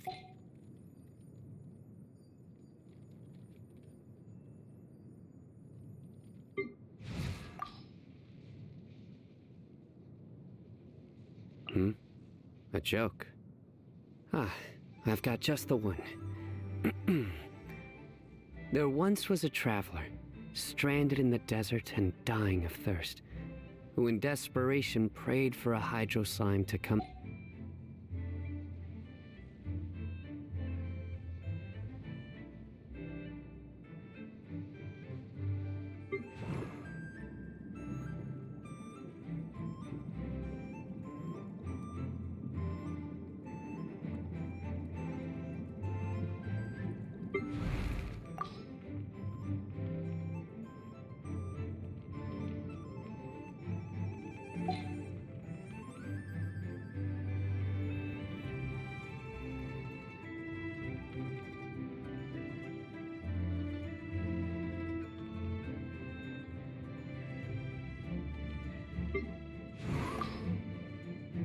What? Can't fall asleep with me around?